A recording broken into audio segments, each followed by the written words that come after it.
Yeah, I just hate this guy I'm about to yap about. He's a degenerate streamer that no one really watches in the first place. His career is a bigger flop than the new Snow White movie, and apparently he's been banned numerous times from basically every streaming platform, but he keeps crawling his way back like the little roach that he is. And even though he's a public nuisance that's perpetually goober maxing, he doesn't even really have a community of people that follow him ironically.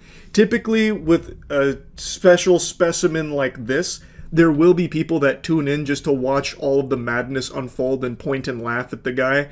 But he doesn't even have that because he is just so unbelievably lame. He's such a colossal loser that it's not even fun to watch him ruin his life. Like, you get more entertainment out of a knock-knock joke than tuning into this guy's streams. He's a pile of shit that not even mosquitoes will fly around, and there is an endless supply of things you can easily shoot spitballs at when it comes to this guy. But there's one in particular that I want to focus on, and the whole reason I'm making this. How often and how proudly he abuses his dog on stream. Hey!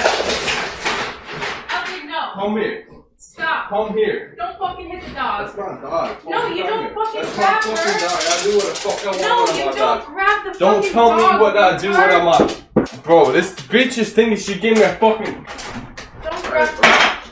Stop! Baby, stop! Stop! Stop! What are you doing? She knows she... Because she knows she'll get hurt if she don't listen. I imagine this brain-dead moron can't spell the word context, but I already know, in defense of this clip, he would try and point to the longer version for the full scoop, because you're only taking a snippet of it, it's out of context. Even though there's really no amount of context that justifies hitting your dog and making the dog yelp in pain, and then forcefully dragging it back into the room to throw onto your chair. But if you want the full version of this clip, which is also equally hard to watch and also still paints a very bad picture of this piece of shit, I'll go ahead and show you that too. Come here. It's okay. Come here. Peaches. Come here, Peaches. Don't... Bro, this bitch is thinking she gave me a fucking... Don't grab. Stop!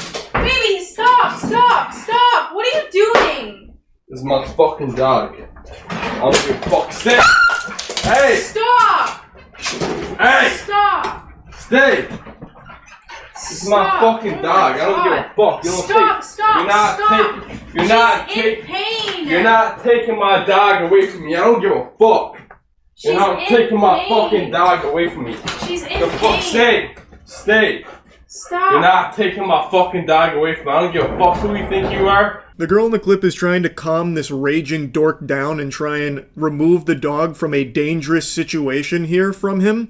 And he continues to fucking fee-fi-fo-fum his way around there and forcefully grabbing the dog and slamming it onto his chair, which again causes the dog to scream in pain and try and run away in terror from this menace. And I am pretty sure he tries to paint this as like a... Oh, I just love my dog, and she was trying to separate me from my dog. This bitch is trying to take my dog. You won't take my dog away from me, my beloved pet that I cherish. Which is a bunch of dirty barnacles. He makes the dog cry multiple times here. The girl even points out, like, stop hitting the dog. And then at the end of that clip, he does, like, try and rub the dog's chest after he has slammed the dog onto that chair multiple times. He needs to have this dog removed from him. This is not fair to that animal at all. That's so bad. I'm literally gonna fucking kill this dog, bro. This is not good. You never come to... You never text me for 24 hours, now dumb bitch. Fuck it. Yeah, no. For the rest of her fucking life. She's standing there for the rest of her fucking life. Fuck all that. That bitch is standing there forever. Fuck that dog. I hope she fucking cries. I hope she fucking wants to commit suicide, that dumb bitch. Hope she jumps off the fucking balcony. Okay, no. Wow, yeah, you can really feel the love. Regular old John Wick here with the amount that he cares for this animal. What a sane human being this is. It's fucking unhinged, man. In so many clips, this girl is constantly trying to get him to stop hitting the dog and stop, like, being really mean to the dog and, like, locking it up and threatening it. I will fucking kill you in front of everyone right here. I will fucking kill you. Right now, I will fucking kill you right in front of fucking everyone. I will fucking kill you. Alright? I will fucking kill you right here. I will break your fucking neck right here. Sit the fuck down. Dog, I'll literally kill this dog. I literally will kill this dog. This is why this is perfect. Fucking sit.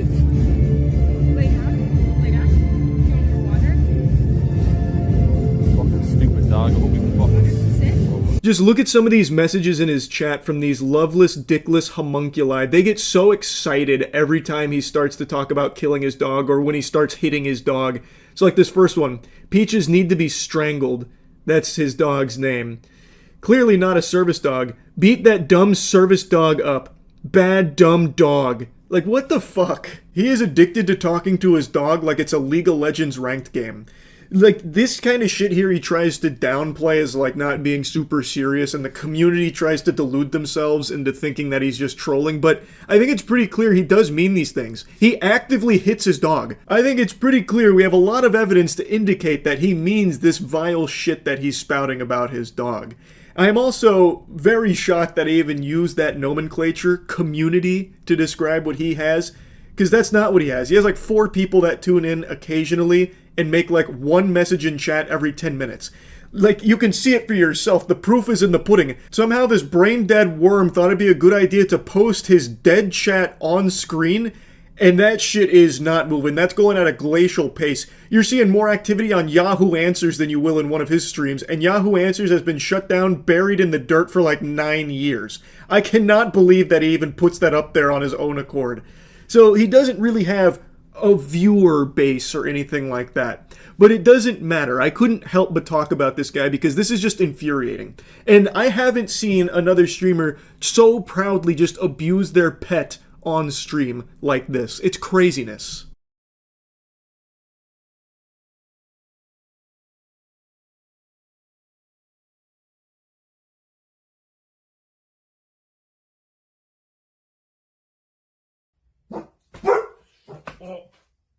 Give it up. Give it up. She is a pillhead and a borderline personality cunt. She is like only use me Blades X. Next. Dealing. She is bad If news. you don't shut up, if you don't shut your mouth, okay? If you don't shut your mouth, it's gonna be bad. If you don't shut your mouth, it's gonna be bad. Shut the fuck up. Shut up. This isn't all of them, but I don't think there's any need to show you more. This kind of thing is just heartbreaking. That dog seems like such a sweetheart that does not deserve to have an owner like this. No dog does. This shit is just so foul. Like, and another thing he'll do is he'll hit the dog really hard. He'll hit Peaches hard as fuck, and then very lightly, like in that first clip where he was sleeping. In fact, most of the clips you can find of this guy are sleeping on stream. That's like the main thing he does, is just fucking hibernate and hope people will donate while he's asleep. But anyway, you saw him lean over and just clobber Peaches on the snout, and then lightly tap Peaches on the head. And then he even had the gall to make a gesture up here to try and invite Peaches to come sleep on his chest. It's crazy how often and how proudly he does this shit, and even more crazy that there's like 6 or 7 weirdos that'll watch and cheer him on, encouraging the behavior. And I imagine that's a big motivator for this guy. He'll just bring Peaches on stream, threaten to kill the dog, and hit the dog quite a bit, and get some cheers and applause from these absolute fucking vermin that are watching him. But like I said, most of his clips that you'll find are him sleeping. That seems to be like the bulk of what he does, is just go to sleep while filming it. But his most popular clip isn't from his snoozing streams. It's actually from him threatening to shoot some kids. Like inviting them out so he can shoot them. Where are you from? What's the I'm background? from Toronto, kid. Pull up. Pull up. Your little ass gun that you never shot in your life. Show me the bullet. No, man. Exactly, you fucking fake ass gun, boy. Yeah, come pull up, boy. Come pull up. Alright, let's Please fucking come to do Toronto, this, pussy mate. boy. Let's fucking do this. Please, I'm please gonna come to fucking Toronto. bring my Please come to fucking Toronto. family, Please come to man. Toronto, pussy boy. Big Come to Toronto. okay though, on or no. Okay, yeah, really come to Toronto now. Really come to Toronto, pussy boy. Don't remember, I'll see you around, kid, and I'm gonna fucking light you up with them hollows. I swear to God I will. Show me. I'm my mom's life, and I ain't a federal little boy. I'm streaming right now, pussy boy. Yeah, come to Toronto. Record this, bitch, boy. Record this, pussy boy. Oh yeah. That record like a good little bitch. Record like a good little bitch. Incredible stuff. Riveting, really. I don't know the whole lore here of everything that happened. That seems like some real degenerate shit across the board. But I will say, that insult of like, record like a good little bitch, that falls really flat when you yourself are also recording.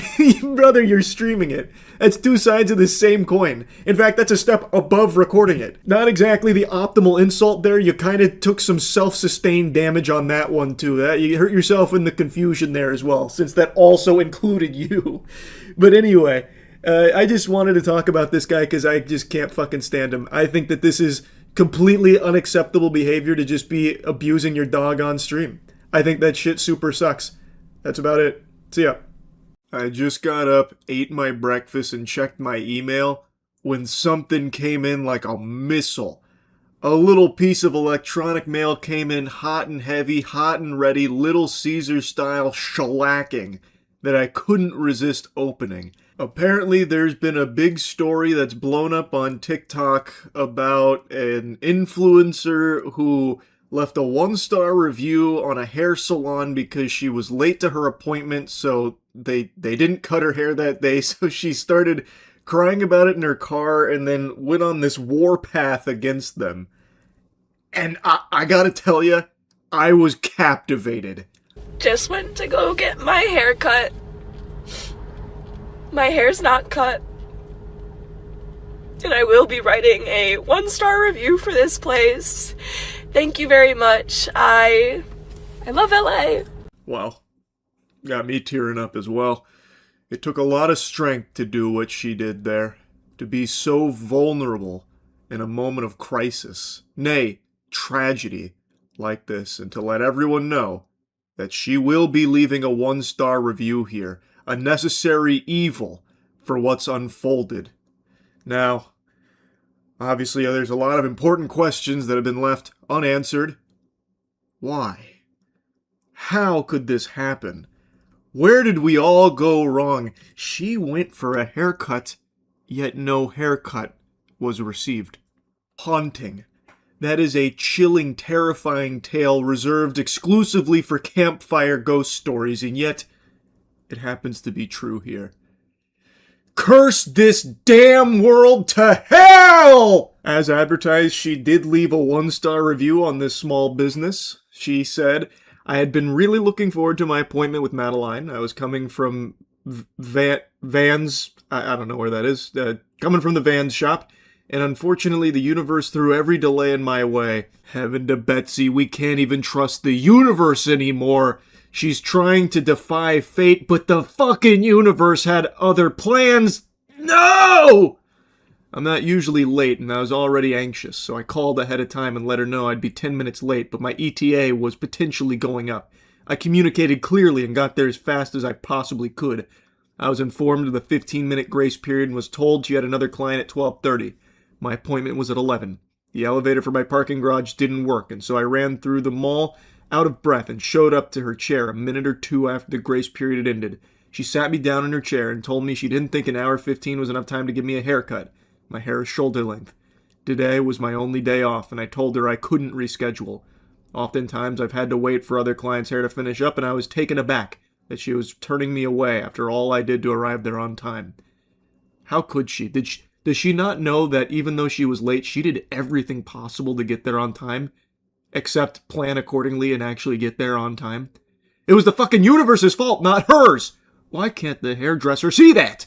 Her lack of empathy and humanity shocked me, and I left there sobbing after planning my whole day around this haircut I was excited for. I will not be returning. Yet somehow Palpatine did return in this review to drop a picture of herself crying on the 1-star review. She slid this little nugget in there at the bottom. Now, the owner did respond to that 1-star review expressing, like, hey, sorry you're having such a traumatic experience as a result of this, I guess. And then also just reminding her that she showed up very late. According to the owner, she got there at like 11:20. Her appointment was at 11. So they didn't feel they could accommodate her for the haircut that she was looking for in the time that they had, which was like an hour 15, hour 30, whatever it was. So they tried to reschedule, which didn't work here. Honestly, I thought the response from the owner was totally fine, given how dramatic the 1-star review that they're responding to is. Also, if you were planning your whole day around that haircut, why not get to the appointment on time? If your whole day revolves around that haircut, why couldn't you get there on time? The entitlement is unbelievable, but it only gets worse because she gives a response video to all of this because apparently it became a pretty big story on TikTok. So she wanted to share her side of things to get people rallying behind her in her corner. It flopped. That shit was like a Morbius level flop when it comes to a response here. It's about as bad as you could have made it. girl that was crying is back to give you a real explanation this time. The reason I haven't yet is I just wasn't sure if that was something that was worth it for me, especially now that I know people have seen me crying. Immediately the way she kicks this off about like, well, now that people have seen me crying, I guess I have to. You made the video! You posted the video. It wasn't like some kind of leak or something of some kind of secret, that was uncovered by DARPA or some shit. Or like redacted files that just came out into the light. You posted it proudly. It's still on your page. Like, what do you mean? It's not like this is just something people, fucking found that you tried to keep buried. You posted it, and you even posted a follow-up video calling people incels when they came through and expressed, like, their thoughts on it. So, like, what are you talking about? The way she's immediately framing this, like, okay, guess I have to now since you say I saw me crying, which I didn't want anyone to ever see, then just don't film that video. Like, it's just that easy. It is so easy, actually, to avoid filming yourself crying. And also, it's not a quick explanation, and most of you are going to hear the first part and be like, you're the problem, and then they're going to leave. So to anyone that actually wants to hear what happened and you stick around for like the whole story, this is for you. It's going to be a little long, so buckle up. Hey, don't you worry. I've already buckled my seatbelt. I'm in it for the long haul here. And spoiler alert, first part, second part, third part, fourth part, all of it, no matter how you spin it, you are the problem with it. Like, I know you don't want to admit it, and it's very clear by the end. She even gives a big fuck you again to the small business and the hairdresser. She still can't wrap her head around the fact that it is her fault. like she was the one that was wrong. The day of the appointment comes around, and I get in my car, I put in the place, and it says 11:04 is my ETA. My appointment was at 11. But I know that it's rude to be late, even if it's like just a little bit. And I am really good about not being late, and it makes me really anxious because I had a mom growing up who was late to everything. You know how it is. And so I call, and she doesn't answer, and she calls me back once I'm on the highway. But before I get on the highway, if you live in LA, there's this stupid fucking series of lights to get on the highway, and essentially I was stuck at the light for 5 light cycles. Hold your horses. You've already told on yourself. So you put in the address and your ETA was 11:04. That tells me that you're already late getting into your car if your ETA is already past the appointment time. You should have got in your car earlier.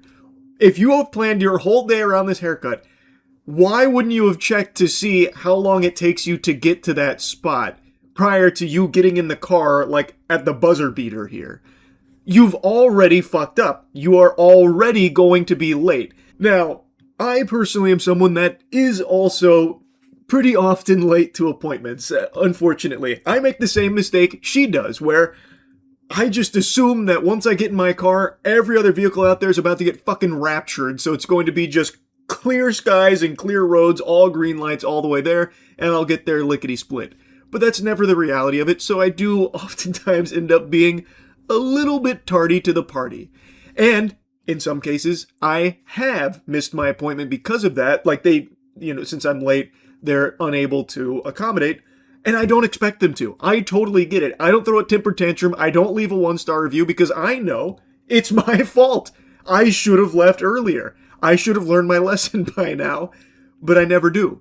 Maybe this is the wake-up call I needed, though, because this shit is just diabolically embarrassing. But the point is, I understand being late, but to then put it on everyone else as if it's their problem for not accommodating you, it makes you an entitled asshole. I have never done that. I always understand, like, if I'm late, you know what? They might just say, like, hey, we don't have time for that, and that's totally fine. They're 100% in the right for that, and I'm wrong. But she doesn't have that eureka moment where she can recognize that. I'm not even kidding, and I did not move maybe a car's length. And my ETA went up to 11:10. And like, what the fuck am I gonna do in that situation? Be an asshole and cut in front of everyone else like everyone else is doing and then sit in the intersection and get honked at? No. The only option was just to sit there, really. Like, how else am I gonna get there? I have to go on the highway. Well, here's the thing, actually, and it's a crazy concept, so bear with me. It might sound like I'm on the crack pipe, but get a load of this. You leave earlier. Like, it's not a crime to show up early to an appointment. You could have got there before the appointment instead of like 11 o'clock sharp. You could have got there a little bit early. Maybe they even take you back early if they've got time. So you wouldn't have even needed to worry about being stuck at, the light for so long if you had just left earlier. Like, you can keep trying to put it on the universe, but it was very easily avoidable. Especially since you apparently planned your whole fucking day around this haircut. And of course, there's also highway closures. And so she calls me back. My ETA still says 11:10. And, I tell her I'm doing my best to get there on time. And that, I'm afraid that the ETA might go up a little bit more because the traffic was, like, really bad. When you're on maps and it says, like, police reported ahead, are they still there? That happened 4 times, too. Like, everything that could have happened to stop me from getting there on time did happen. Excuse after excuse after excuse after excuse after excuse. Who cares? You should have just left earlier. Like, this whole section is her just trying to find cope and her trying to find things like, does anyone else hate, like, traffic and stuff? Like, oh my god, it completely ruined my haircut. Just leave earlier, and you would have been fine. And the salon here, they called her back. She told them that she was going to be a little late, and it seems like they were receptive to it, because according to her, they did even, like, take her back, brush her hair, and then when she showed the inspo, they didn't feel comfortable doing that in the amount of time they had. So, like, they were still, like, really accommodating from everything I can tell. I wish I had gotten in my car a few minutes earlier if I knew that was going to be the case. I thought I had enough time. And so I get there, I park my car at 11:12 in the parking garage because also Amtrak, like there was literally a fucking train that came by as well. Like, I'm not making this up, okay? And I park my car in the parking garage, I run in heels, and I'm sick, okay? And the elevator out of the parking garage doesn't work. I stand there for what feels like 2 minutes. So close to identifying the issue when she was tickling the idea that she should have gotten in her car earlier. But then it's right back to, like, the excuses. But I couldn't have known that I wasn't going to be instantaneously transported there upon entering my vehicle. I had no way of knowing that there'd be, like, traffic and stuff. That's not usual in LA. LA's not known for traffic. How was I to know? So then she's talking about how she also didn't even know that the hair salon was in a mall, so she's upset about that because now she's in a parking garage and it's like slow, and then she has to run through the mall in heels and it's brutal, and also she's sick. So you're going to this appointment while sick too? Running into there right at 11:15, and she pokes her head out and like says like, Lisa, and I'm like, yeah. And so I swear to God, at the latest, it was 11:16 that I was in her chair. At the very fucking latest, okay? Not that that matters, you would think, but it does. And so she sits me down in her chair, offers me water, brushes my hair, asks me what I want. The gall of her to do those things, to give you a beverage, to brush your hair, and ask you what you want? Who does she think she is? Oh my god, the chutzpah! What a monster!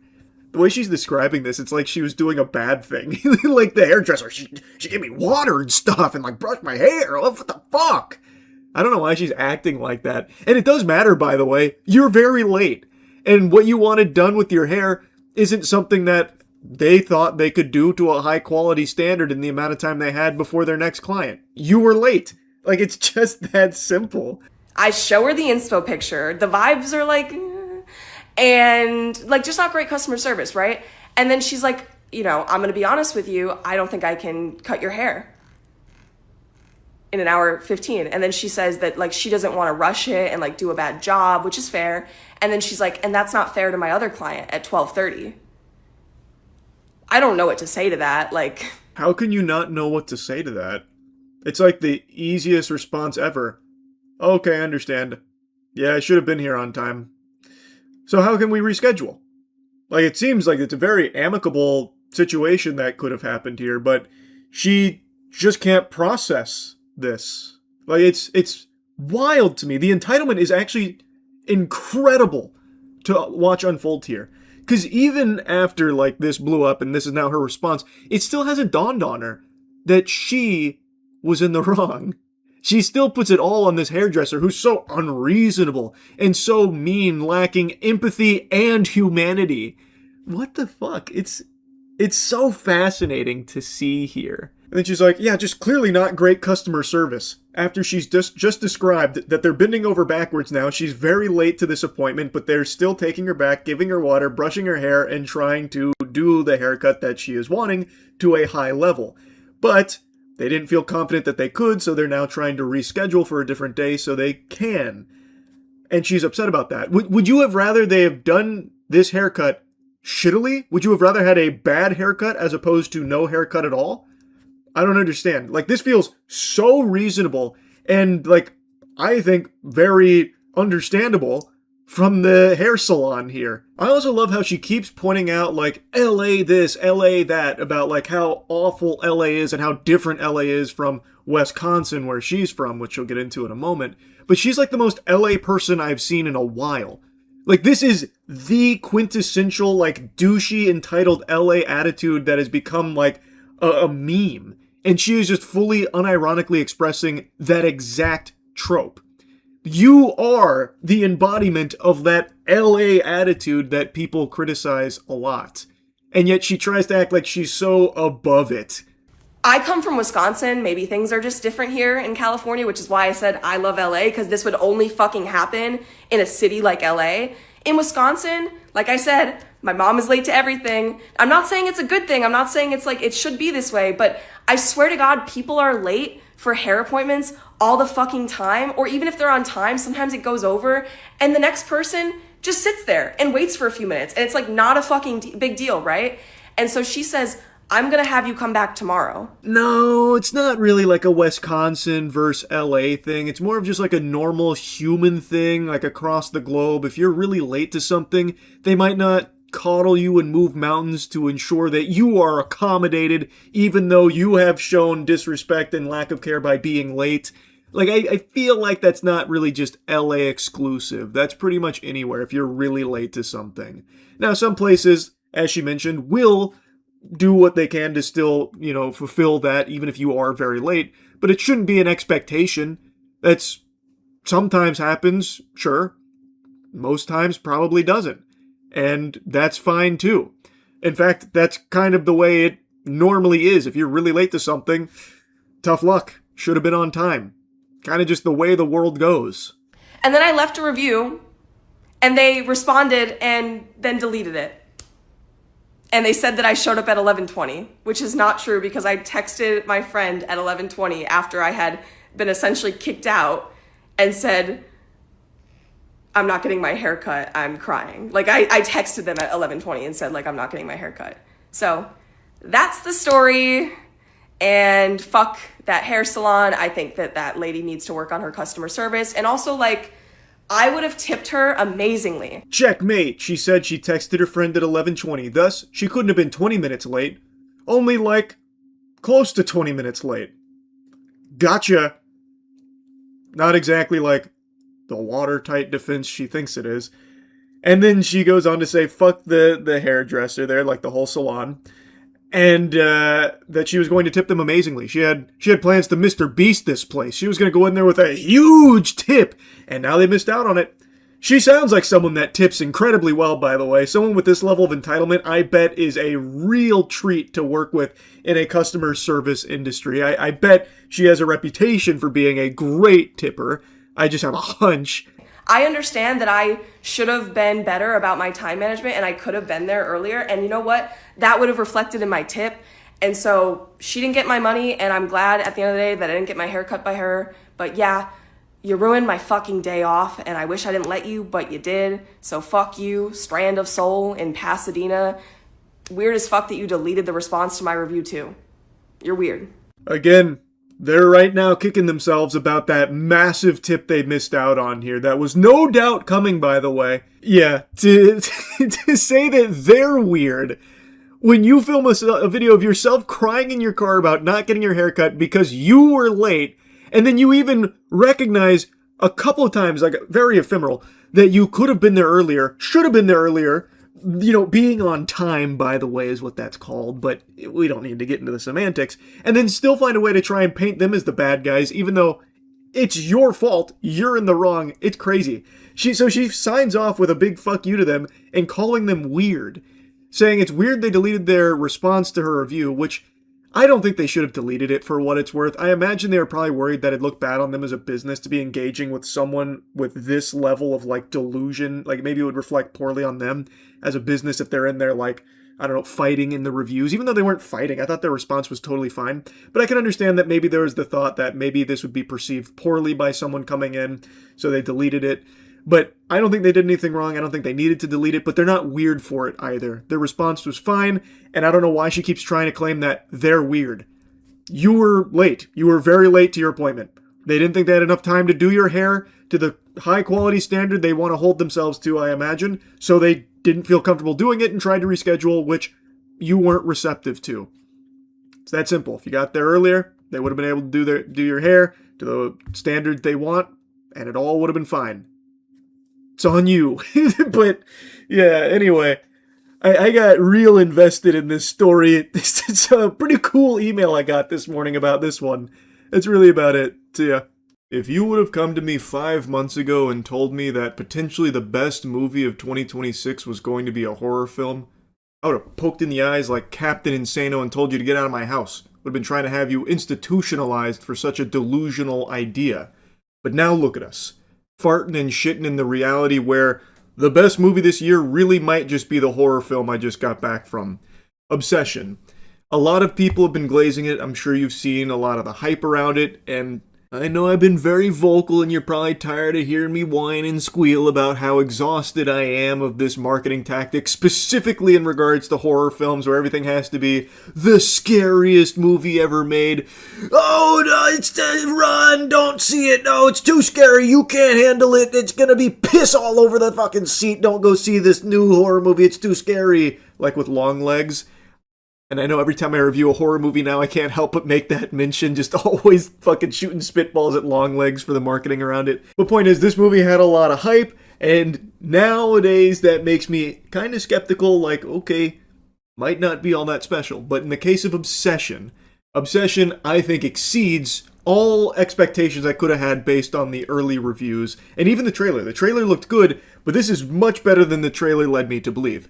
I went into this kind of expecting something in the vein of Wish Upon, which is one of the fucking worst horror movies ever made. Actually an insult to cinema. Like, that right there is why you could make a strong argument that we were never meant to have this technology, because what that captured is a fucking sin. Wish Upon is a terrible film, but there is something in Wish Upon that is shared in Obsession, which is a wish for love, which overwrites a human being's free will to bend to that wish for the person who made it. It's a fun concept that is ruined in Wish Upon, but explored beautifully in Obsession. And now, after having watched this film, I feel like I can say with confidence, the best horror movies are being made by YouTubers. Raka Raka crushed it with Talk to Me, came back for the double whammy with Bring Her Back, which I thought was one of the best films of that year, and now this film, Obsession, is also a YouTuber-directed film. This comes from Curry Barker. And this is so far my favorite movie of the year. I really liked it. And I think what elevates it, the concept is pretty simple. And like I said, it actually isn't the most unique concept ever. Making a wish for someone to fall in love. Fucking Fairly Odd Parents had something like that with Timmy and Trixie at one point. So it's not the most unheard of concept. And you can immediately deduce where it will go, where it becomes an obsession, stalking, that kind of thing. But what really gives it that extra oomph is the performances from the main characters. So, Bear, played by Michael Johnston, and Nikki, played by Inde Navarrete. I'm sure I fucked the name up. I'm super sorry.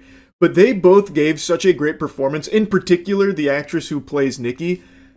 Extraordinary. They are really able to sell everything in this film to you. And it does a great job of tiptoeing on the line of being comedic at points, and also just being extremely unnerving. This movie does some great tension building. I just have zero complaints about this film. I also like that it unapologetically uses weirdness. It uses, tactical cringe, where it's self-aware of what it's doing because it's part of what's happening. He has made a wish to make the girl of his dreams fall in love with him, and now she is obsessed, but it's not her, and they make that point pretty clear that this is now basically just some kind of demon that's piloting the body here under the orders of the wish that he made. And so they'll occasionally have the real Nikki come through like at very rare instances, and it snaps from her being all over him and in love to then just freaking out like, help, it's not real, it's not me, that kind of thing. Like the film is not afraid to be weird. It doesn't just try and rely on like the normal standard horror movie cliches you've seen a bunch, though there are a few cliches sprinkled throughout. It does try and just be like odd.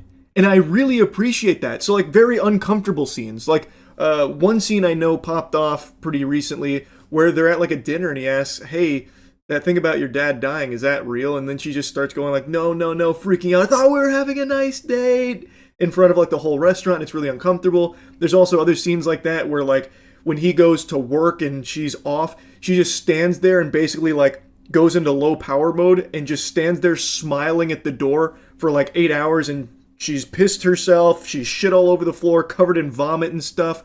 Like, it does just get weird and uncomfortable and unnerving. And I think that really helps sell the unpredictability of each scene as they're building all of this tension. Because you don't know if it's going to go in like a comedic direction where like at a party, she has to do something for a drinking game and it ends with her reading a really odd passage from a book that she's working on and everyone's all weirded out. She's completely ruined the whole vibe of the party. And then she just goes into like wacky maniacal laughter.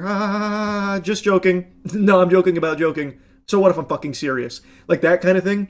And it's not afraid to like slow burn these scenes. This is a horror film that actually does a good job of being scary and frightening without just using like the standard like demon jump scare or something like that. Like again, there are jump scares, but at the end of the day, this is still a human being that you're watching. At no point does she like transform into some kind of like, monster creature or anything like that. It's not even like very violent or gory. There is some violence and gore in there, but it very, very seldom. It really is impressive just how effective it is at making you like, I don't know, kind of tense up just by having a scene with a bunch of darkness in there and she's talking in the darkness. Like there's a lot of scenes where they're showing her where you can't even really make out her face. So then you are sitting there trying to like figure out what facial expression she's even making, and it's really effective. Like I have like no complaints about this film whatsoever. They also do a good job of making you not exactly the biggest fan of the main guy either, because what he's done is fucked up. And even after he starts to piece it together that wish that he made on basically a fucking toy turns out to be real, he kind of just like, okay, so what if it's not real? I still get to have sex with her. So he's taking advantage of this. And one of his friends is like, hey man, it really seems like you're taking advantage of her and she's going through like a psychotic episode. So like, it does a good job of like actually making you kind of root against the main character as well. Like everything this film tries to do, I think it does extremely well. I was blown away by how much I was enjoying this film. And like I said, it is self-aware. So when it is giving you like those cringe moments being very on the nose or giving you like really wacky over-the-top scenes of this, like stalker type behavior and like, crying like, oh, why don't you love me? That kind of thing. Or like even just something really over the top, like you cooked my cat, that kind of stuff. All of it works. All of it flows so well in this film. And I think a big part of that falls onto just how great the acting was. The performances really did complement it amazingly. Like I said, no complaints about this film. So far, it is my favorite film of the year. There are some heavy hitters coming out in the next few months, and especially towards the end of the year with the Dune 3, so I guess we'll see if it stays my favorite movie of the year, but man, this was very strong. I am so pleasantly surprised by how good this movie was. Man, I just keep reflecting on some of the scenes. I'm avoiding spoilers for the most part in this one. I'm giving you just more broad strokes about this, and I know I usually dive into spoilers, but for this one I'm going to make a special exception because I really think that this is something pretty special here. Again, and it uses a concept that I don't think is special or unique, like the wish gone wrong type thing. We've seen that explored millions of times, just not like this. And I would even go a step further and say that even some of the story beats that it hits, I've seen before in other films. It's not that unique, but it's the way that they get there and the way that they build it and the way that they shoot it, the way that they use lighting here and the way that they convey it, especially through the performance of the lead actress, is unique. Something that I think is very special to this film. It is extremely rare. I can't even really think of more than a couple of films ever that have made me feel secondhand embarrassment. And I mean that as a compliment because that's what it was going for in those scenes. It's supposed to make you uncomfortable. I do not get uncomfortable with movies or horror games or anything like that usually. It's very, very rare. But this film was able to pull that off. Like, it actually does such a good job at what it set out to do with each of its scenes, with the tension or the cringe.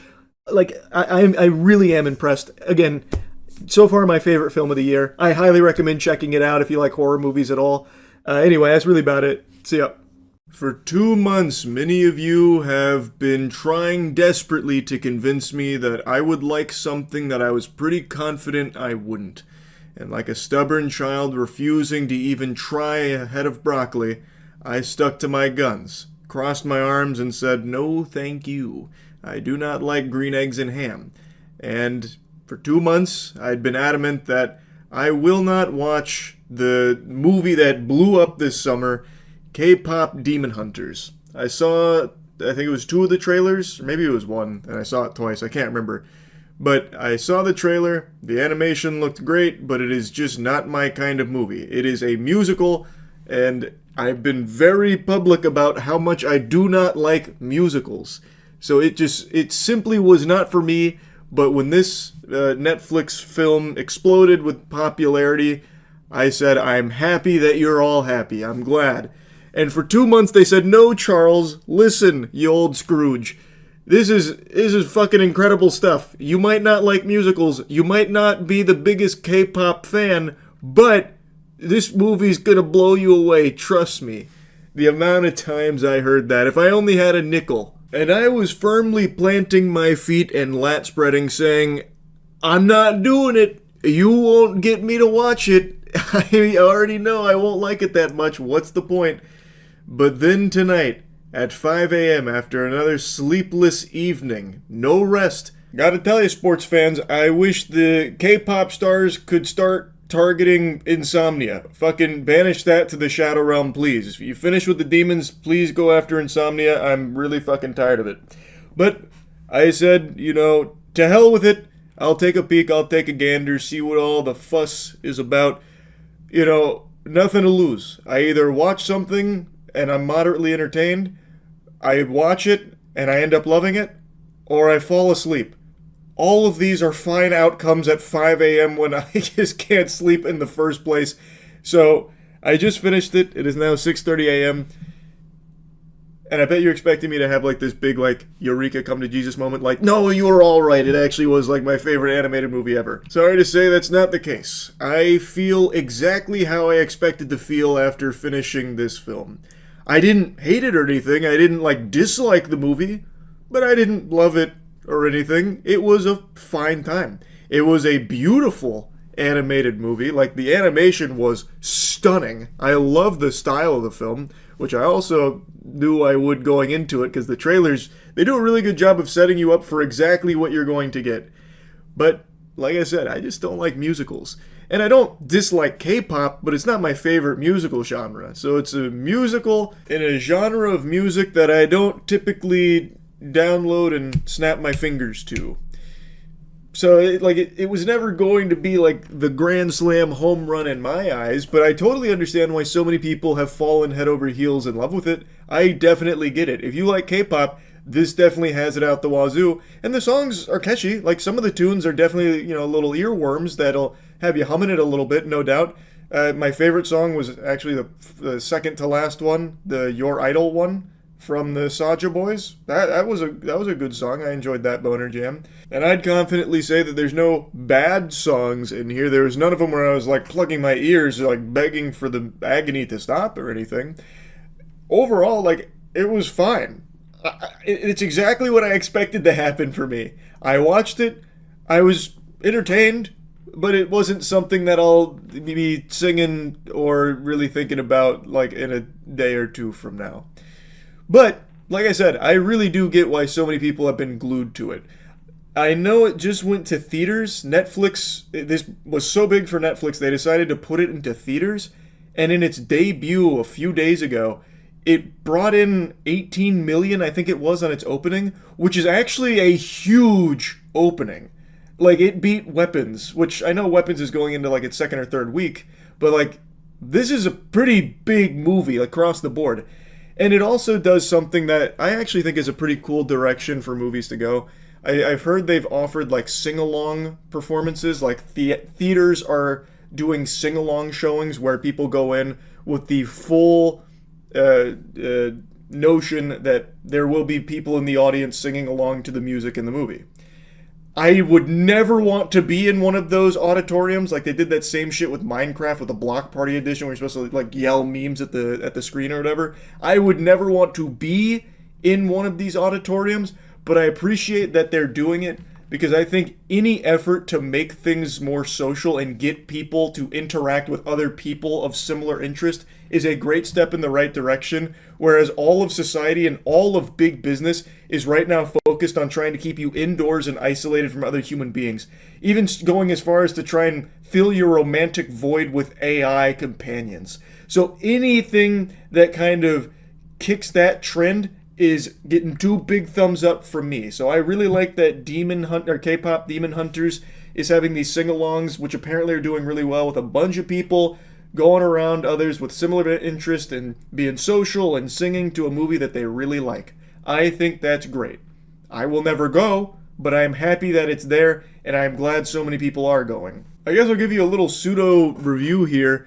The story is, throughout time, there have been these chosen singers who use their voice to seal demons away to keep humanity safe from them. They use their voice as a means of keeping them at bay and the ultimate demon lord from consuming souls.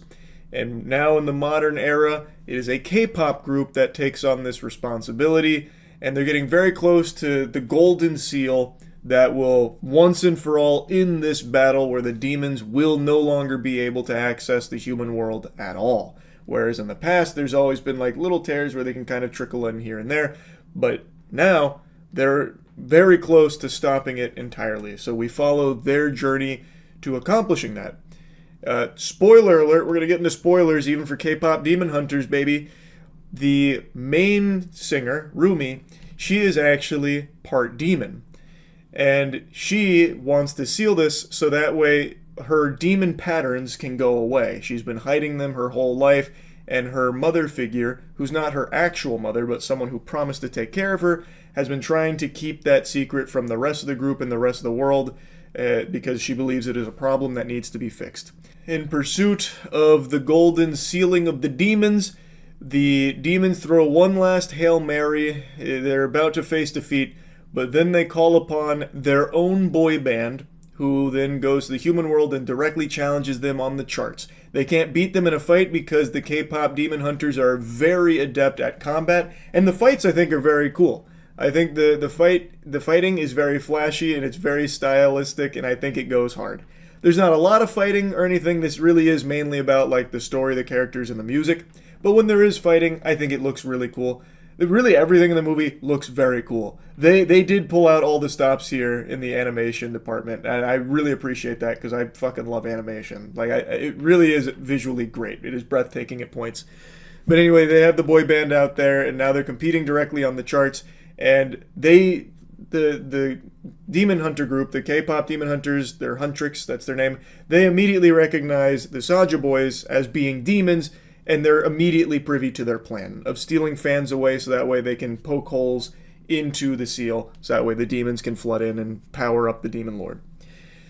And then a romance blossoms where the lead demon of the Saja Boys and the lead of Huntrix, Rumi, they start to find common ground because she's part demon.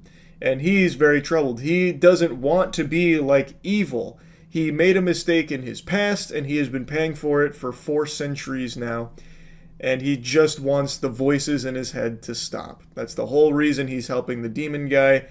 And they are at odds, but eventually it blossoms into a very understanding, mutual relationship between the two of them. And it's a decent story. Like, it's not anything new. It's nothing you haven't seen before. But it's executed well enough that I think a lot of people will find it to be very fresh. I do think, though, that there were things that they wanted to explore but ran out of budget for. For example, Rumi, we only get little tiddlywinks about her past. She is the only person of her kind that we know of in this world that is half demon, half human. And we only know the bare bones that her mother and a demon got together and she was born and was viewed as a big mistake, but the mother asked for a promise from her most trusted companion to keep her daughter safe. But we don't know anything about the mother or the demon father or anything like that, and I thought for sure that would be something we'd learn a little bit about, but it never came. Unless there was a post-credit scene that I might have missed. I didn't go through the entire credits. Maybe it's possible, I'm not sure. But I'm just surprised that that wasn't explored. It also felt like Rumi was the only character that got real depth. The other two members of Huntrix, they kind of just played on the sidelines. Like they gave you bits and pieces, like they gave you the general character personalities and like a bit of the background, but never really too much. You never really got to know them very well past their desire to seal the demons away and their complete hatred of demons. I really thought this movie was going to go in a different direction towards the end too, because we know Genu, that's the demon guy's name, the lead of the Saja Boys. We know about his past a lot, and it seems like he's not the only one of his kind that is just reluctantly serving the Demon King. Like, no one seems to want to do that. They just have the voice in their head that is compelling them to do so. And he explains to Rumi that all demons do is feel all of their shame and all of that anguish that they've experienced when they are humans. They just live it perpetually. Like, they are not happy with where they are and what the Demon King does to them. So I thought that there would be like this turning point where there was like an understanding with Huntrix, like, oh, these demons, like, they were once people, and that's still somewhere in there. And a lot of them just want to live without that voice in their head reminding them of their biggest mistakes, that kind of thing. But that never comes. I thought that was where the plot was going, at least to a certain extent, but it's not. I guess it's just Genu. He is the only one in the entire demon world. Him and his pets. They also are an exception. But it's not a complaint or anything, by the way. Like, they don't have to go in that direction. It's totally fine they didn't. I'm just saying I was just kind of surprised because they kind of put the breadcrumbs there that I thought that was where they were going. Anyway, though, I don't have any, like, big complaints about the movie or anything. I really don't. Even though it's not my cup of tea, it's not my taste, it's not like there was anything in here that I think was wrong or bad. It's, again, just not my genre of movie. So it doesn't really appeal to me in a big way. But I didn't have a bad time watching it. I was entertained. And yeah, that's really about it. So yeah. I saw something today and I didn't like it. So I want to insult it. I think it's trash. Right? Well, really, I think any sensible person would find it garbage as well, to be fair. And it's something of a trend on TikTok. Well, it's not really a trend, because it's really just one group of guys doing it. But it's popular on TikTok. It's some douchebags going around the streets of LA and just launching golf balls into buildings, traffic, and even towards people. Like, they're doing this on streets where there are people that are visibly there walking around or hanging out, and they are just shanking golf balls around all over the place as hard as they can. So even just setting aside the obvious of like destroying shit or like people's cars getting damaged, it genuinely could just like hurt or even kill someone.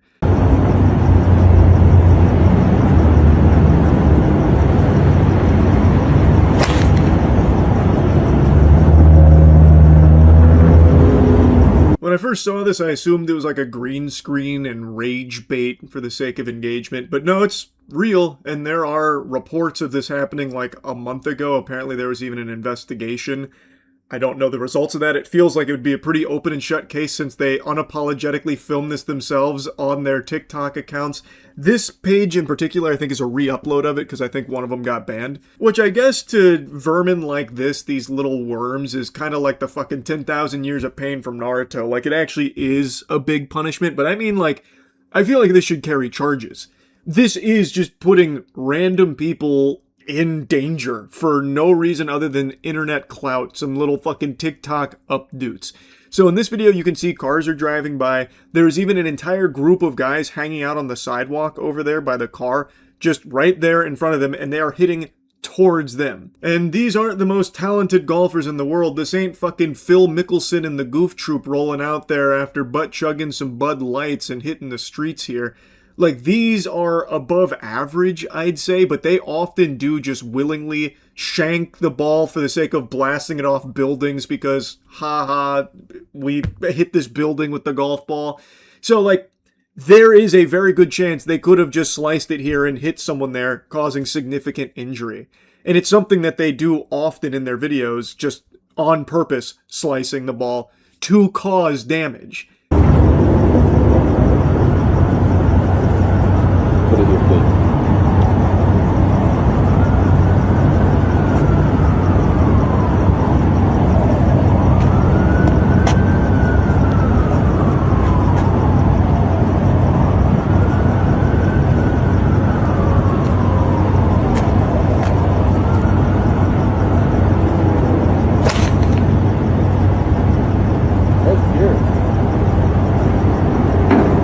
So that goofball that looks like Michael Scofield from Prison Break is the protagonist of this. He's the chief clown of the circus here. He's in every single one of these, and he's the one that often loves to just blast it against property and shit. Imagine driving home from work at night and then you just have your windshield cracked because some asshole decided to film a TikTok launching golf balls into traffic. I'd be furious. This just is the epitome of TikTok brain, where these gross putrid cockroaches just view everyone around them and everything as props to be exploited for views. So now they're just out here just hitting golf balls into buildings, into traffic, and into people. Like, they're not aiming for the people, but I'll show you another one. There are people crossing the crosswalk in front of them as they're hitting golf balls directly towards them.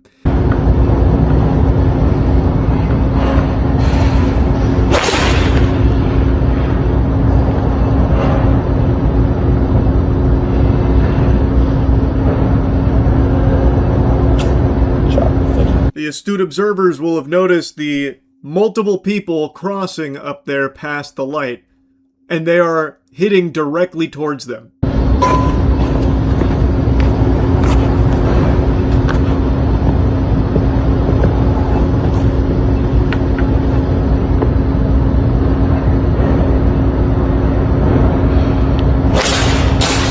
This was actually one of the first clips I saw of this, and the way he hits that golf ball, it looks like it kind of like blows up a little bit there, so I thought he hit like an egg or something where he was pretending to golf on the streets, which is still cringe.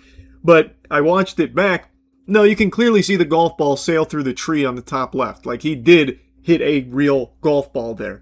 And in the comments section, they even confirm as much, that they are hitting real golf balls, because there was speculation like, there's no way they're actually doing this because it's so dangerous, so maybe they're using like fake golf balls, maybe made out of rubber or foam or something. No, they just came forward and said, no, it's like actually real golf balls. Also, just finding that statement from them about them being real golf balls and even saying what kind of golf balls they are was painful, because he's such a cringe loser. This guy absolutely is a fucking wedgie magnet.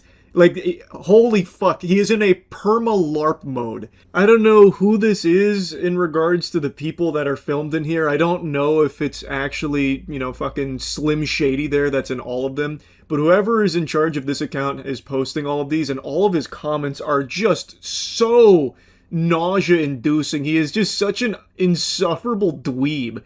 So, like, he replies to a lot of people, like this person who said just emailed this to the PD down there. I'll be sure to have my agent reach out as well to hook them up with some autographed High Flyers GC gear, as well as my new 4Wellness gummies. And he does this kind of shit for everything. Like, it's not even like a good meme or anything. And then all the other ones he's talking about, like the ball speed he's able to reach and shit like that. It's just embarrassing. Again, I don't know if this, like, who this is in regards to the golfers that are doing this. I don't know which one it is or if he's even associated with them. But this guy in particular is just such a twerp.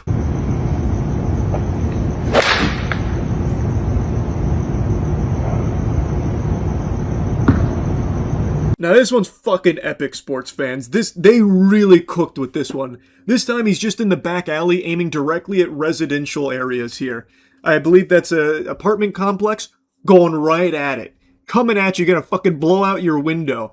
Imagine you're just hanging out at home, maybe cooking something or unwinding, watching TV after a night or after a shift, and then all of a sudden you have a golf ball fucking sailing through there like a sniper shot. All just because this guy wanted to make a TikTok video that sucks major ass. It's coming. I don't know what that hit after the building there, but when it ricocheted, made a pretty loud crash that seems to have shocked everyone there. And one of the guys the whole time going, "It's coming." No shit, man. He hit a golf ball at a building. Like, how dumb are these guys? Like, legitimately, they are just observably stupid imbeciles.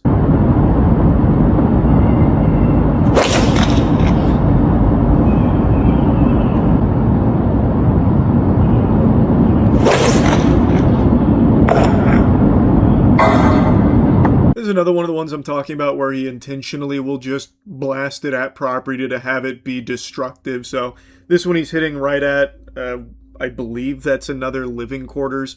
So he hits it towards there, it hits the wall, and then hits a couple of other things as well on the way down. Don't exactly know what, but just destructive for the sake of it, and putting anyone that lives around there or happens to be walking around the area in danger.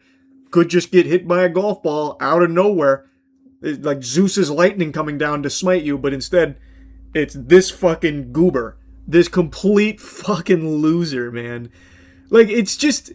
This kind of shit is a stain.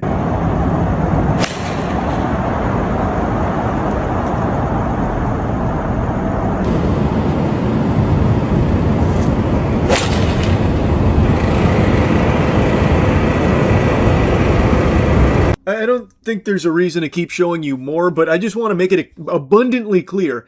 They are actively aiming towards, like, streets or buildings in which people live, or, like, sidewalks. Like, they are actively, like, in that one, he is putting it down the pipe, like, straight down the gullet there, towards where cars are driving, and where people would be walking on the sidewalk. So it's not just him bouncing it off of, like, abandoned buildings or anything. These are, like, in a few of them, residential buildings that people presumably live in because the lights are on and shit. You can see people crossing the crosswalk, walking on the sidewalk, cars driving towards them, all in the direction in which these guys have decided to start hitting, actively at those people. That's just dangerous, and someone could very easily get hurt or killed from it.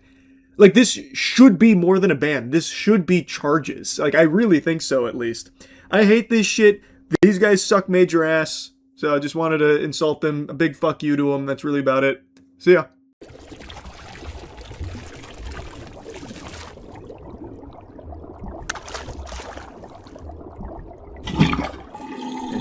Just water. This is more expensive, but you get more out of that, is what I was saying. Co-founder and CEO, John Gluck. That can't be real. Why Kia? This is $250. This is $250. I will tell you, the box stinks. This water is dollars. Oh my god. Alright, we're gonna talk about all the problems with Stranger Things 5. We are revisiting an old tier list. Probably close to like 5 to 6 years ago now, right? We did a water bottle tier list. Yeah, we did that. Was that in the green screen room? No, that was at my fucking dinner table. That's crazy. Yeah. Wow. So, I don't think I was yeah. there for that one. Nope. This predates even Chelsea. This I think. predates women. Yeah, we did this before girls existed. Crazy. Before the Lord took one of our ribs and made a woman out of it. Mm-hmm. You're welcome. And yeah, you're welcome, ladies. So now, back then, we did only gas station water bottles that we could find in 15 minutes. This time, we prepped and found every water bottle ever made. This is all of them. Yeah, this is all of them out there. And this one also is focusing on a little bit on price, because we got a really expensive one, which you got to watch till the end to see how many thousands of dollars it costs. Mm-hmm. So, yeah, we're going to see if price plays an impact, and we're just going to try a bunch of waters. It's not every water, because we're missing our favorite Zephyr Hills. What? This is more of a price tier list than a water bottle tier list. We are looking at the rarest water on Earth based on price. and seeing which is the best. Yeah. This one's super rare now because Ashton Hall. You can barely find Saratoga anymore. We're gonna start with Zin water. Save our oceans. How expensive is that one? Yep. So we're looking at. Okay. Gotta figure out how it opens. $1.50 to $2 a bottle. So $2 for Oh. a bottle of water. That's kind of expensive with water, right? It I is. don't know a normal price. Go ahead, take a sip. Alright, Zin water. It's got a nipple top. Mm-hmm. It's like a sports. That's fine. It's just normal water. You know what I find with all the fancy waters is it all talks about the pH. So this one's alkaline. It's 9.5 pH. Yep. All of these, for the most part, say something about their pH levels, which I don't know what's. See, that's 10 pH. This is 9.5. I think the lower pH, the happier your tummy. This one's 8.4. No, wait, no, I don't think so. I think the lower pH, the more acidic it is, right? Isn't that how that works? Is lower acidic or basic? I I'm can't pretty remember. sure lower is acidic because if that's a 10, that's basically acid, is it not? No. 10 is the top of the scale, is it not? No, I think it goes to like 14 or something does like it? that. I think 7 is perfectly. Yeah, 7 is 7 neutral. is neutral. I'm Yeah. pretty sure low is acid. I can't remember. It's been too long. But if you ask me to do electron orbitals for the periodic table, I'll nail that. A higher pH number is less acidic. Yeah, it's more basic. What number do you start hitting ouchie levels of acid? Like, I would say like, what, like 4? What pH? Hurts me. Yeah. Very acidic is below 4 to 5, and very alkaline is above 9 to 10. So this is very alkaline. I'm feeling it. That's like drinking a Tums. This says, generally speaking, it starts to get dangerous with strong acids, pH below 2, and some strong bases, pH above 12. So, seems like we're okay. I think this is a... How many of these are Nestle, do you think? Yeah, like. Probably all of them. Maybe all of them, yeah. All right. This was fine. Give it like a B. All right. Just normal water. I got no strong Yeah, I feelings. feel like if B is our 7, it's a B. It's just water. Yeah, that's just normal water. And the rest are probably not just going to be I've normal water. seen our future. This is eternal, naturally alkaline spring water. That's a very cool bottle. That is a cool bottle. How much is Eternal? This looks fancy. I know the lore on this one. Do you? Yeah. I didn't know What's- it had what's more. the This lore? one's the Dollar Tree bottle. Oh! Right? Whoa! And look at all the other bottles. Dude, Yeah. sitting down Friday night with the boys, bottle of Eternal and a Mama Celeste pizza. You kidding me?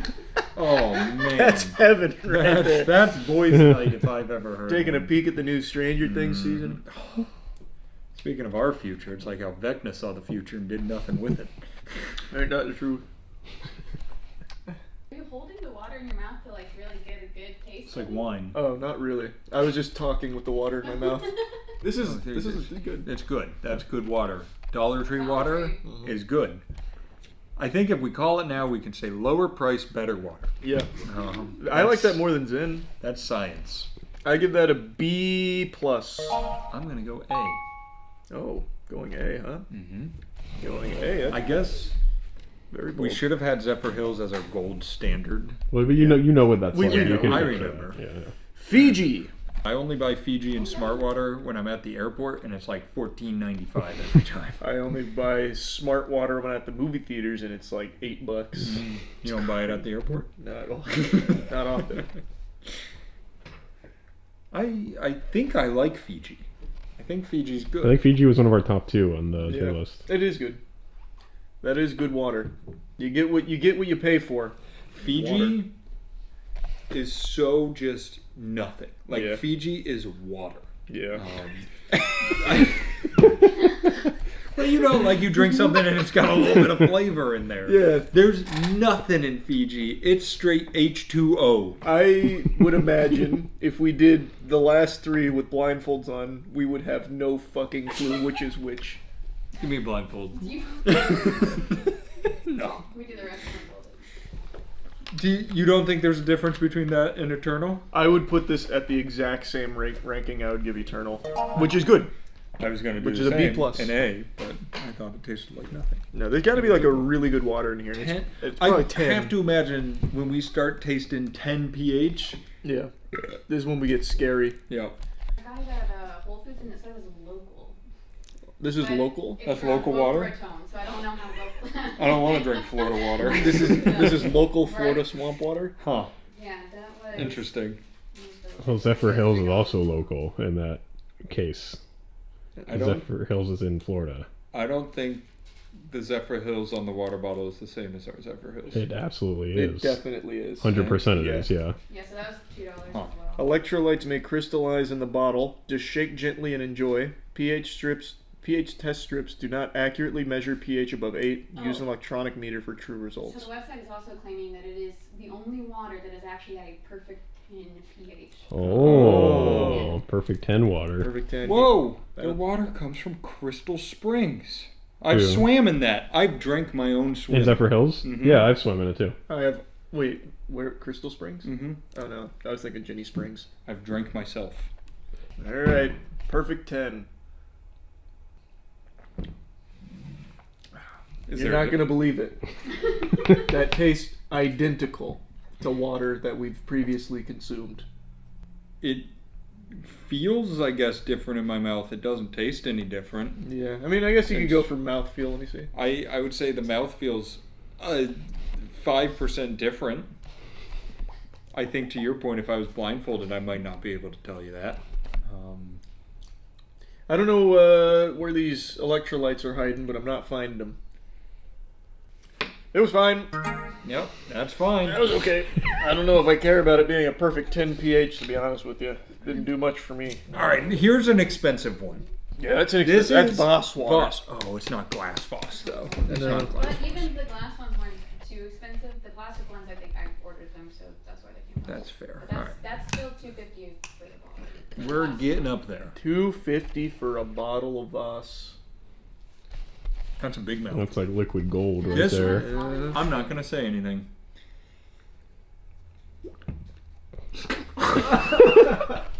What the fuck is that?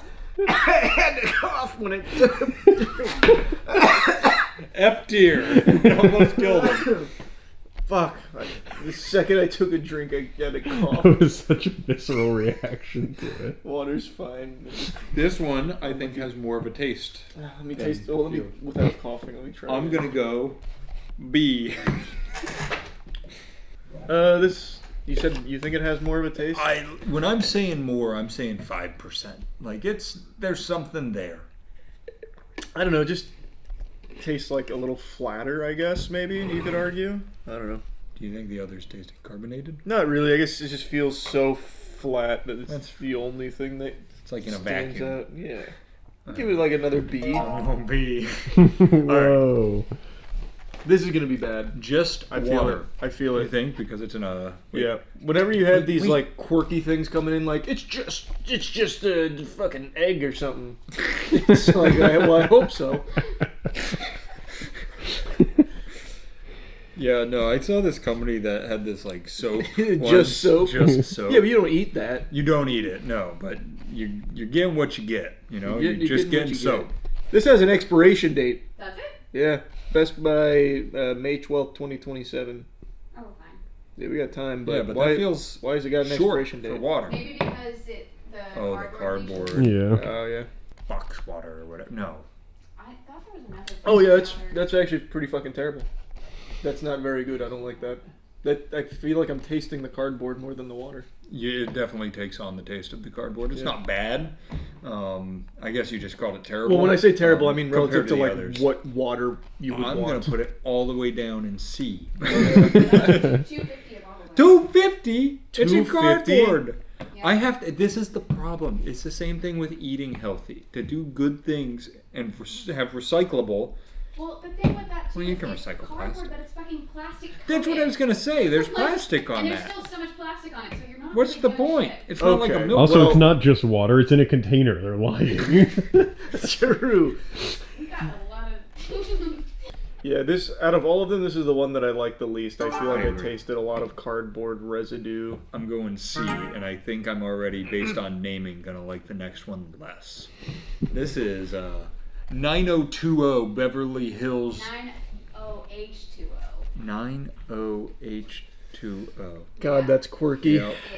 This From reminds Beverly me. Hills. Yeah, and it's drink the world's finest. TM. Oh, it's gonna be terrible. How expensive was that one? This one is $4.50 a bottle. That's the stupidest This thing. is That's the the shit small... they put on your nightstand in a hotel. I was gonna say It's horrible quality too, right? Like it's like really. I don't know. I just don't like. California the feel of it. Mountain Spring Water. Yeah, that is it's the a most shitty California shit I've ever bottle. It seen and heard. is. Smooth, crisp, light. Shut up. Dummies. Co-founder and CEO John Gluck. No. That can't be That's a real. fake name. John Gluck. That's a fake name. Well, hey, okay, hold on, guys. We were a little hasty. Sorry. It won the World's Best Water Award, Yeah. as well as the Best of Beverly Hills Golden Palm Award. So who Like a Who votes for best that? of the Bay type of thing. yeah, who is on the council of the World's Best Water Award Committee, I I wonder? guarantee it's John Gluck. Get on that. I know it. Like, how are we not there? We've done I've done 3 water bottle tier lists. One with you, one with the boys, and now one more with you. Who else is more qualified? Nobody. There's some numbers and water drops on the back. What do they mean? The mineral content of the water you drink matters. The finest waters in the world are flowing with natural minerals that your mouth can taste and your body can feel. And then it just gives you the numbers of like potassium, magnesium.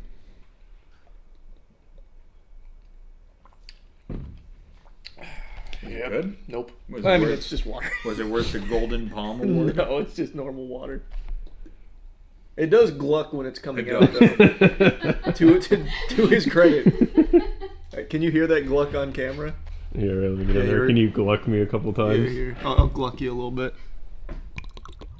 Oh yeah, that's some good gluckage. I would put that in the Fiji where there's no taste. Yeah, it's just very normal water. I'm getting something of an aftertaste. Are you? I'm not. I don't get any sense of minerals that my mouth and body can feel. Probably just engorged myself on water. Oh. Yeah, I'll go B. I'll give it a C just because I hate their branding and their price. I didn't You're paying more for what is fundamentally the same quality water as all the Now other I'm ones. understanding what this video is, and I'm going to change my ranking to a C. Yeah. Price And to I'm going to change it to a quality D ratio. now. Now it's a D. It's a race to the bottom. All right, this one has to be expensive. That one is about $3.50 a bottle. Okay, this is pH 8.4 Icelandic Glacial, and it says... We tried Let me this see one last the time. label. Oh. Let me see the label. Whoa.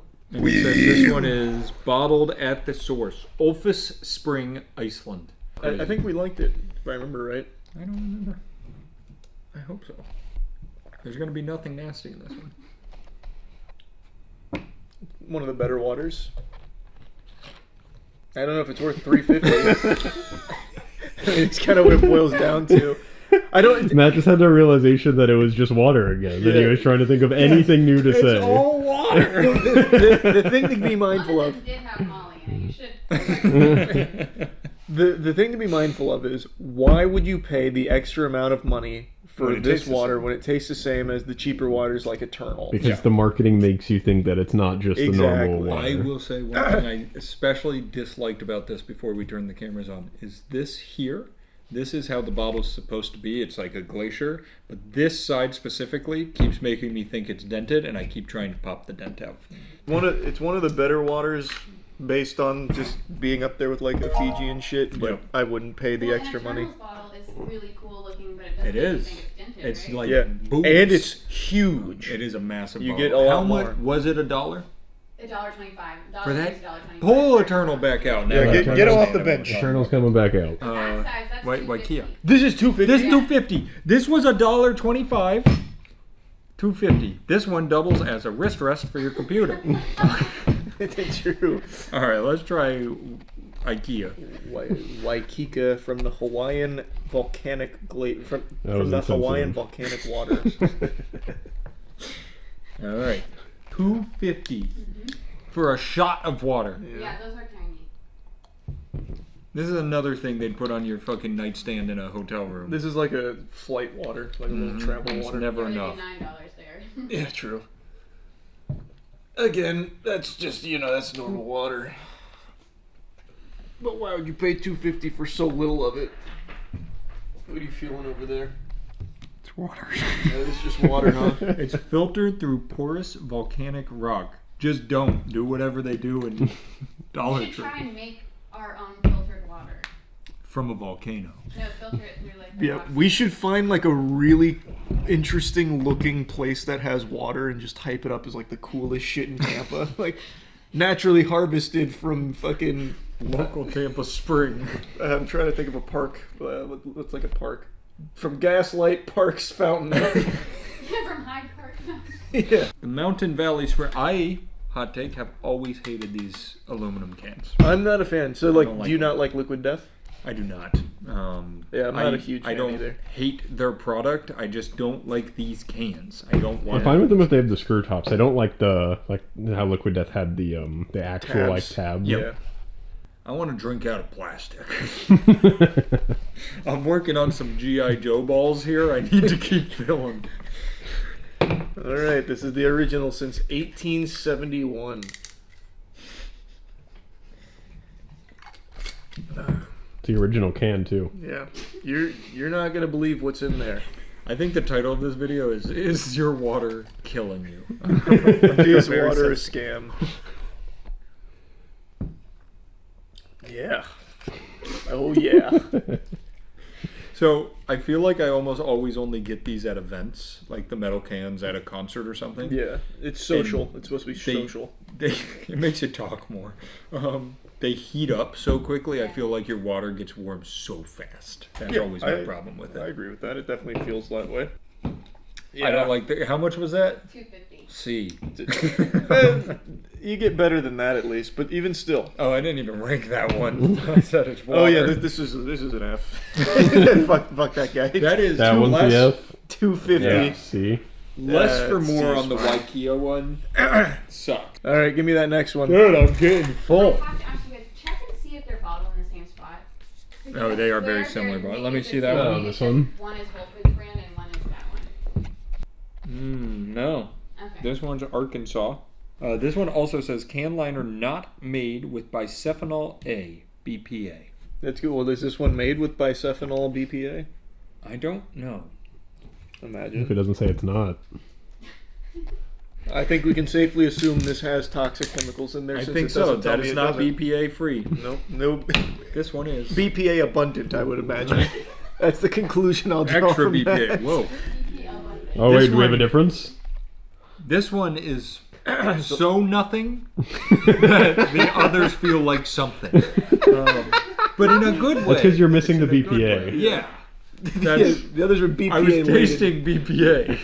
So it's just, there's nothing there. It's like your mouth reverses. It's like your mouth reverses is crazy. You see what I mean? That is a lot of nothing. It's in there. like the abyss from Stranger. Yeah, that is a lot. That is really a lot of nothing, huh? That one. That one shocked me. Oh, we didn't even tier list that last one. I don't think because of all the BPA's that are no doubt in there. Probably a D, maybe a C. I think this video is going to need a stinger showing the last bottle. You already said C for it. See? Yeah, Yeah. I don't remember giving it something, so I give it a C. I'm going to go A. They found a way to just Whoa. make it empty. How expensive was this one? That one was $1.80. Oh, that's much and better it's value. cheap. I'll give it That's an an A. A. I'll give it an A too. Danny, try that and tell me it doesn't rock your world. Oh yeah. Oh, man. He's shocked. It's so much That's nothing. pretty like nothing. It's like That if they is- I'm with you. liquefied air. Yeah. That's just No, there's O. like no aftertaste. Your mouth forgets it was there. Yeah.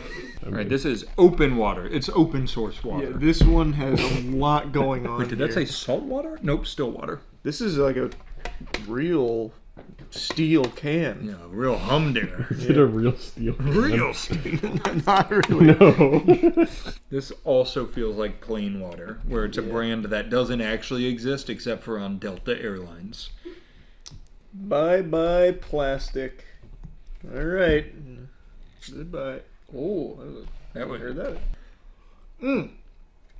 Oh wait, that's like actually like a really shit one. I don't like that one at all. Yeah, like, it has a taste. and not a good one. This is weird. This kind of has it. You know the rubber on the inside of caps? It's a lot of times like a white rubber little coating.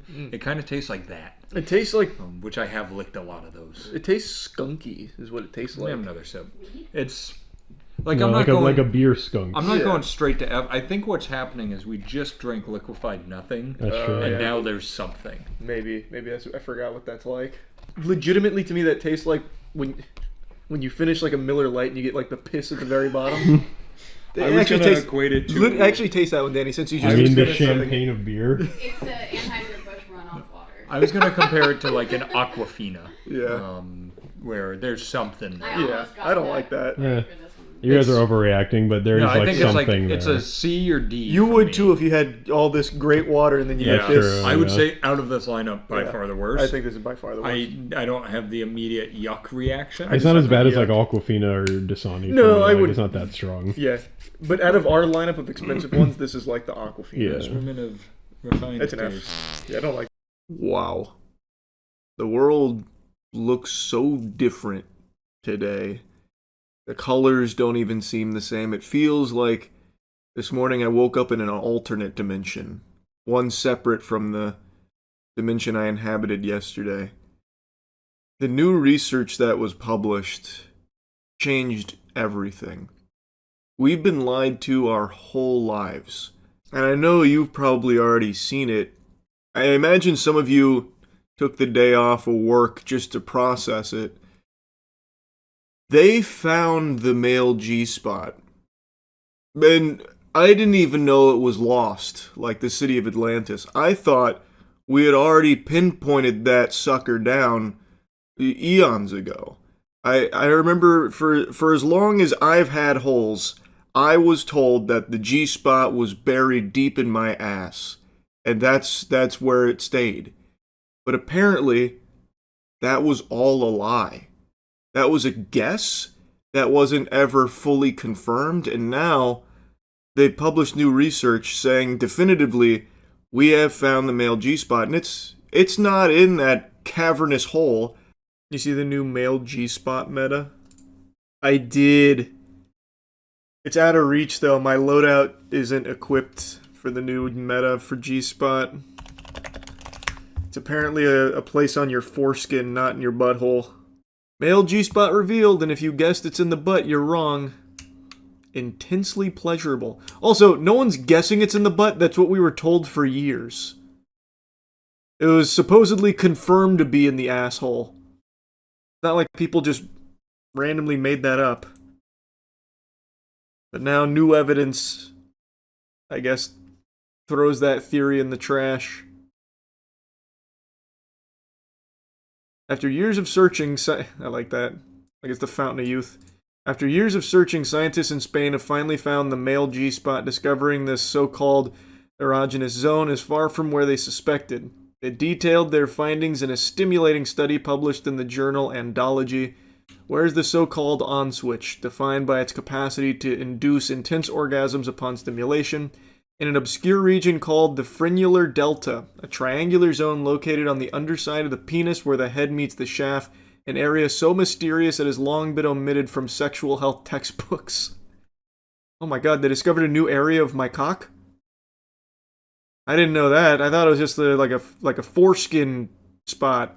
Years of searching, it's not like they're going to the Amazon rainforest. Just touch your dick or ass, bro. That's very true. Yeah. It's not like it was some kind of crazy expeditious journey to find it. Like you can study the shit out of your wiener and butt. According to this study conducted by scientists at the University of Santiago de Compostela in Spain, this region is richly innervated by partially overlapping perennial related to the region connecting the genitals and anus, and dorsal, aft-facing nerve branches with heightened concentrations of nerve bundles and pleasure receptors. In layman's person terms, the frenular delta makes for intensely pleasurable and highly specialized sensations, according to the paper.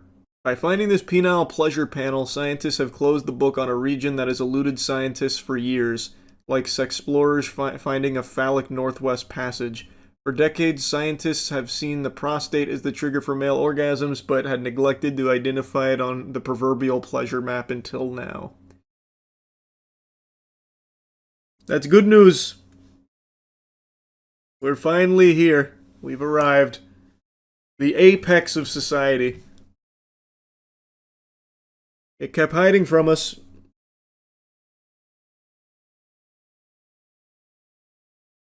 Sex 2 is finally upon us. That's right. That's right. You can kick and you can scream, but it'll come all the same. We have discovered the male G-spot. And it's right where I said it was from the very beginning. I've been saying for years that the dark side of the moon on the penis it's highly unexplored. No one ever checks underneath. Do we flick it or something? You do whatever you want with it. You slap it, you fucking fart on it. I don't know, man. But I think you need to have your foreskin for it. Can I sue the doctor that took my G-spot? I know. A question on everyone's mind now after this stunning revelation. The G-spot Krampus that stole all our foreskin, hogging the G-spots to himself. It's a game changer, not gonna lie, feels so good. Okay, I can only speak as a circumcised man, but I feel like there's no way uncircumcised dudes didn't know that, right? Like, I feel like just through trial and error and experimenting, you would have found that, oh, this spot feels cool. Wow, this feels so good over here, right? Like, there's no way someone who's uncircumcised read this and they're like, holy fuck, I never thought to touch under my wiener. I'm only ever on top doing this, like a DJ. Like, I feel like this isn't new information for, like, the majority of people. It's just now it's being officially labeled as the male G-spot. That guy's the only hooded homie left alive. Yeah, we have to preserve him. Put him in a bubble. We must study him. Ask him questions. The only man with a hot dog and a bun still around. So does that mean the spot in your ass was just LARPing as the G-spot? I feel like it must have been like maybe a placebo thing or something. I don't know, I never tried getting up in there and seeing what that felt like. But I feel like just because of all of the propaganda, like all of the articles written about it, a lot of people probably convinced themselves that this is euphoria, this is the good stuff. Meanwhile, they're just fiddling around in their butt. It doesn't do anything. The other channel video, which one of the boys can find their G-spot first, doing everything behind a curtain so you can only see the shadows. That's a good idea. That is a good idea. I'll write it down. I'll put it in the notes. So you're saying I've been sticking my finger up my ass for nothing. I wouldn't say nothing. You're becoming more familiar with your body. Knowledge is power and all that. So, I mean, I wouldn't say it was moot. You probably got some experience out of it. Mapping it like you're splunking. Exactly. Exactly right. See, he gets it. I once stuck my finger in my anus to get the poop out, but it felt kind of good. What's your plan, man? How would you get the poop out by sticking a finger up there? All you're doing is just plugging it further up. What the hell? What? How is that? What kind of strategy is that? It's not like a lawnmower with like a ripcord or anything. Like all you're doing is just poking it. Fish hooking, I guess. Oh, I guess. Yeah, you could be fish hooking. Turning my asshole into an arcade claw game. Nurses do it for chronic constipation. Well, I don't think they just... Well, I don't know, maybe they do. I was gonna say, I don't think they just go like one finger up and just start jamming it up there or something like Naruto 10,000 Years of Pain. Like, I imagine there's probably a methodology to it. They just slap the cheeks around, probably. Can you imagine if that was the actual, like, medicinal strategy? I see you've got some impacted feces here. Alright, bend over. Just on, like, bongos on their ass. It's shockwave treatment. They do it for kidney stones. You don't need foreskin, it's above the foreskin.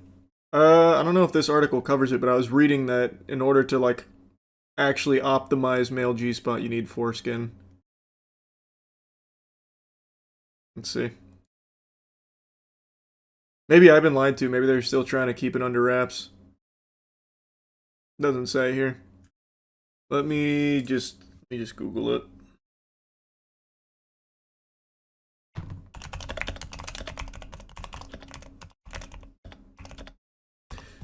Let's see. Male G-spot foreskin required or not? Let's see. It seems like it's too new. People still talking about the back door. Yeah, I don't see any information on whether or not it's required or not. From what I saw earlier, it is. Maybe it's not. Who's really to say? We're still on the cusp of this discovery. This is like electricity. This is big. We still don't quite understand all of the inner workings of it. We're working it out. Well, it looks like the Lego scandal is finally reaching its conclusion in what has been an extraordinary case filled to the brim with corruption, confusion, more going on than Game of Thrones. It looks like it's in the end game now. Bricks and Minifigs is forever going to be a name that lives in infamy, I imagine, from this point forward. Reckless Ben was muzzled and unable to release Part 3 for a while, but he recently had the ball gag taken out of his mouth, so he has been able to drop Part 3. Buckle your seatbelts. It's a wild ride. I'm about to go to court, and I don't even know what I did wrong. Right now, I kind of don't even know what I'm being charged for because all of the body cam footage has been redacted, and they say it's to protect the victims. However, I think there are some redactions that maybe don't make sense and that weren't to protect the victims, and there's some things being said about me that are redacted I don't know about. So Ben requested the court audio, so this is real court audio that he had an animator make visuals for. Ben is representing himself here. That is like the biggest blunder historically. That is usually ill-advised, not just from like legal experts, but basically anyone would tell you that representing yourself is a death sentence. You get bent over, they spank your cheeks red. A bold move from Ben here to Phoenix Wright for himself. He is now explaining that he doesn't know what he's being charged with because a lot of redactions are in place. I do have some concern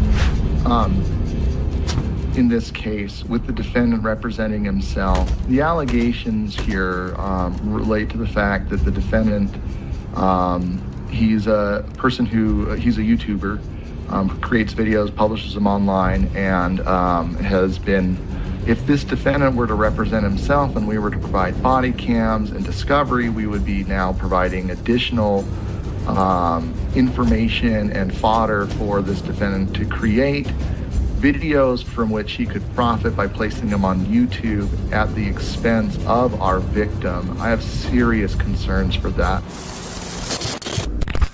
Yeah, the state of Utah is claiming that if they tell me what I'm being accused of, then I'll use it for content on my YouTube channel. And they can't have that.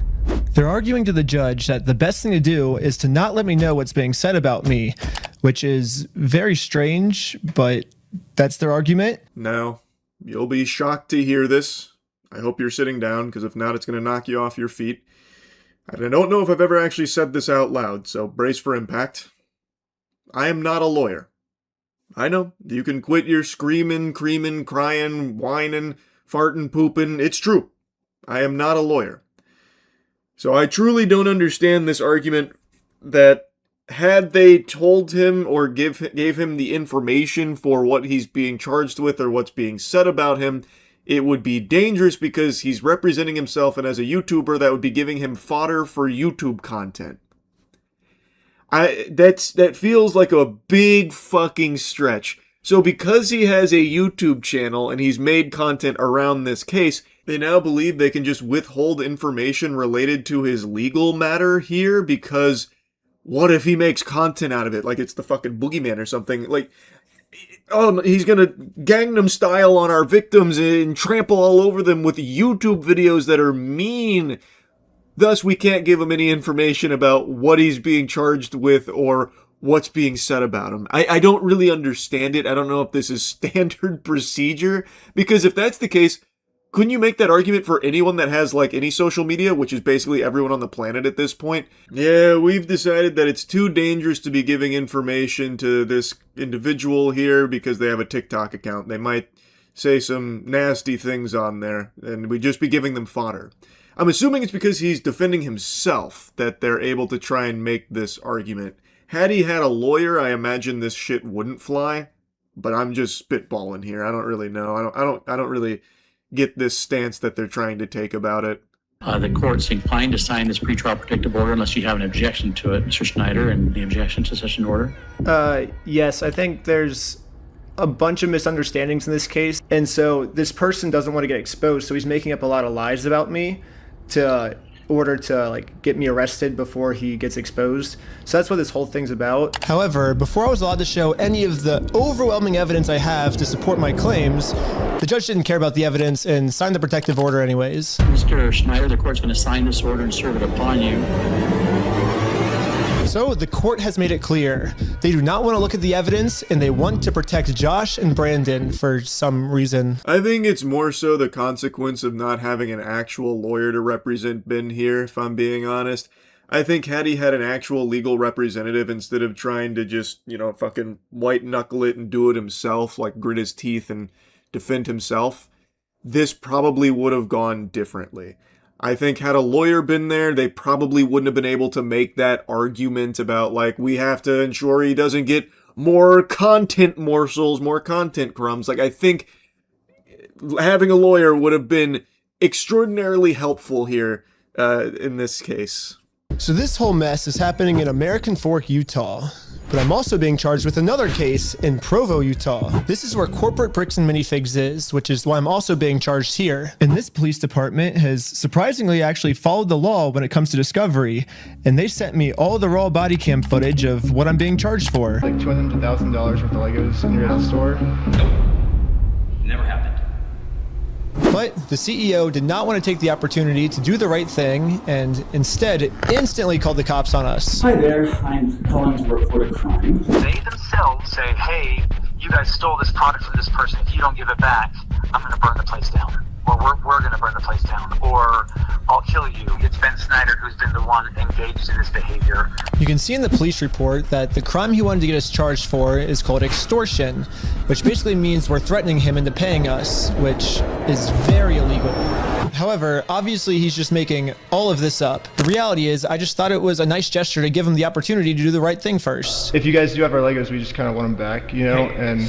Holy Toledo, man. Heavens to Betsy. Ammon McNeff is such a slimy twerp. Just a fucking sniveling dweeb, bro. He is the epitome of dork. This guy is a wedgie magnet. So... this is something else that Ben is now having to contest with here. And you can hear immediately after that first interaction where Ben went to Ammon, the head of all of this, to try and say, hey, this is what's going on. This is what we believe is happening. Will you work with us, give the Legos back, that kind of thing? And Ammon, instantly put up a stink like, nope, not happening. Scram, take a hike, Buster, get out of here. And then he goes inside, instantly calls the police and says that they're threatening to burn the place down or I'll kill you, and is trying to charge them with extortion. What? What? I mean, that's classic Ammon McNeff fashion at this point. This guy is, dangerously delusional. He probably went out there and just heard, when Ben was talking, just heard, Charlie Brown's parents... and then just made up this whole fanfic in his head. This guy must have come here to threaten to kill me. Yep, time to report him to the police. What a maniac. And great news, Bricks and Minifigs fans and employees and customers.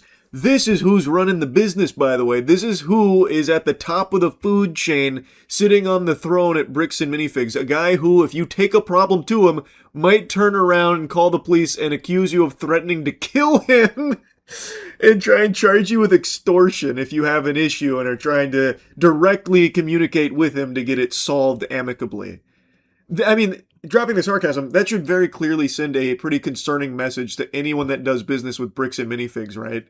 It has to. So now, Ben talks about how his plan was to go to the police about Ammon McNeff falsifying this report about him, because he has all of the footage, all of the raw footage to prove he never threatened to burn the business down or kill him or anything like that. So he made a case against Ammon McNeff about this. He submitted all of his footage to prove his claim. Apparently he even had access to Ammon's evidence, which was basically because it was just a bunch of barnacles. It was just straight up horseradish. So his plan was to open a case against Ammon McNeff for this hogwash. My name is Ben Schneider. A couple months ago, I made a case, and you were the officer that was helping me create it. I submitted a bunch of evidence through a link you sent me, and this was a couple months ago, and I haven't heard anything back. And so I'm just calling to see if I can get some type of update on how the case is going. We're sorry, your call cannot be completed. Yeah, literally no matter what I tried, I could not get a hold of this police officer. Eventually, I did find an answer. They sent it to me in the mail, and looks like I was right. The police only had time to take on one of our cases. And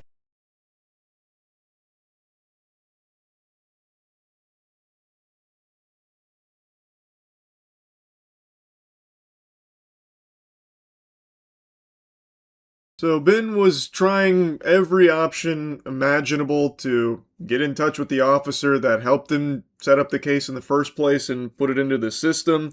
He even went to the department in person. There was another officer on the phone that reached Ben, telling him that the officer he's looking for isn't there, and she can't provide any updates about that case or anything, which meant Ben still had no answers or communication from the authorities on what's going on with the case, so he left with his dick in his hand and nothing to show for it, until the Ammon McNeff toilet paper floated in through the mail there, apparently. And again, I think this is probably due to lack of lawyer. I imagine had a lawyer set this up, like went through this case with Ben and put it into the system with the authorities, they probably wouldn't be able to just fucking brush him off like that, because there is very real, very compelling, very substantial evidence from Ben's camp proving that he never threatened Ammon McNeff's life or anything like that.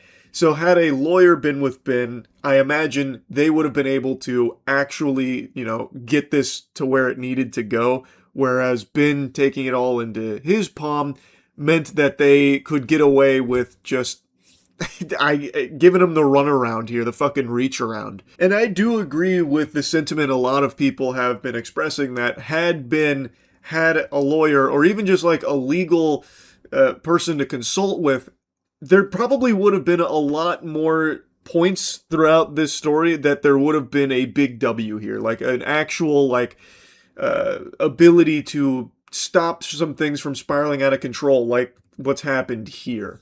And I recognize that it's not exactly like a financially viable thing all the time, but with Ben's freedom in jeopardy, it's probably worthwhile to explore the option, especially with how big this story got. I'm sure there were some lawyers that were willing to actually fight with Ben here for, not something super unreasonable, if I had to guess.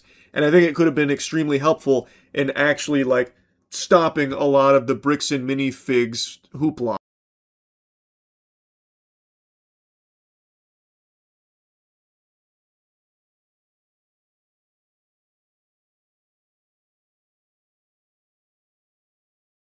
We agreed that there really was no extortion code that would fit your situation.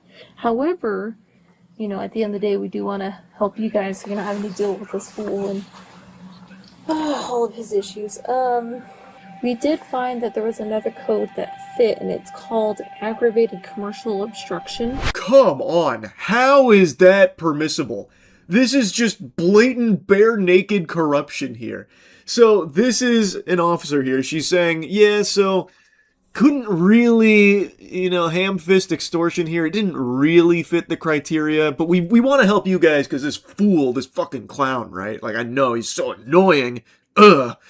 So, with a little bit of mental gymnastics and a tad bit of elbow grease here, we do have something that can maybe fit here called aggravated commercial obstruction. So they're just doing everything they can to help Ammon here, help the corporations instead of the civilian here who has real evidence to prove their innocence against these claims. The authority here, the officer on the phone, she even says, yeah, it doesn't match your accusation of extortion. So how about we change your accusation a bit so that way we can make it work? That's fucked up. Why are they doing that? Why are you going out of your way to try and make a case for this guy who has already just showed that he was wrong about an accusation? So he has been proven liar, liar, plants for hire, and now you have gone out of your way to blatantly state that you want to help him, help them, the corporation, yeah, the good guys, by the way, So now you have found something that can maybe fit here for them to utilize as a weapon against him. That shouldn't be allowed. That's fucking crazy. However, the tricky thing is that we have to prove that this individual either entered or remains unlawfully on the premise. When he came to the property, did you have to ask him more than once to leave? Yes. Okay. You know, we're not leaving until we get it. And he's like, no. Like, That is the tricky thing, isn't it, officer? So luckily she was helping Ammon build the case here on this new claim that has been pulled out of her ass in order to fit Ammon McNeff's desires to have been arrested or punished legally as much as possible. And the lawyer is more than happy to oblige. I don't know if this... the officer. It's basically Ammon McNeff's lawyer at this point, to be honest. The way she's fighting for him. So now... talking about like how when he was asked to leave, Ben and his team refused to.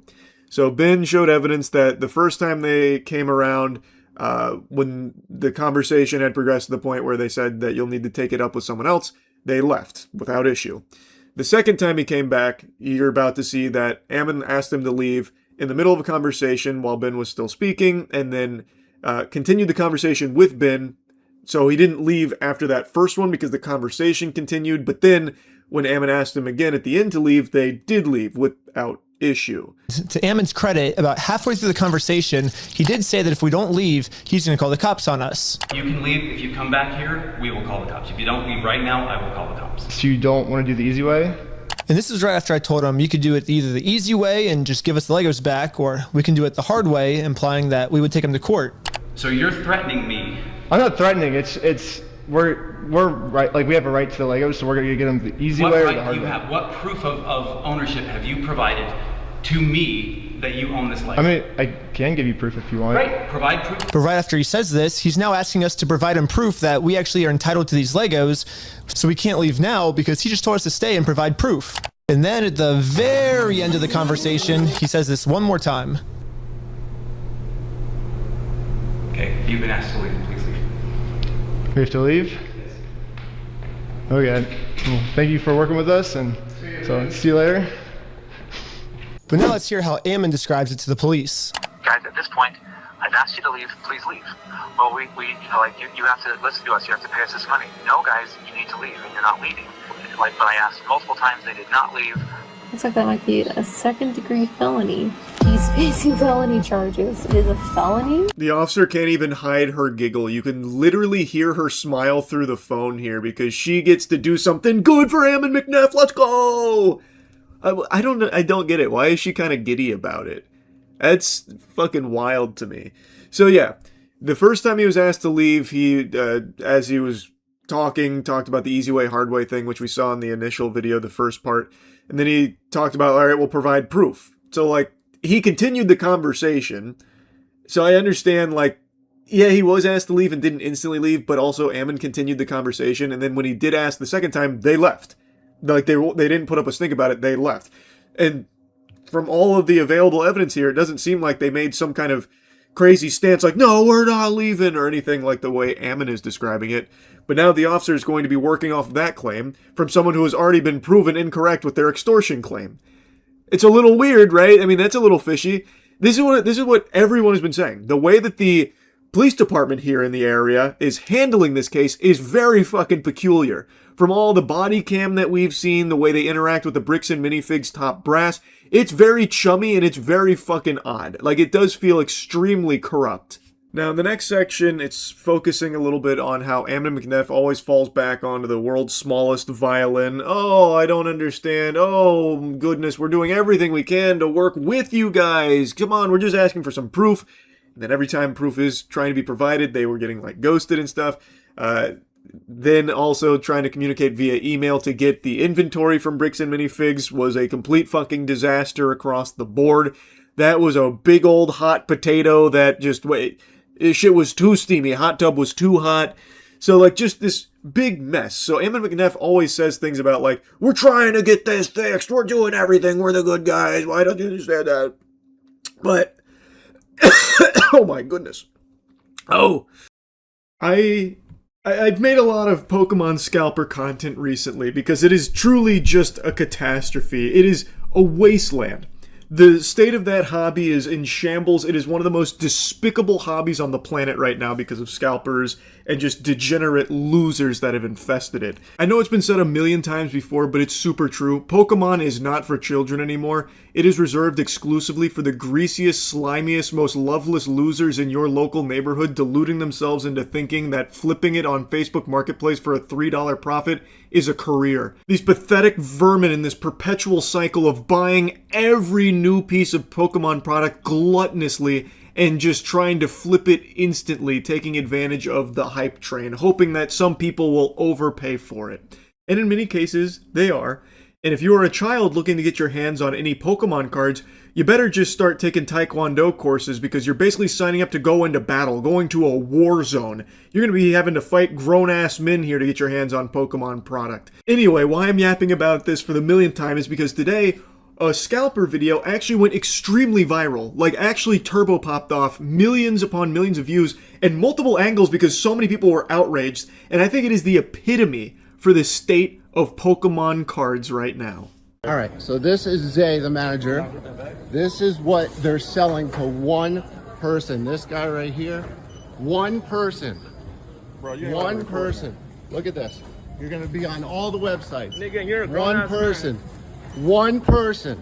It's cute how he immediately tries to cover his face in shame while in a panic, and then desperately tries to cling to something to defend himself, but all he can utter out is this trash by saying, "You're a grown-ass man." Meanwhile, he is also a grown-ass man. Unless, of course, he's like a baby that's been sent to Wumbo or something. But I'm pretty sure that is also a grown-ass man that's dumping his entire paycheck on this Pokemon product, and the manager of the Walmart is there as like his fucking muscle, like his security guard, because it seems like the manager probably knew this was going to be a bad look, because they literally wheel out multiple shelves of Pokemon product for this guy to buy.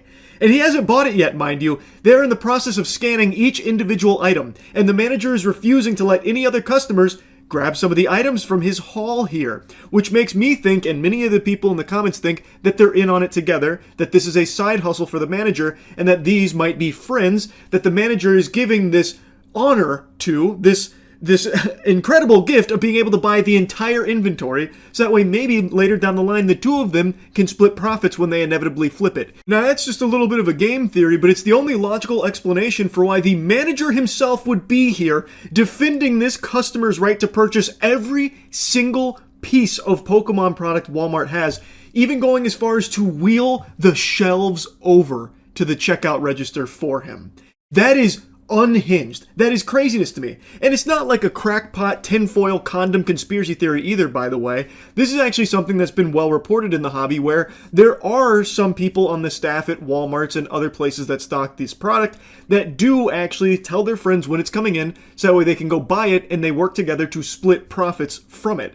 That has happened before. And I feel like it's a pretty strong argument here that that might be what we're seeing unfold right now. Because how else can you explain this shit? It only gets worse as the video goes on, mind you. One person. One person. They're selling this all to one person. This is the manager. This is the manager's say he didn't bring any of these up yet, but won't let me buy them. They're all rung up already. They're all rung up, but they're sitting there. I see her scanning them. Sir, they're on the machine. Can he have his product back? No. Just a blatant, bold-faced lie saying that they're already rung up. You can hear them scanning it. They are actively scanning these products. They are not rung up, but the manager is reserving them for this goober here in the hoodie that is now trying to, cover his face like fucking Bane here, so that way you can't make out who he is. I gotta tell you, sports fans, I have a hunch that if I went to that Walmart and I grabbed an entire fucking shelf and brought it to a checkout register, I probably would be met with a little bit of friction there. I probably would have to answer to the higher-ups, and they wouldn't necessarily condone that. I don't think they'd let me just buy the entire fucking shelf that I brought to the register. But he gets to. Why is that? That's quite curious, isn't it? That's a little odd. I've never seen that before. You already paid for it. You already paid for it. He did? Did his card swipe yet? No. Sir, you're not going to be able to credit those, okay? All right. You're the like head manager of this yes, Walmart? Sir. It's no higher than Zay. All right. Zay, from this manager of Walmart on Arroyo, is letting one guy buy all these because he knows them. Because he knows them. Because he knows them. Because he knows them. I can record. No, you can't. Yes, I can, Zay. Ooh, that one touched a nerve there all at once. There was like a fucking Winter Soldier response. They're like, oh, wait, no, we don't know him. No, we're all strangers here. We don't know that guy. No, this manager's just super fucking awesome. No, this guy just lets anyone just grab the display shelves and bring it to the checkout register to buy all of the product. And then also, that forbids everyone else from even accessing the product, even before it's paid for. Ugh, and every single line out of the protagonist loser in the hoodie's mouth is just fucking cinema. Every single sentence that he squeaks out from his lips is more pathetic than the last. So when he's trying to say he has no idea who this manager is, he has the gall to say, I'm from LA, ask about me. What in tarnation are you yapping about? What? Ask who about you? Burger King? Like what? How does you being from LA mean that you have no idea who the manager is? How does that mean that you guys can't be friends just because you're from LA? What is that thought process, man? Bought all of this, plus another pack over there. Oh wait, where's it coming? Bro, this is the shit I'm talking about. Nah, don't cover your face, bro. You're gonna buy everything, dog? You're a fucking dick. You're a fucking dick. Do something about it. Deadass, yeah? We can step the fuck outside. Look at, I don't know, cover your face too. Look at this. The kind of shitty people. Kind of shitty people do this shit. Bro, I gave some to people. Bro, fuck off. Shitty ass fucking people. This is one of the other angles I was talking about. Here you can see really the whole scope of the operation. I counted 3 full displays that they wheeled over for this guy and the girl with him as well. 3 whole displays he was able to buy up while being reserved, apparently, since the manager wasn't letting anyone touch any of that product anymore. Also, he's starting to puff out his chest a little bit. He even insinuates that he's ready to throw down for Pokemon cards, ready to get into a bit of a scuffle, saying, do something about it. This stupid asshole forgot that he wasn't on Xbox Live right now, so now his mouth is writing checks his ass can't cash, so he's ready to, like, fight a stranger here over this Pokemon product that he is greedily buying up. He's ready to, alright, do something about it. It's fisticuffs time. And then the guy filming's like, alright, we can go outside. And then he immediately kind of like shies away, like, come on, fucking hurry up. Finish ringing me up, please. What an unhinged asshole. Now he's just ready to start fighting over it. But don't worry, I'm pretty sure I heard this benevolent saint mention that he gave a couple of people some of the merchandise there. Don't know if that's true or not, considering in the other video we saw that the manager wasn't letting anyone touch any of that product anymore because it's only purchasable by this guy for some really weird reason. So I don't know, I'd have to call into question the authenticity of that claim that he lets some people have a little bit, especially when you look at the displays. They are fucking filled to the brim. The cup runneth over on greed here. I don't think he's being truthful when he says he let someone else have some. I don't see a dent in it. And regardless, even if he parted ways with 1 or 2, look at the quantity he's buying. Nobody else is going to have any Pokemon product for themselves or their kids or whatever. I can only, with my fingers crossed, hope that any day now, people will finally wake the fuck up and stop paying scalper prices for Pokemon product. If that happened, if people would just finally stop paying over MSRP for this, these scalpers would be left with their dick in their hand, and they'd be furious. That is how you win. You stop paying over MSRP to these losers. But I don't see that happening because the hype train's too high, and most of the time, let's be honest, it's scalpers selling to other scalpers. So even in this extremely egregious example of scalping, I imagine there were probably 10, 20 other scalpers that were looking to do something very similar, just maybe not to this extreme degree. And probably without the blessings of the manager here, because it seems like the manager was really on this guy's side. But mostly this hobby has become truly just plagued by greedy assholes that don't view it as a hobby, more so like an investment and a get-rich-quick scheme through flipping this shit. It sucks, man. It sucks. And this has got to be the best showcase of just how low it sank. Anyway, wanted to make fun of this clown and wanted to talk more about Pokemon scalping. That's really about it. So yeah. Seen the body cam have you seen the body cam of a driver who filmed himself violating a school's crosswalk and the police broke open his window to arrest him? Can't say I did.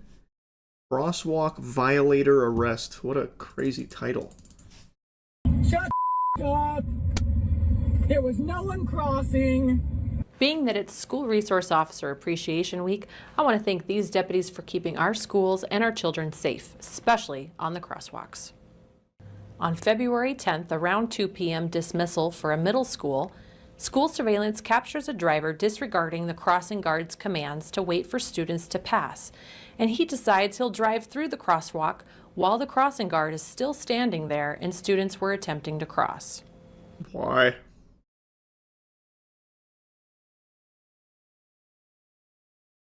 Man, must have really been in a rush to get home. Here is the suspect's angle of the incident. They posted it themselves and got 1 like. Wait, why would they do that? What? Penguinz.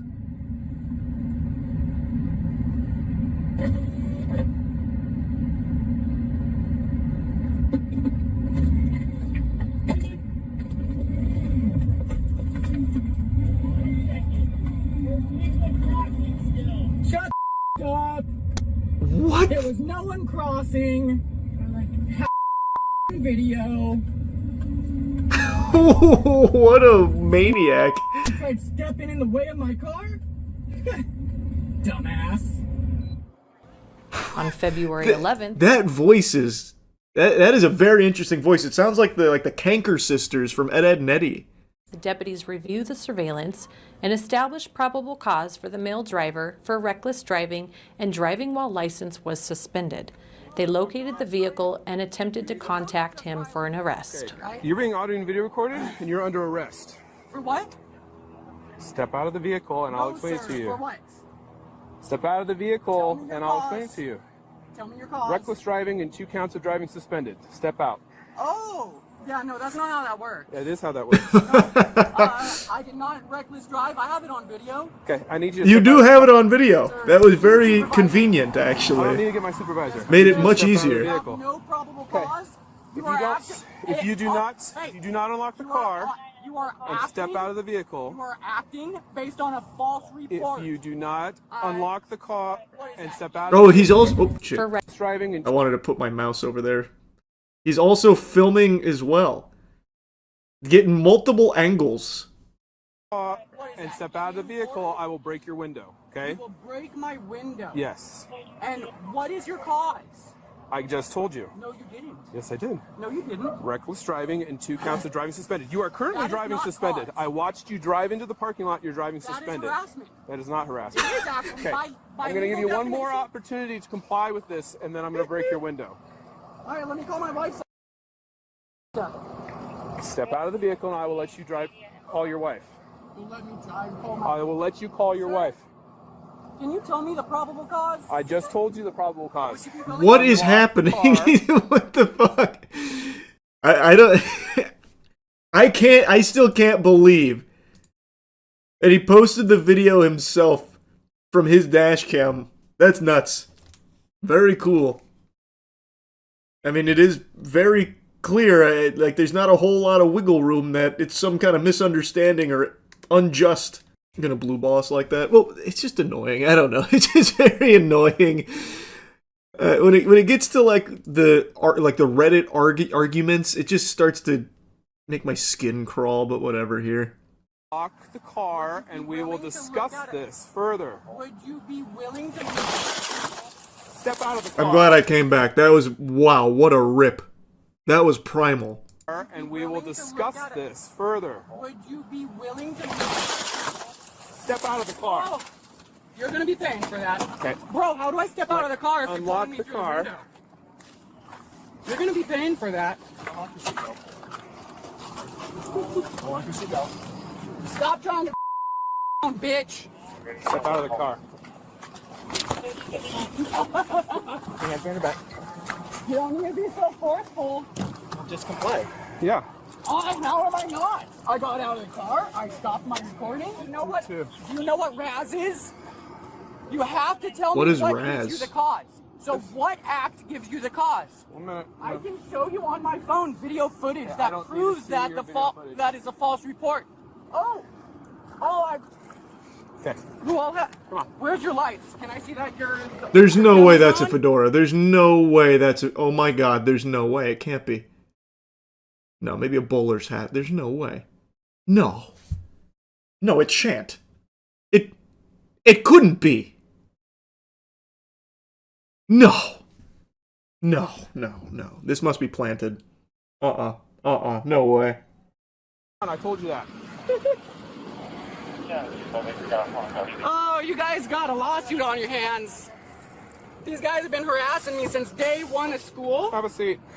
I have a video. You got anything on you that's going to stick or poke me? No. Officer cut himself on the glass. That they made a fault. We know it can be frustrating to wait for crossing students, but we also want to know our kids are going to come home safe.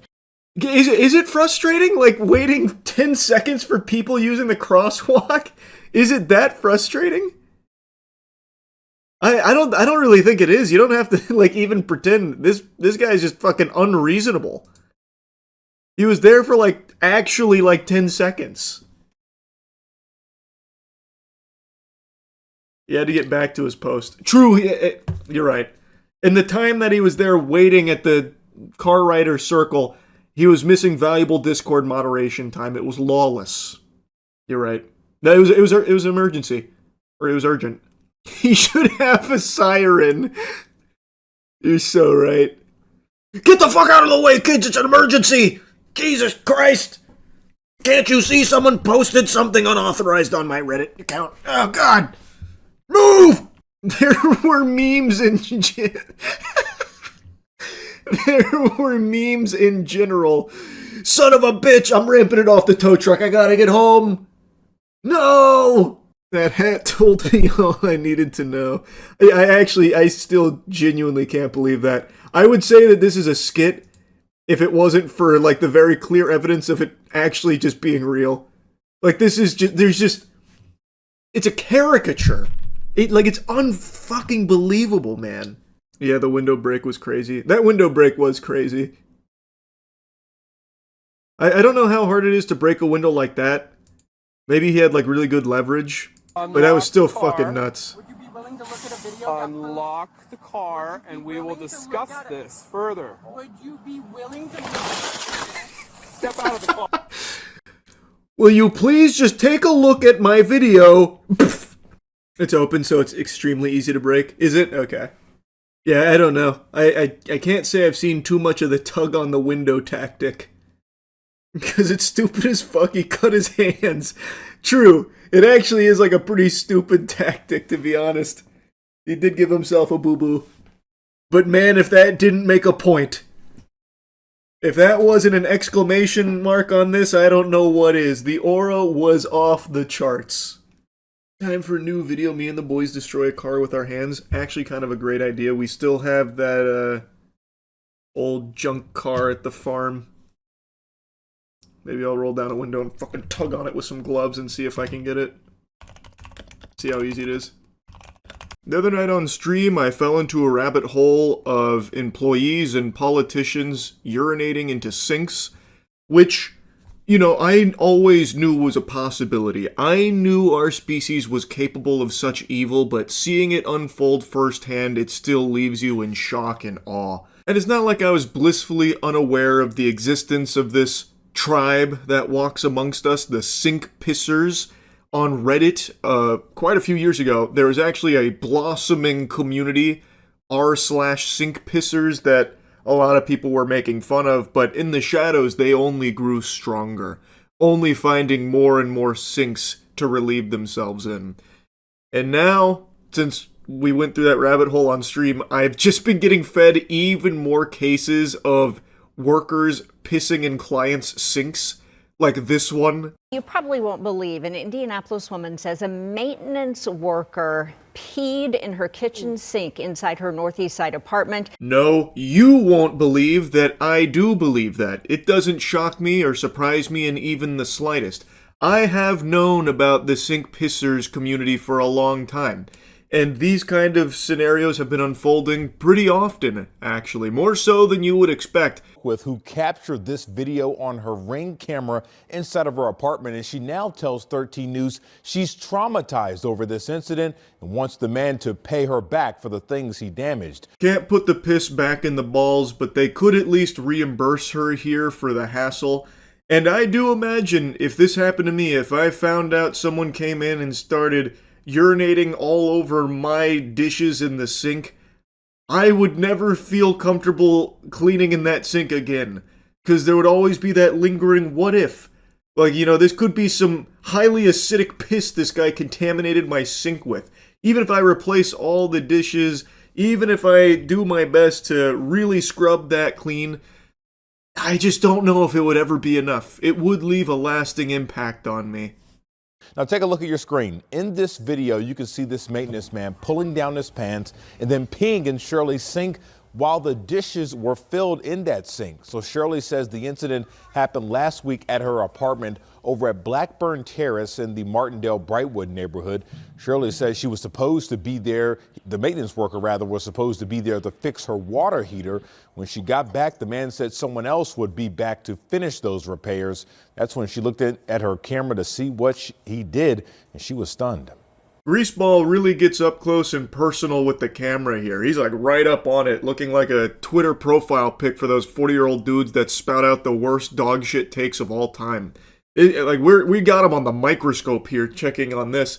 Now, judging from his build, I feel like I can say with a high level of confidence this is probably a frequent user of r/sink pissers.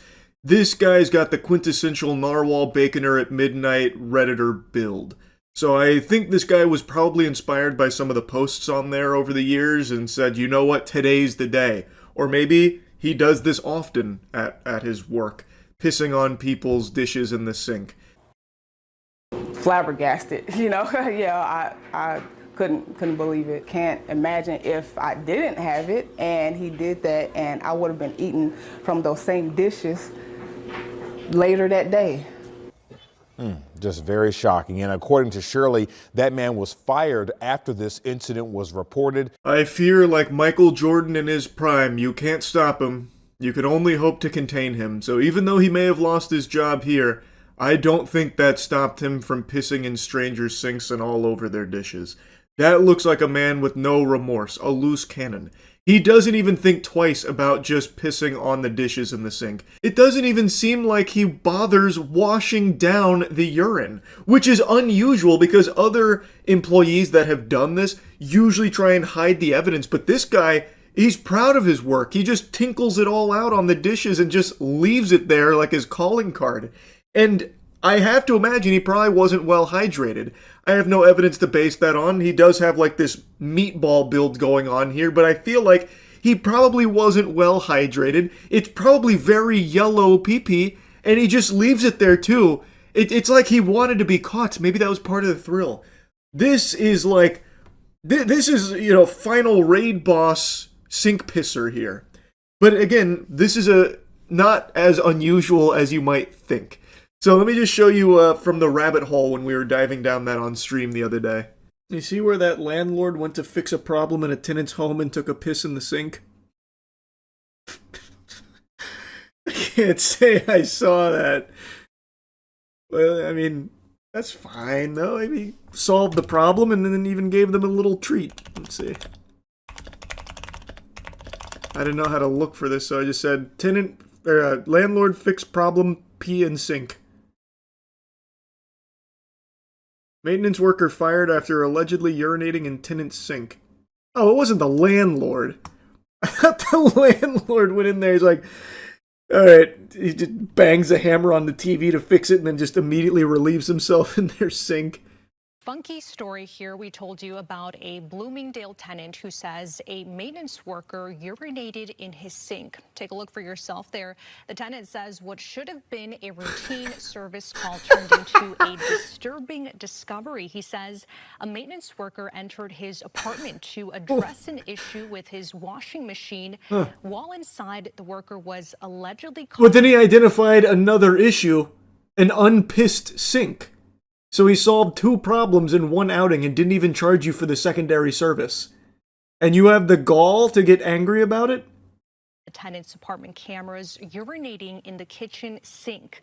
Well, tonight we heard back from the management company in a statement. They said, quote, management was made aware of the incident regarding one of our employees, and upon learning of this wholly unacceptable behavior, we immediately put the employee on leave following an investigation. We terminated the individual's employment. In Unjust. addition, property Can't piss in cleaning sinks staff anymore, huh? Some guy pissed in a coffee maker in Canada. He was candidate for an election in 2015. Well, was it his own coffee maker?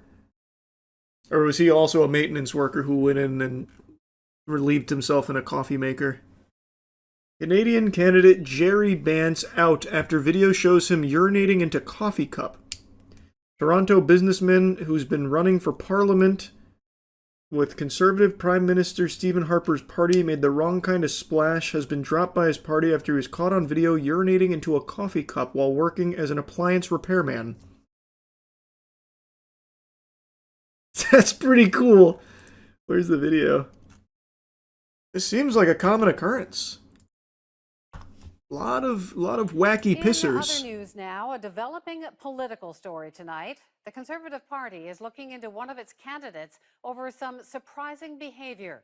For more on that, the CBC's David Cochran joins us tonight from Ottawa. Hey, David. Why do you look so sad? Well, Wendy, this involves Jerry This is Vance, fun. who is the Conservative candidate for Scarborough Rouge Park. And just a few days ago, Conservative Cabinet Minister Jason Kenney was in Vance's cameras set up, and those cameras caught Jerry Vance urinating in a coffee mug and then dumping who the hasn't? contents of that mug into a kitchen sink while the homeowner was in the very next room. That's like an elevated form of sink pissing. A more elegant solution for the sink pissing enthusiast on Reddit, I would say. Hey, Jerry. Off to the other room for some reason. Oh. He's also taking a cup. Oh my. He just peed in the cup. Then he empties the cup in the sink, rinses it, and puts it back. So when we learned of this, we immediately contacted Jerry, I gotta tell you, that seemed like the work of someone who often pisses in coffee cups. That was methodical. That was just like business as usual to this guy. But why, and Jerry, far be it from me to question your technique, why not just cut out the middleman and piss into the sink at that point? What was the point of the coffee cup? Did he just want to like maximally contaminate as many things as he could find in the kitchen? I don't even see what the purpose was. Not tall enough, he was too short? No, was he? Let me see. Oh yeah, I guess. Yeah, I guess the countertop's a little high. He could have waterfalled it, just aim up. Arc it.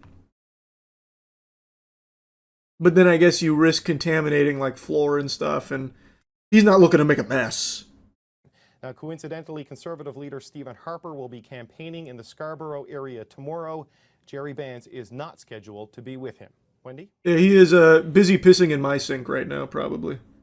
I mean, the sink pissers community seems dedicated. Yeah, the sink pissers community is very enthusiastic, but even they, I don't think, would be lobbying for peeing in strangers' sinks while on a job. I think even they would show restraint. That's all they do on that subreddit, bro.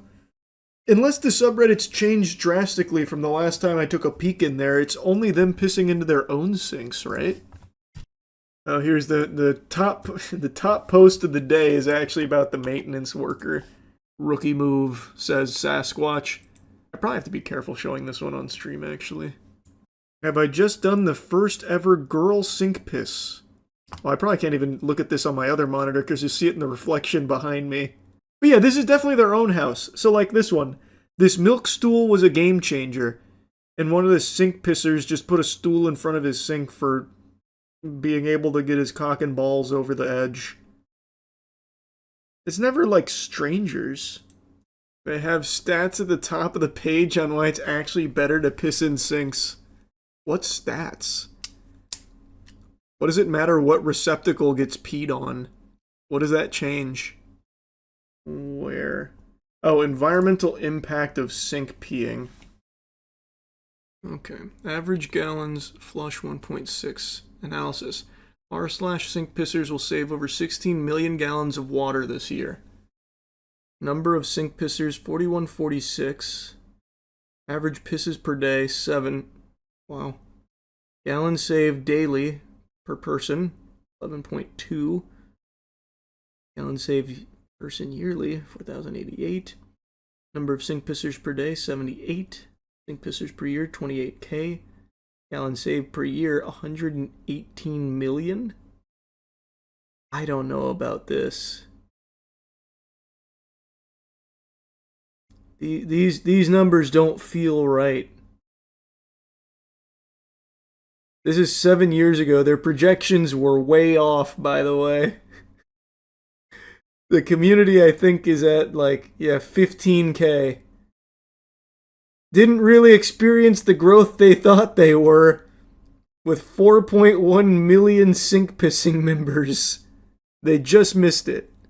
Someone also shared a YouTube video called West Virginia Pizza Hut manager caught peeing in sink. God, they're everywhere. Oh, this was 2014. This was the height of the sink pissing craze, it seems. You had the Canadian politician doing it. Now you had this Pizza Hut manager doing it. Video unavailable, what the fuck? Where'd it go? Here's an extra special ingredient that no one wants on their pizza. Pee. A district manager... Now that's an intro. Where'd this energy go, USA Today? What happened to you guys? Your writers were cooking.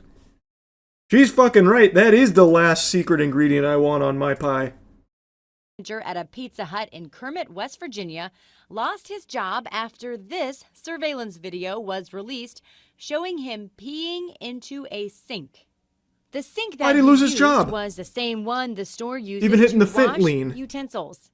Ugh. Fortunately, the incident did not include any food tampering, as it happened during non-business hours. Pizza Hut officials said in a statement that they are embarrassed by the actions of this individual. Throwing him under the bus. Pizza Hut has zero tolerance for violation. Better now that Pizza Hut has taken care of business. Well, I mean, it is Pizza Hut. It's not like it could have made the pizza worse. Do I personally know any sink pissers? I do not. That you know of. Yeah, it's true. I guess I've never asked if anyone's an active sink pisser that I know. Could you be friends with a sink pisser? Like, if all your friends came out as sink pissers, would it change anything? The only thing it would change is I wouldn't really want them around, like, my house. But yeah, I could definitely be friends with them. It wouldn't ruin it. Don't let anyone tell you superhumans don't live amongst us here. We just got to see one of them in action at the toughest salty spittoon that this world has to offer. Pokemon vending machines.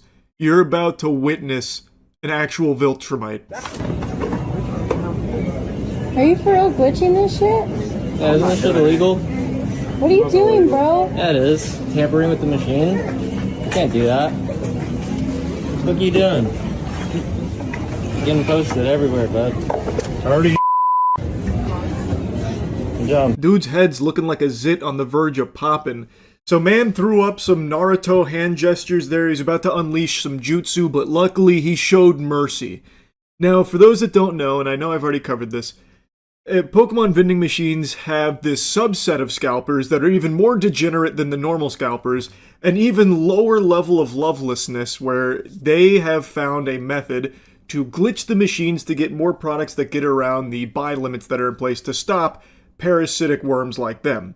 So this is one of those specimen that are glitching it so that way they can get even more Pokemon product to scalp online. And he is unapologetically doing it here, unashamed, and it's about to get rowdy. You gangbanger? You gotta look hard enough to be one, bro. Yep. Throwing up signs, you think you're cool? That's not a gang sign, dumbass. What you wanna do? What do you wanna do? You wanna get fucked? Cool? What you gonna do, bro? Get out of my face, you Huh? You wanna kiss me? Yeah, I wanna kiss you, Wanna fucking kiss me? fat. What's up with you, bro? It's starting to pop off. It's bubbling over here. Getting a lot of mixed signals. I don't know if they're about to start fighting or fucking, and neither do they. The hormones are rushing. Their central nervous system's firing on all cylinders. There's a lot of hormones going on, and we don't know what's about to happen. One of them might just start lactating. And they say love doesn't bloom on the battlefield. They've clearly never seen the Pokemon vending machine scuffles here.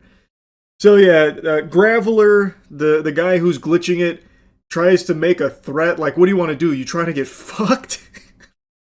So he was the one that opened that can of worms. And the other guy's like, yeah, you want to kiss me? Huh? You want to kiss me right on my tight little lips? Huh? My juicy little lips, huh? You trying to kiss on me, huh? Like, these are fighting words, I think, I guess. Touch me again. All on recording. I ain't touching shit. Bro, You guys are white trash, bro. you're white trash. Bro, Bro, look at you. You look like you came out of trailer park. Your fucking holes in your shirt, fucking nose, socks with Crocs. You're fucking weird as fuck. Yeah, no. The police are coming. You're gone, bro. You ain't glitching it anymore. So Graveler now tries to box out on the Pokemon vending machine to prevent them from getting to it so he can continue to glitch it for his own gluttony. It's a very standard tactic. This is part of the meta here with scalpers. We've seen this a million times. But he also tried calling them white trash, which is really interesting when you look at him.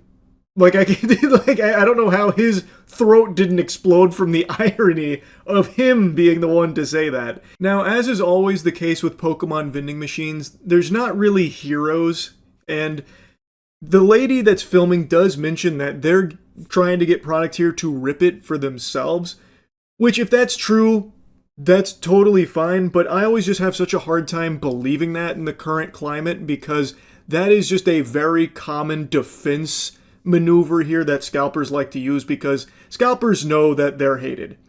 Scalpers are more hated than mosquitoes at this point. Every normal person spits on them. So now they try and like put on this facade that they're actually collectors or hobbyists or even playing the TCG, which, let's be honest, they're not playing the TCG. So I just personally don't know if that claim is overly trustworthy, since it's used by every scalper on the planet, and most collectors and most people who actually play the game aren't going to be the ones that are waiting in Pokemon vending machine lines and ready to, like, exchange knuckle sandwiches over it, which is what this devolves into. Now, I will say that it doesn't get to that point solely because of Pokemon cards. The girl's boyfriend is the one who instigates the push that starts the actual fight, but it wasn't because of Pokemon. So he may be arguing with Chungus right now, but he eventually does use tackle on Graveler, and it wasn't very effective. But it was only after he insulted his girlfriend, calling her a bitch, and that's when the fight starts. So it wasn't Pokemon itself per se. You're trying to steal everything out of here, bro? Dude, stop touching me. Stop fucking touching me. Let's get the police here. Get out of here, bro. Fucking stealing shit. Not even Stealing? paying What are for you it. talking You're about, stealing bitch? all of it. Grab all your shit and You came here go. for packs. I'm actually pissed at you, People bro. who actually want to You're rip a shit, retard. get the fuck out of here. Get out. Let's keep the video going. Get out of here. Leave. Go get the manager.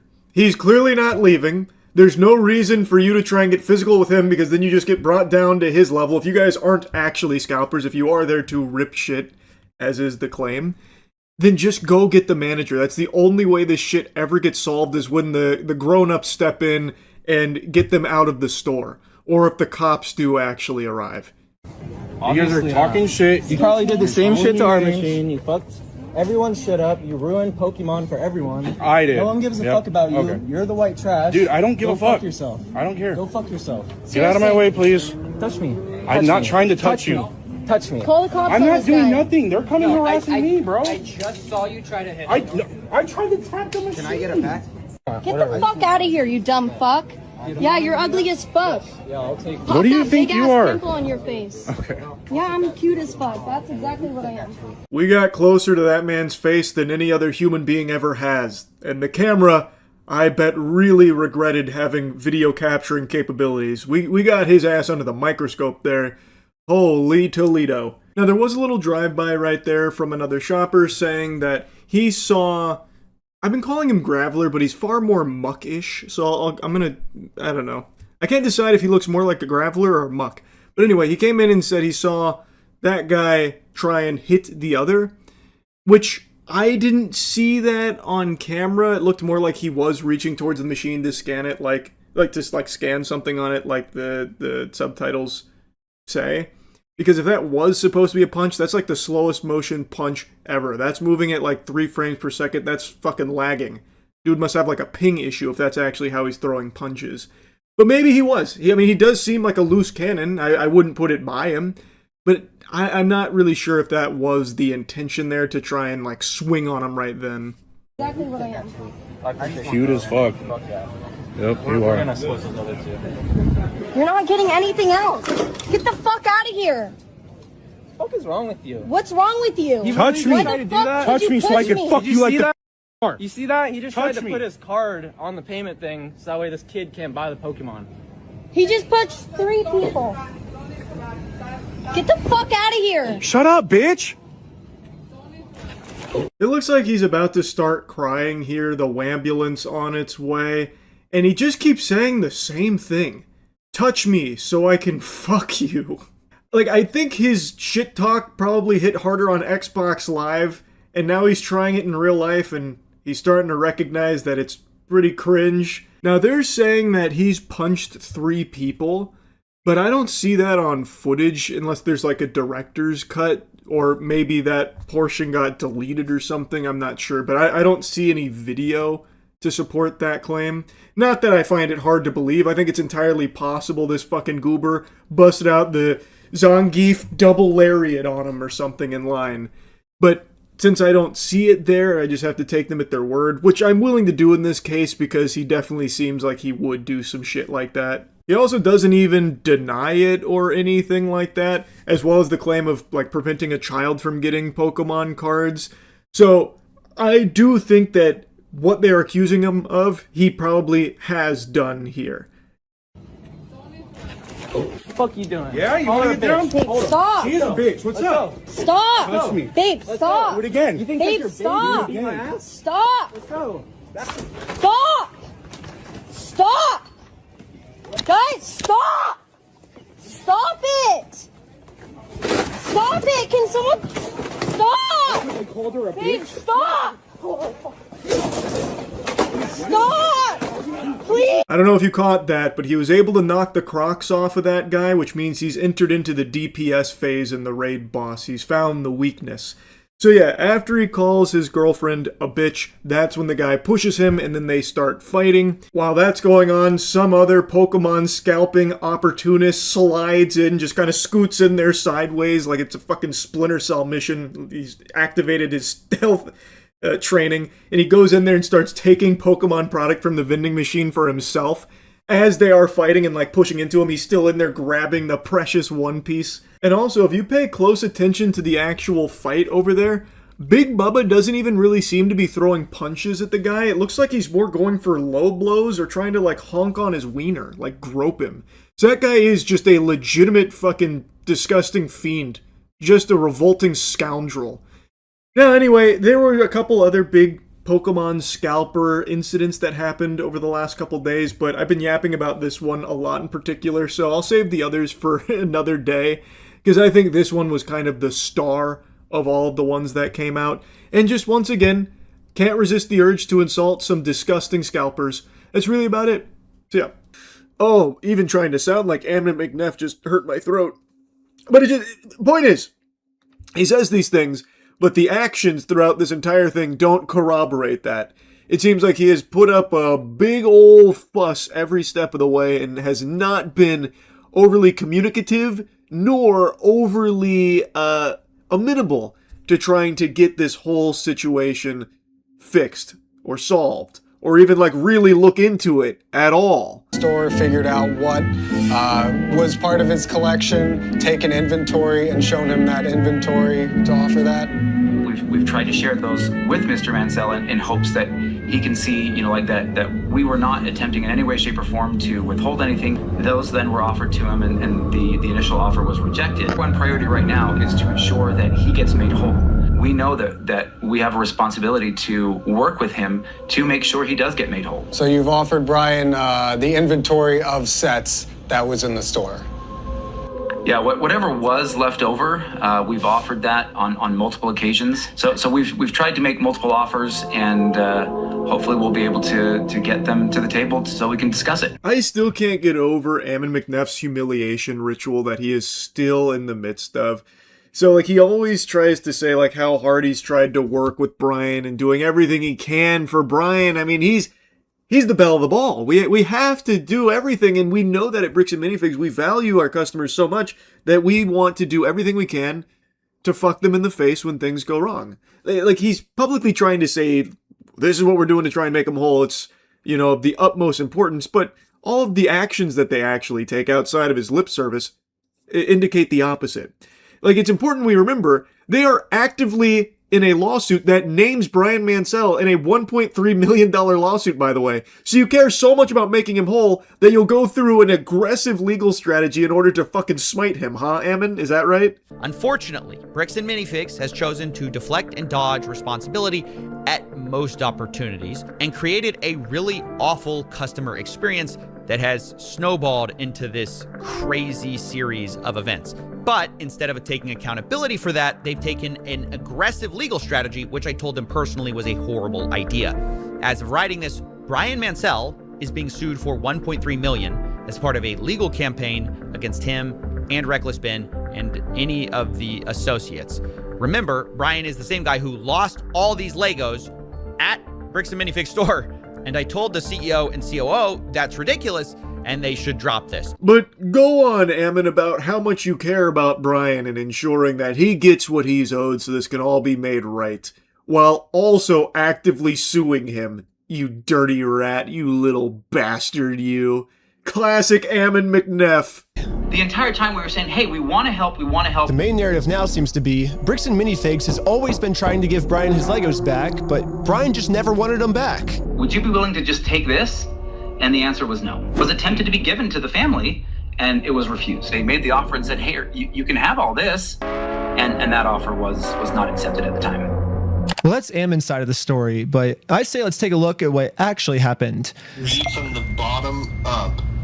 That is our correspondence with Bricks and Minifigs, trying to work with them in getting the sets back. So right when this happened, Brian hired an attorney to reach out to Bricks and Minifigs. They sent an email saying, how should we proceed to retake the possession of the sets/minifigures? And they actually emailed back saying they were willing to help. And then after this, they just never respond. So Brian's attorney sent them another email, just following up on this, when can we pick up the sets? And they still didn't respond. So the attorneys emailed back saying, it's now been 16 days, how can we get these Legos back? And finally, they received a response. It says Brandon Best and Joshua Johnson have no legal obligation to return any of the Lego product that exists in their store to you. What? Surprise! Wow! My jaw was on the floor. You mean that they were not actually willing to work with Brian? Despite what Ammon McNeff said, but he said so. What do you mean that the proof contradicts that statement? That's so weird, man. You calling Ammon McNeff a liar? I don't know about that. What's next? You gonna tell me dog shit smells like poop or something? So yeah, anyway, Ammon can say all he wants, keep flapping his gums about how hard they've tried to work with him, but all the evidence seems to point to that just not being true at all. So like, Brian is now showing the correspondence where they were actively trying to get these Lego sets back, and in classic Bricks and Minifigs fashion, just getting ghosted, just met with crickets. And then eventually, when they did get communication, they put up this strong stance about like, there's no legal obligation, by the way. So, go kick dirt, pussy. Exactly. They finished this email saying, we consider this matter closed and will not be returning any Lego products to you. So as you can see, that's the reality of what actually happened. But then Ammon goes on Fox News and says this. So they actually did have an attorney send information to us. We said, great, appreciate this. Let's see what we can do to work this out. Yeah. And then we never heard back. Telling lies, Ammon? Yes, Papa. Yikes, dude. Again, I don't know why Ammon keeps doing all these interviews when there is plenty of information to instantly contradict his statements. He himself contradicts his statements. He is always flip-flopping and just looking like a damn fool. But he keeps doing it. And this is what CoffeeZilla was saying in his video. There have been mistakes on all sides for how this case has been handled. But it is a masterclass in deflection and bad decisions from Bricks and Minifigs that is just completely torched their entire brand and reputation because of this unwillingness to actually try and get things solved. Instead, they go for these aggressive legal routes that are just overly strong, heavy-handed, that instill just not actually working to try and get the core problem solved, which is a customer took a massive Lego collection to a Bricks and Minifigs because they trusted them to do it correctly.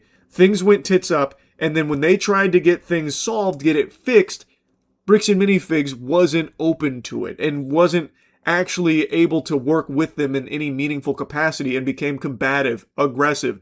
There was also right away that, what was his name? Key, whatever the fuck his name was, making like threats about how they'll like draw this out in court and you'll lose more than you would have ever gained, that kind of thing. So like, again, there were mistakes handled across the board, but Bricks and Minifigs, I believe, bears most of the blame because this could have been solved so long ago if they were just open to at least reading the fucking inventory that they had access to for the longest time and trying to figure out, okay, what's where. The previous franchisee, Crystal, what did she sell and forget to mark down and that kind of thing. Like, what, actually dive into it and solve it. But they just refused. And instead, they went this nuclear option. And in doing so, they've been caught in so many lies themselves that make the entire company look bad. So it's just, it was so easily avoidable, I feel, given the scale of this company, a mega corporation here. They make multi-millions, raking in tons of clams. This was something they could have probably handled promptly. But instead, they chose this. It's so weird. I'm now starting to think that the only reason Ammon wanted us to email him about the inventory list wasn't actually give us the inventory list, but actually it was a trap. Yeah, Ammon only wanted me to email him so he can find out my email and subpoena Google and find out all of my private information. And you think I'm lying, but they actually did this. They subpoenaed Google asking for all private information tied to this email address. And Google sent them like hundreds of hours of all the raw footage from everything I've filmed to the Lego video so far, all my emails, all my search history, all of the metadata that shows everywhere I've been.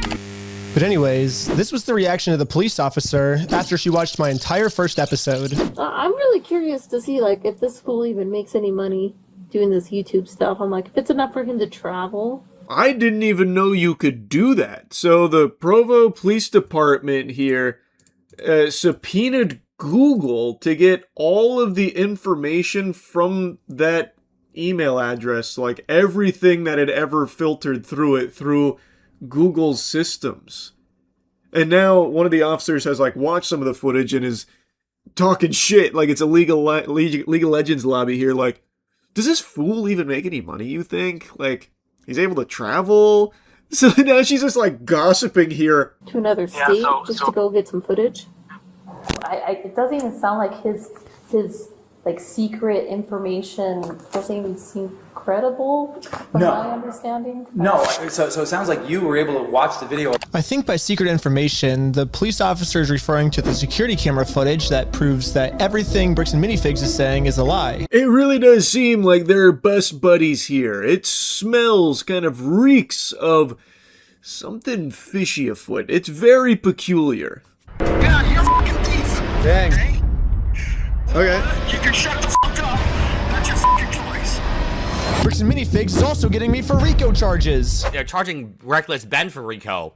I think it is more likely that the police are guilty of RICO, right? And if you look at the CEO's previous businesses, he actually got sued for RICO. He's the one guilty of RICO, not me. They're also accusing me of sending a sniper to shoot out the windows of the McNeff house. If you guys want to come to, you can see the window and see where they were shooting from. It could be a sniper blade on the hill. When the police got there, they realized it was actually a construction worker who accidentally shattered the window. It seems more likely that it happened from construction work than it happened from some random people across the way.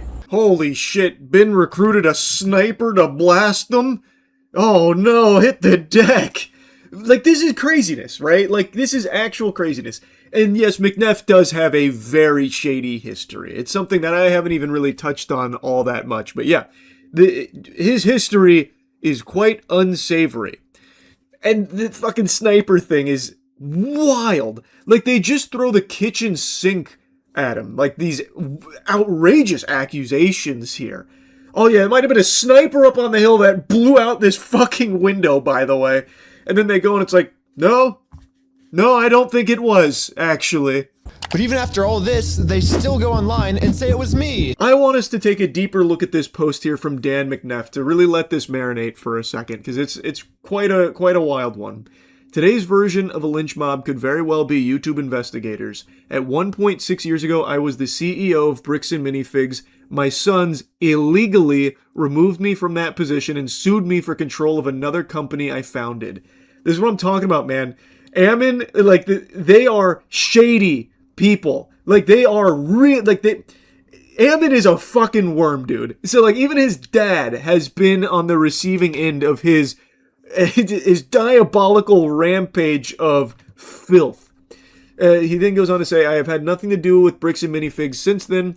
Regardless of this, in the last 10 days, I've been given multiple death threats, and 2 days ago, we saw people viewing our home from a hill behind our home with binoculars, and they shot out a big picture window that will cost thousands to replace. Which, as we've seen on body cam, the authorities did go out there and investigate, and they said, no, it was probably a construction worker that blew this bitch out here. I don't think it was fucking simple with an op over there sniping you from across the way. And yet he's still going out here and saying, like, they fucking blasted out our window, those scoundrels.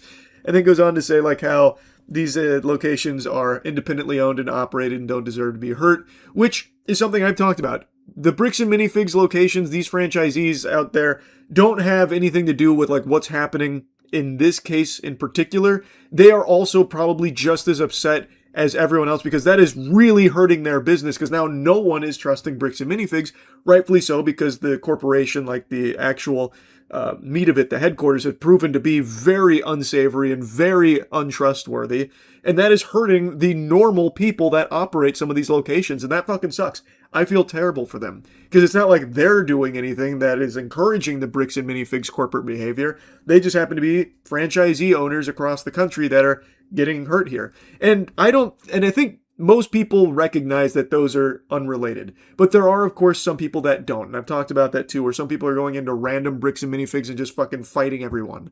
Like, actually physically throwing hands and knuckle sandwiches. So yeah, there are some people that are a little lost in the sauce there.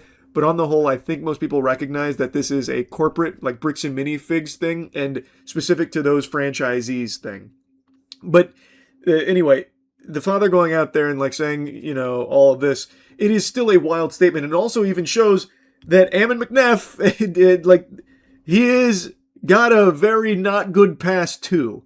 So, just to let you know, we call it a double blind.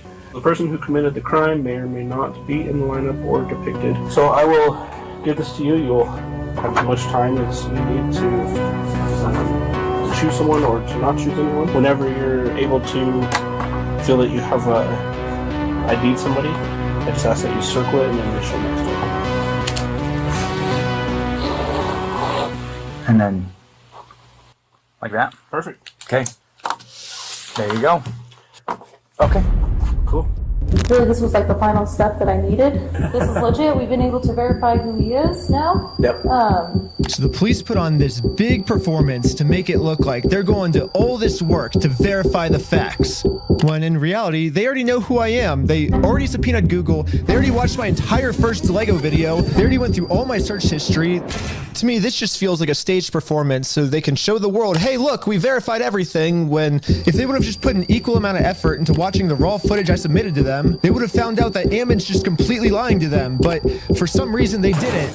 I think that's a totally fair and legitimate thing to point out. They went through the ringer for Ammon McNeff. They did everything they could to appease him while seemingly giving no time to Ben's evidence that he submitted. He got no communication with them past the initial case and submitting all of his footage and everything. They never did anything with Ben to work with him from all the available evidence, yet they did so much for Ammon, even going as far as to help him change his claim because his first one was fucking bogus. It was way off. So instead, they gave him a different thing to go for instead. Like, they are doing so much working directly with Ammon while seemingly being like best buddies. Smells kind of corrupt if you ask me. Why did they not do anything with Ben's evidence or Ben's case or work with him? And yes, I agree, like, you can chalk that up to Ben not having a lawyer, but it also doesn't seem like Ammon is bringing his lawyer to these things either. Like, they are talking directly to Ammon himself, not Ammon's legal representative. So why are they willing to extend this courtesy of working directly with Ammon, but not directly with Ben? It is fucking weird. That is very odd. A few weeks later, when I ended up going to court, this was the state's response. My name is Nick Mielstein. I'm the prosecutor. Is Benjamin Schneider here? Yes. If you want to take care of that today, we could do what we call a plea in abeyance. Were you able to see the footage I submitted to the police of our interaction? I have not watched it, no. Okay, because in that footage, you can clearly see that the second he tells us to leave, we say, okay, we'll leave. And then he calls the police and said that we threatened to burn down the building and shoot everyone inside. And he was just making up all these lies, which you can clearly see in the footage that we submitted. We were being respectful the whole time. We left the second he told us to. Sorry, let me look. And so it makes sense why the police would take me to court because, I mean, he's threatening that we're going to burn down the building and shoot everyone, but we did nothing. Like, he's just saying that because he's trying to. I'm a documentary maker, so I'm making a documentary on the thing. So his logic is if he throws me in jail, then if he makes up a reason for me to go to jail, then I won't be able to expose them for their crimes. So that's the what's going on. It's clear as day in the footage if you watch it. It seems like they're just making up a bunch of false information in order to silence criticism. So did you submit that to the police officer? Yes. Is the footage going such that it's still going like when you step out the door? It starts from when we're in the elevator before we talk to him to when we were back in the elevator going back down. Obviously, a video doesn't necessarily show everything that possibly happened. So according to... Again, this is where a lawyer would be so beneficial here because Ben does have evidence to prove his side of this story. Ammon has nothing besides his word, which is worthless. That is actually just a little fucking hemorrhoid. His word means nothing. Ben has video evidence. But since Ben is representing himself, it's a little harder for him to make these statements and get this where it needs to go in this system so that it actually leads to what it should, which is justice and proving his side here. And that statement there from the opposing side about, well, a video doesn't necessarily show everything that happened is fucking crazy considering he hasn't even watched the footage yet. Like, they haven't even looked at the footage yet. So why are you already coping? Why are you already making up like this out? It sounds like they probably know that it does show the kind of whole scope of the situation, at least more so than what Ammon is saying. Like, it's fucking ridiculous. And this is where a lawyer would be able to, I imagine, dunk on that. The state of Utah, the raw video that shows everything that possibly could have happened is not credible and could not have shown everything that possibly could have happened. And they didn't even watch it. They're literally just taking Ammon's word for everything and completely ignoring all the evidence. So where does this leave me now? Not only am I being charged with a bunch of mystery crimes in American Fork, Utah, but I'm also being charged with a second-degree felony up to 15 years in jail in Provo, Utah. And now that they have written proof that I'm committing all of these insane crimes against them, I mean, obviously Bricks and Minifigs just made up everything, but that's not how the court sees it. The court thinks that these are real. And for whatever reason, the court wouldn't let me share my side. They only heard Bricks and Minifigs' side. Ben's side was not in the room, was not heard. The court signed an order erasing his published work on the strength of the company's verified complaint and the company's motion, with no one there to say a word against it. That is how it seems. Again, I'm no legal expert, but some legal experts have weighed in and expressed similar sentiment there. It is looking like it is only hearing one side and refusing to engage in even the slightest capacity with Ben's side and look at his evidence. And that's not right. They are only willing to see and hear from one side, no matter how flimsy the evidence provided from that side is. And using the word evidence to describe Ammon McNeff's word about what was said is just gross, because it's not really evidence. He is just lying, provably lying. It is not fair. It does not feel fair. Now, again, I do think a lawyer would be able to probably do more here, but even still, in what world is that okay that this guy doesn't have a lawyer, so we're just not going to even look at anything that he has? We'll just go with this corporation, this mega corporation that seems to be real friendly with the police department. They must be the ones that are right, no matter what. And we'll do everything we can, bend over backwards, to ensure that we're fighting for them instead of the little guy. It's just wrong. Now, of course, you can point to some of the stunts that Ben did in some of the videos and say, like, you know, maybe this was pushing it too far, or maybe this was counterproductive to getting things solved.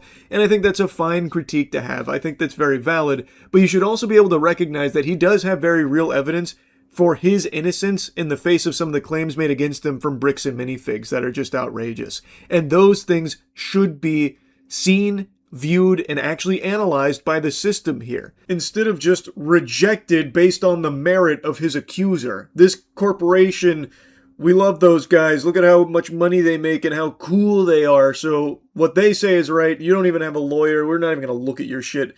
You may have made a case with the police officer here, but we don't even want to look at that. I'm sure he was just, it's stupid. You're dumb. Get out of here. They're right. You're wrong. That's not how it should be. Because I have my freedom of speech back, baby. I can say whatever I want. I can say Bricks and Minifigs sucks. I can say Bricks and Minifigs still should hold people. And look, I just said it. I'm not in jail, which is sick. We got our First Amendment rights back.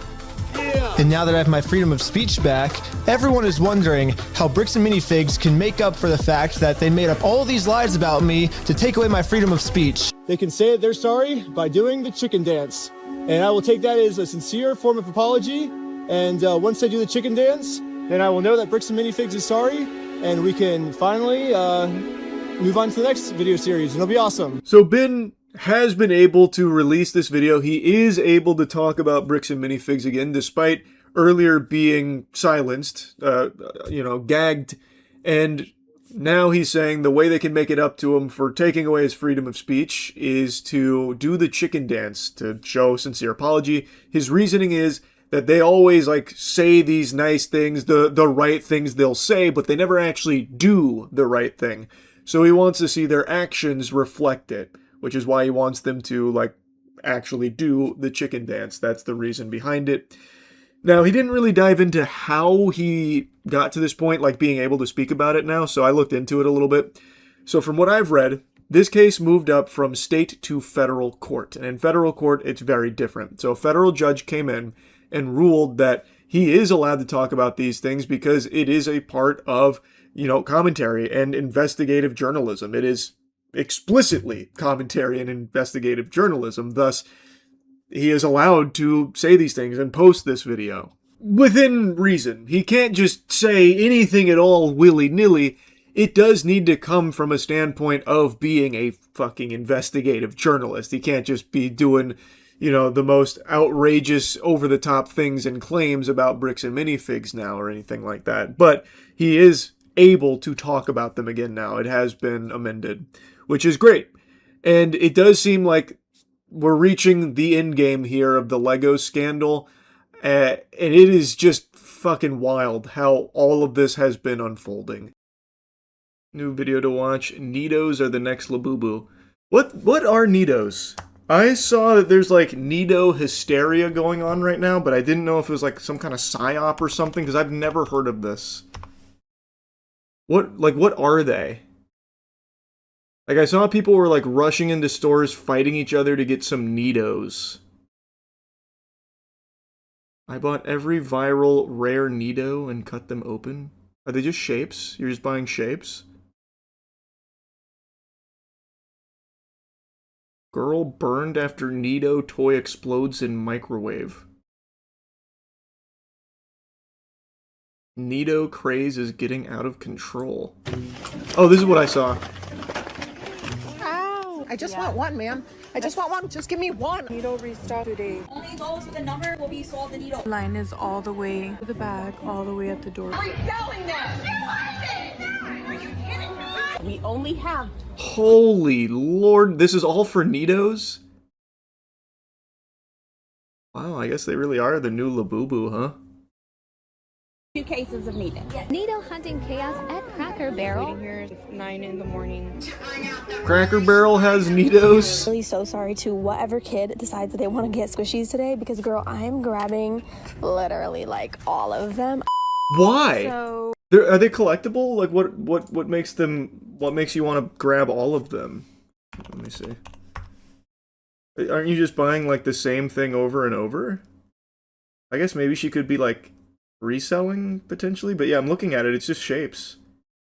Nido is made by the Shilling. There's no way that's how you say it. Shilling? That's the name of the company that makes Nidos? That's the only way to sell it. Shilling. That's crazy. Unless I'm on the crack pipe. Here, look. How else would you say this? I guess maybe Shiling? Shiling, potentially?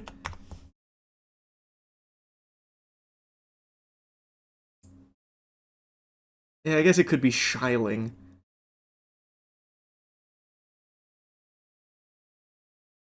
That's pretty on the nose, though. Straight up calling the company Shilling. They're sort of like flubber fidget toys, squeezable and stretchy, and are coming in a variety of shapes. Flagship products, the Nice Cube. Huh. I don't really, but they don't really seem like a collectible thing. I don't really get it. Oh, we're fighting in stores again. Not over food, not over necessities, over squishy toys. Yeah. Bro, for real, sleeping on shapes. Me and the boys going to Shape Store later this week, hoping to pull a hexagon. You're so right. That's like an actual thing, though, now, it seems. Because that's what Nidos are. It actually is like you go to the Shape Store. Holy fuck, they got the dodecahedron! Damn, ultra rare pull! Yes, grown adults, parents, kids, all losing their minds over glorified stress balls. I've spent the last few days going down a rabbit hole of TikTok videos, and when I tell you it is absolute chaos, I mean it. I'm talking people clearing entire shelves, kids Where did crying this because they come can't from? get one, and full-on arguments in the middle of stores. I had never heard about Nidos until I saw people, like, climbing over themselves World War Z style to get their hands on Nidos. This can't be real. No, this has to be some kind of, like mass psychosis event or something.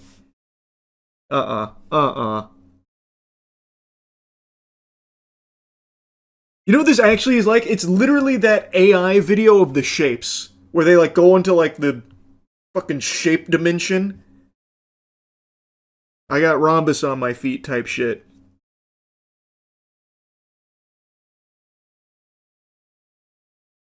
They've been all over YouTube Shorts for like a year. What? What?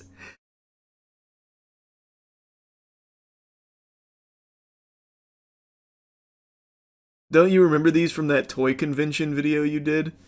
Were they there? I didn't even register them. And that just goes to show you, like, during that, not a single person in chat was like, holy fuck, they got Nidos! This can't be real. That was only like a month ago. There's no way. Full-on arguments in the middle of stores over Nidos. Squish my Nidos with me. Super cool cat. Super fuzzball. I remember these from the early 2000s. This is that kind of shit you'd get in an arcade when you didn't get enough tickets and didn't get the cool stuff and you had to settle for one of these. How are these, like, the sought-after toy now? Bro taking the Tootsie Roll over that every time. That's fair. Nice cube. Oh, that's the flagship product right there. Oh, what I'm gonna do is show you some of the most insane clips I found, Oh my and then we're gonna God. talk about what is actually going on here, because it's deeper than just a toy trend. Is it? This is an entire account dedicated to Nidos, I'm guessing. Nido plug? What? Hold on, I gotta look that up myself.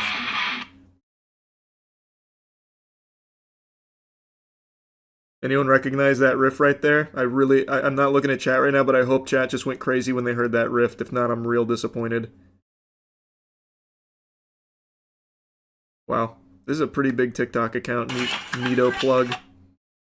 Oh, not really. Never mind. Just that one video is. They go around hunting Nidos.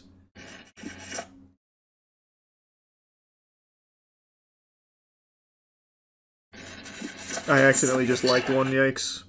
Tragic.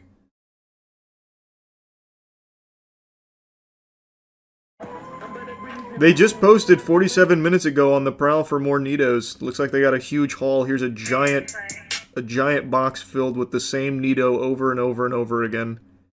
They have to be a reseller. They have to be.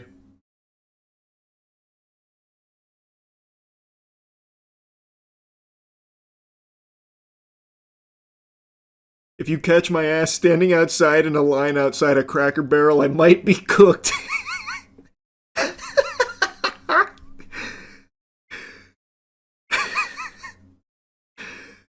That's pretty fair.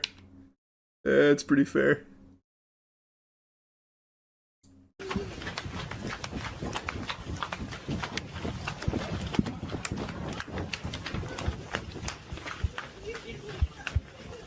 Oh, they only got 2 fucking boxes of Nidos? How are we supposed to survive? We're gonna starve!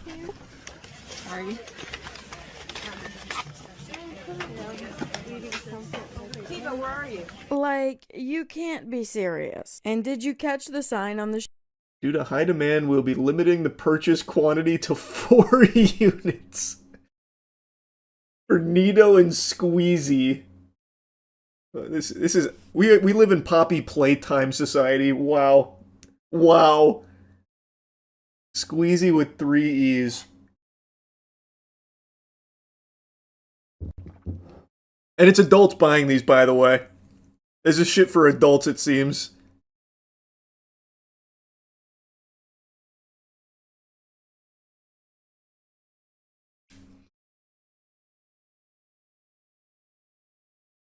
I wonder if Nido scalpers have already started fist fighting each other. That's a good question. I'm more so curious on this secondary market. I'm assuming it's for reselling. Why they're having giant hauls of like 1,000 Nidos here, and it's all the same one. Let me just see what like Nido eBay prices look like. New listing, Nido Nice Cube, Super Solid Squish Purple. This is from a brand new account with 0 sales and 0 reviews. Might be someone we just watched in the video getting their hands on it. Just checked, they're all sold out on Amazon. Prices seem inflated on eBay. I see a new listing here from a pretty successful seller. The 12X Nido Gumdrop Assorted Colors Case of 12 with the display case viral for 280 clams. It only has 1 watcher. That has to be fake. There's no way someone's doing that. What's the MSRP on a Nido? Because on eBay it looks like it's between 14 to 25 bucks per shape.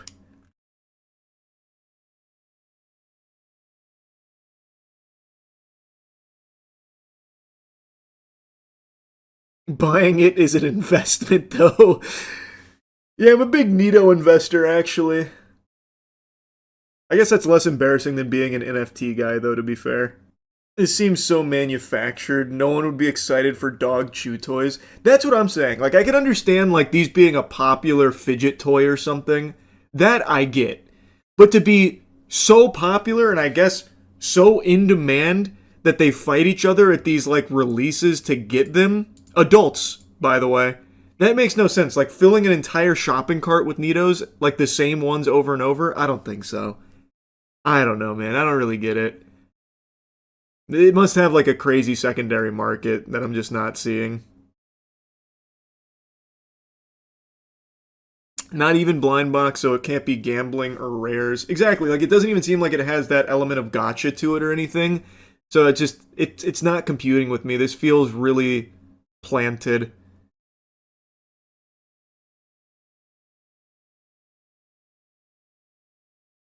Nah, bro, just check the Nito subreddit. They got their asses lined up outside of Staples.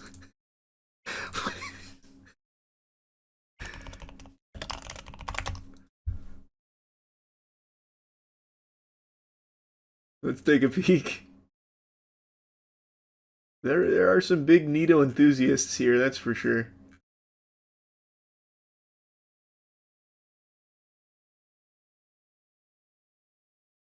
Man, I guess hats off to places like Staples and Cracker Barrel and whatever else is housing Nitos. They got people coming in the door like wild now, I guess. Smart strategy. That's probably where it all stemmed from. They're like, fuck, man, we accidentally bought 2 billion pallets worth of these goddamn stress balls. How are we ever going to offload this shit? Let's try and make it viral on TikTok. Bought a few of these 2 years ago for $5. And they all broke with ease. Not worth.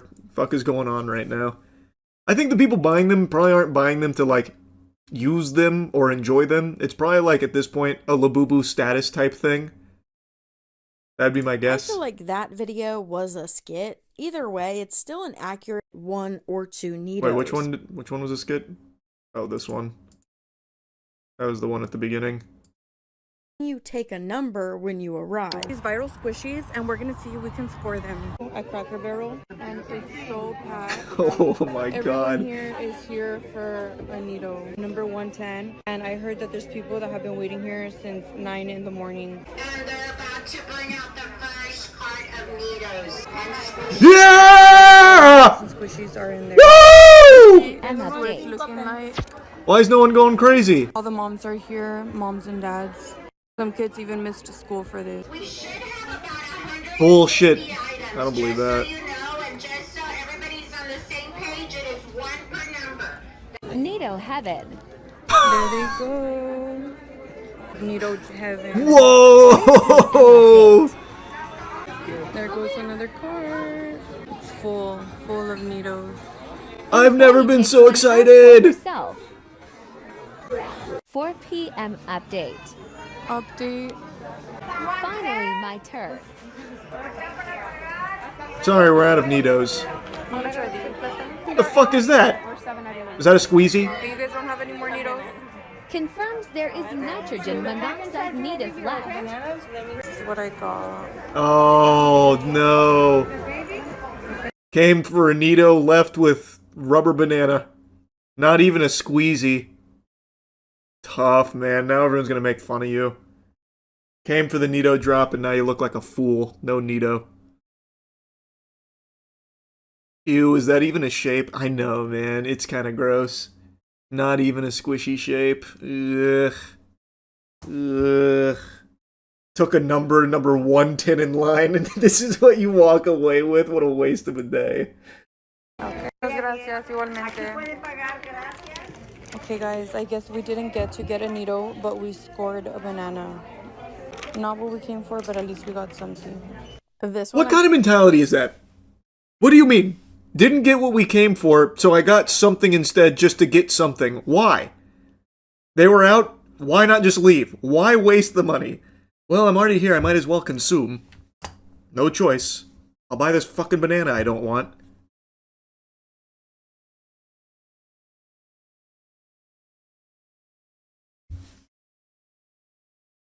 I know all the old people eating there confused as fuck, yeah.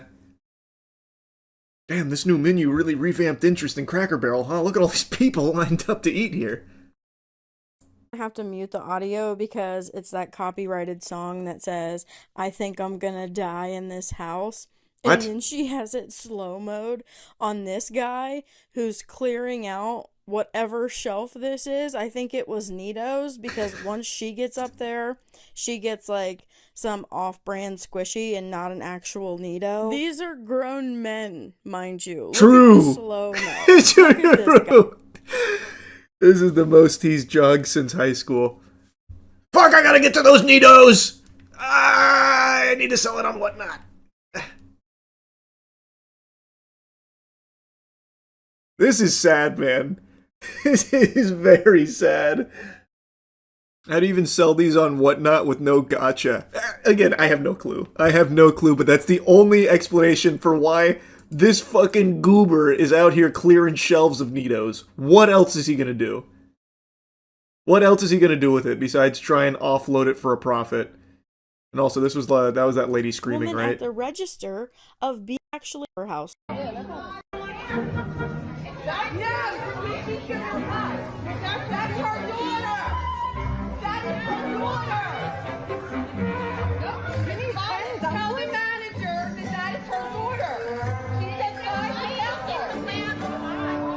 Is this even about Nitos? This looks like a food place. Cracker Barrel is a restaurant, so... Oh, good point, touche. That was a very strong point, yeah. When are we getting a Nito-shaped tier list? Sounds awful even as a joke. That sounds fucking terrible. I hate that idea.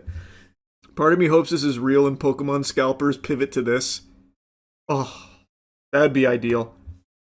All these Pokemon scalping degenerates, they're like, holy shit, we gotta go to Nitos now. They're blowing up.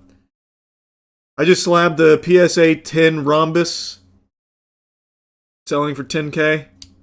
Serious offers only. They usually hop on whatever trend is next.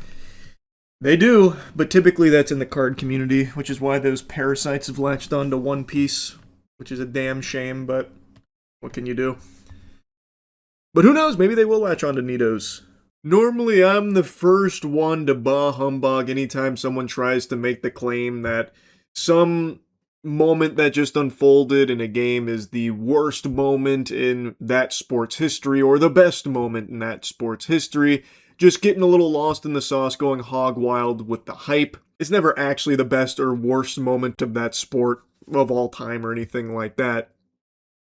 But in the case of what just unfolded here in the final seconds of the NBA Finals Knicks vs. Spurs game, I can at least confidently say that the play De'Aaron Fox made, or tried to make, is without a doubt the worst play I've ever seen in basketball. And I'm sure you could point to like some sillier plays throughout basketball history that are like more embarrassing or more cringe.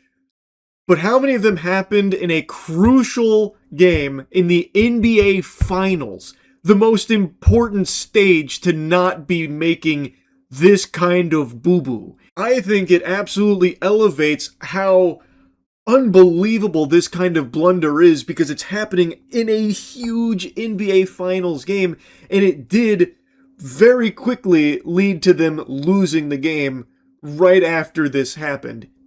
I don't think I can show you footage of it. I don't know what the rules are around like showing NBA clips, so I'm sure if you're watching this, you've already seen it. I can't resist talking about it. It's nuts.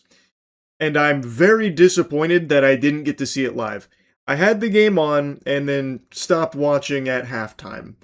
It was looking like a full-blown red alert spank down. It was a slapping session. The Spurs led by, I think it was like 27 at the half.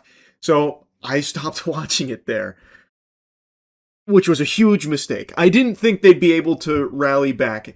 The only way that would happen is if an angel descended from the heavens to bless them.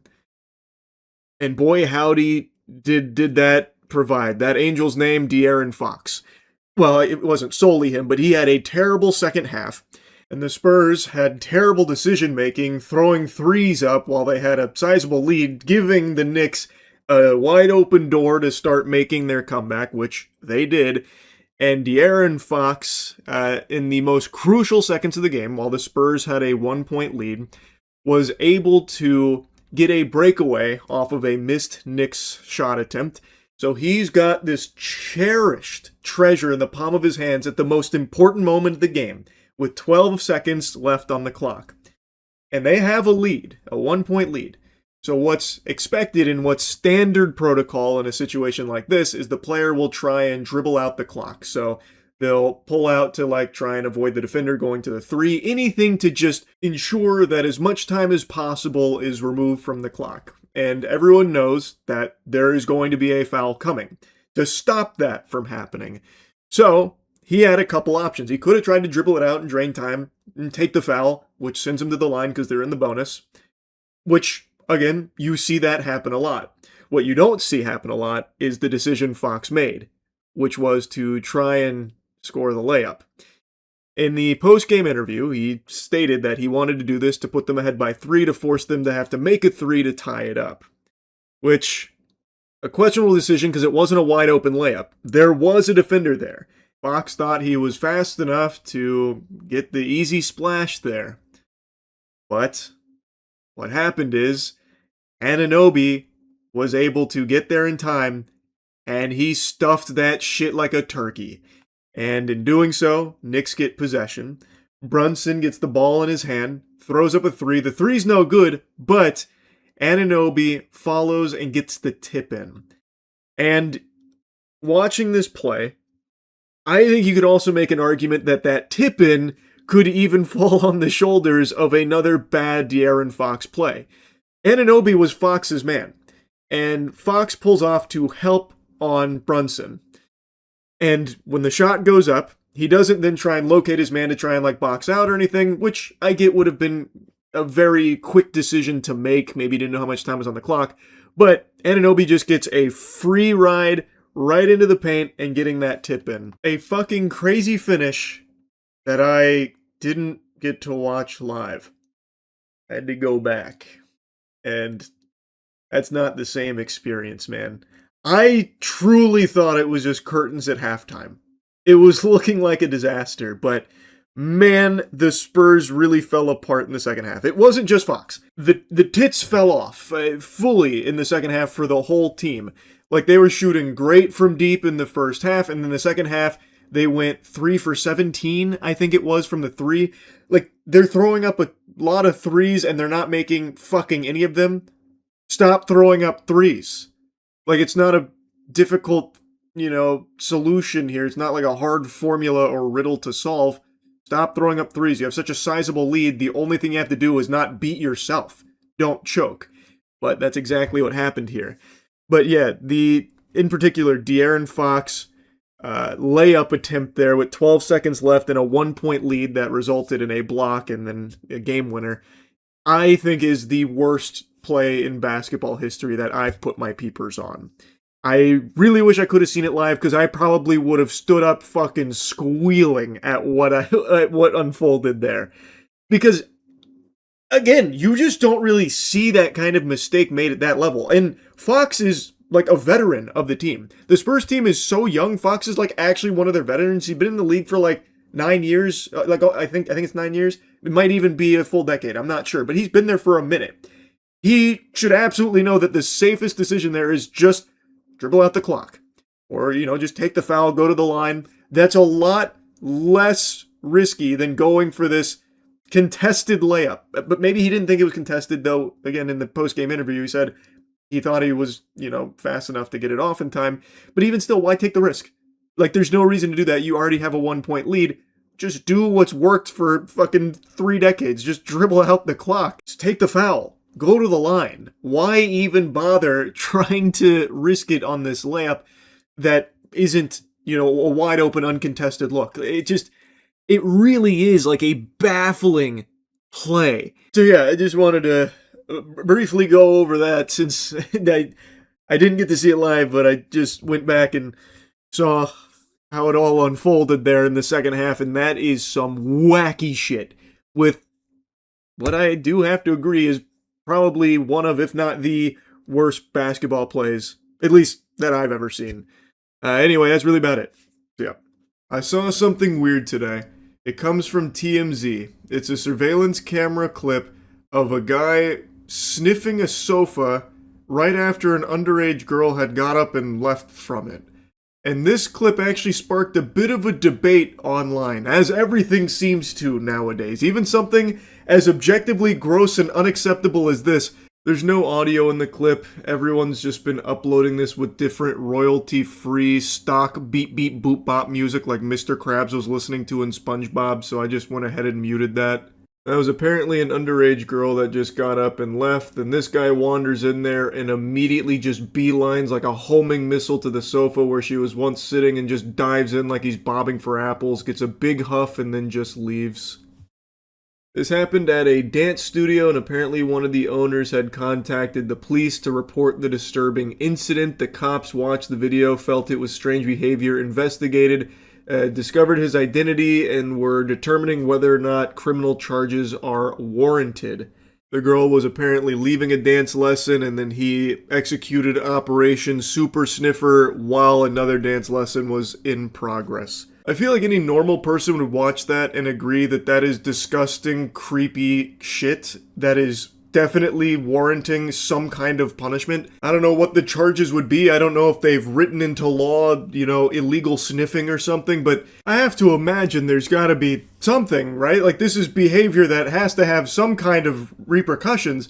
He walks into this dance studio after this child leaves that sofa, and it seems like his main goal there is to sniff where she was. Now, it does seem like there is like a cut between when she leaves and when he enters. I don't know how much time elapsed, but he immediately has like a mission in mind. Like, he goes in there with a plan and does it right away, then leaves after smelling it. I don't know if he's even on a phone call. Maybe that's just a ruse. But, I mean, if he is, he's talking to somebody on the phone. Oh, yeah, business. business, and then excuses himself from the dance studio. Like, it's fucking weird. Since there's not a ton of information about this, it's been a lot of speculation on what he's even doing there in the first place. Because it's not like he just ended up there by pure coinky-dink. He didn't just spawn in the second that girl left the sofa. He was clearly already there. And the question then becomes, why? Maybe he has a child that also attends the same dance studio, which would be extremely concerning. I also have to imagine this isn't his first rodeo with this kind of shit, considering he just so brazenly does this just in public here, while there is another dance lesson going on as well. Like, absolutely, like, no hesitation or anything. He just walks in there, he gives like a little hand gesture, like he was doing a Jedi mind trick to an ant or something, and then he just immediately goes for it. This is a sick freak. Now, as I mentioned, this clip has actually had a bit of a debate with people defending him, if you can believe that. And I'm sure you can believe that, because that is the state of the world right now. The biggest thing people are saying to fight for this guy's honor is that maybe he didn't know that that girl was underage. Maybe he thought that was an adult. Okay, let's play ball with that game theory. Let's assume he thought this was an adult instead of a child.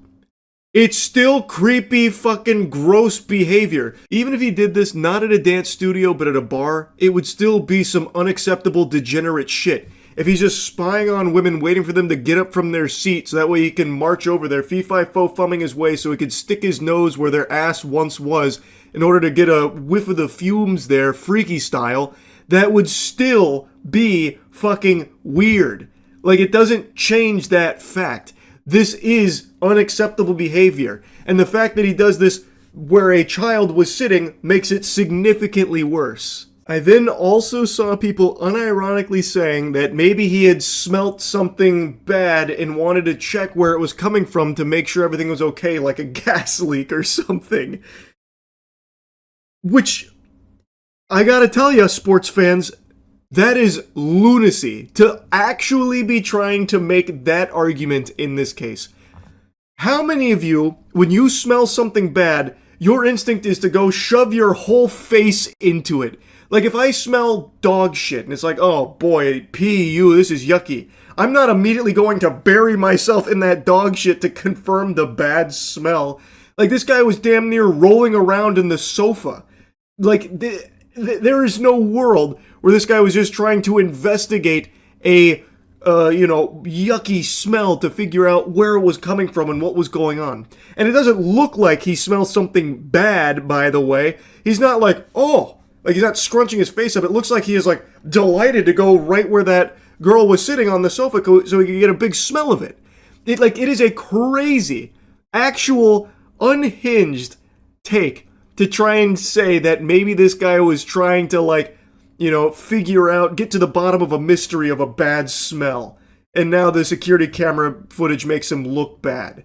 That's nuts. I have to just show you this comment here. I saw this first on a YouTube short, and this comment was in the replies to someone upset about TMZ even bothering to cover something like this. So this is one of the people saying, well, it could have been a bad smell. What if there was a bad smell and he was checking where it was coming from? There's so many reasons why that could have happened. Get a life. There's so many reasons why that could have happened. They're making it sound like this guy, like, tripped and fell or something, or slipped on a banana peel. Like, what do you mean so many reasons why that could have happened? It's not like it was an accident. This guy didn't just, like, lose his balance and plunge face first into the sofa where that underage girl was sitting. He did it on purpose. There's not so many reasons. This comment was so delusional that it would have actually been comical if it wasn't also scary, where this person's going to try and, like, excuse this kind of behavior as maybe he was checking for a bad smell. There's plenty of reasons why this guy might have went over to that sofa to sniff where their child was sitting. So many reasons. Get a life. Get over it. It's not a big deal. It's so fucking peculiar. It's sad. It is sad that something like this can't even just unanimously be condemned anymore. That there has to be people still, for some reason, fighting tooth and nail that A, it's not a big deal, or B, you're just not understanding what actually happened here. Here's the real story, and it's just fucking fanfic people are pulling out of their ass to defend a complete stranger who was just a degenerate. Like, what the fuck? Now, just to be crystal clear, the vast majority of people agree that this is completely unacceptable and that there needs to be punishment coming to this guy for this. I truly don't think this is his first time doing it either. I think he has probably done this many times. This is just the first time he's been caught doing it. So most people agree with that sentiment, but the fact that there's even a handful of people, like a noticeable amount of people defending it, is just so pathetic. It is just so sad. There are some even more outrageous explanations people have drummed up, but I'm just going to give you one more, and it's this little thread right here, which was in reply to the clip. There may be some reasonable explanation for this behavior. He enters, talking to someone, goes to couch, sniffs, continues talking, then leaves. That is not the behavior of a perv who would spend more time with the area where the girl sat. Perv may not be the explanation. Now, I don't know why is, but I will watch the story. He then has a couple of people who agree with him in the comments. The idea that a perv would sniff a couch for only 3 seconds then leave is ridiculous. Whoever released this video should be sued for violating privacy. Employees should be able to do their jobs without having every moment scrutinized by an online mob. There are so many assumptions there, I don't even know where to begin. I don't know where he's pulling this from, that it's an employee doing this. If it is, that's extremely alarming. This other person chimes in. I thought the same. Felt like something smelled wrong, maybe like piss, and he fast checked. I would imagine something different if you really wanted to enjoy that. So basically the Goof Troop's argument here is because he only did it for like 3 seconds, he's not a pervert most likely, because he didn't take his time to enjoy it. And they say that the notion that he is a pervert is ridiculous because he only spent like 3 seconds doing it. That makes no fucking sense. That doesn't compute. Would you also say that the Burbank butt sniffer is not a pervert? This was a guy who cruised bookstores and would periodically sniff women's asses. And he would only sniff their ass for like half a second, maybe a full second. Is he not a pervert because he didn't spend his time enjoying it? He didn't sit there for like 10 seconds doing it. Is the Burbank butt sniffer also innocent?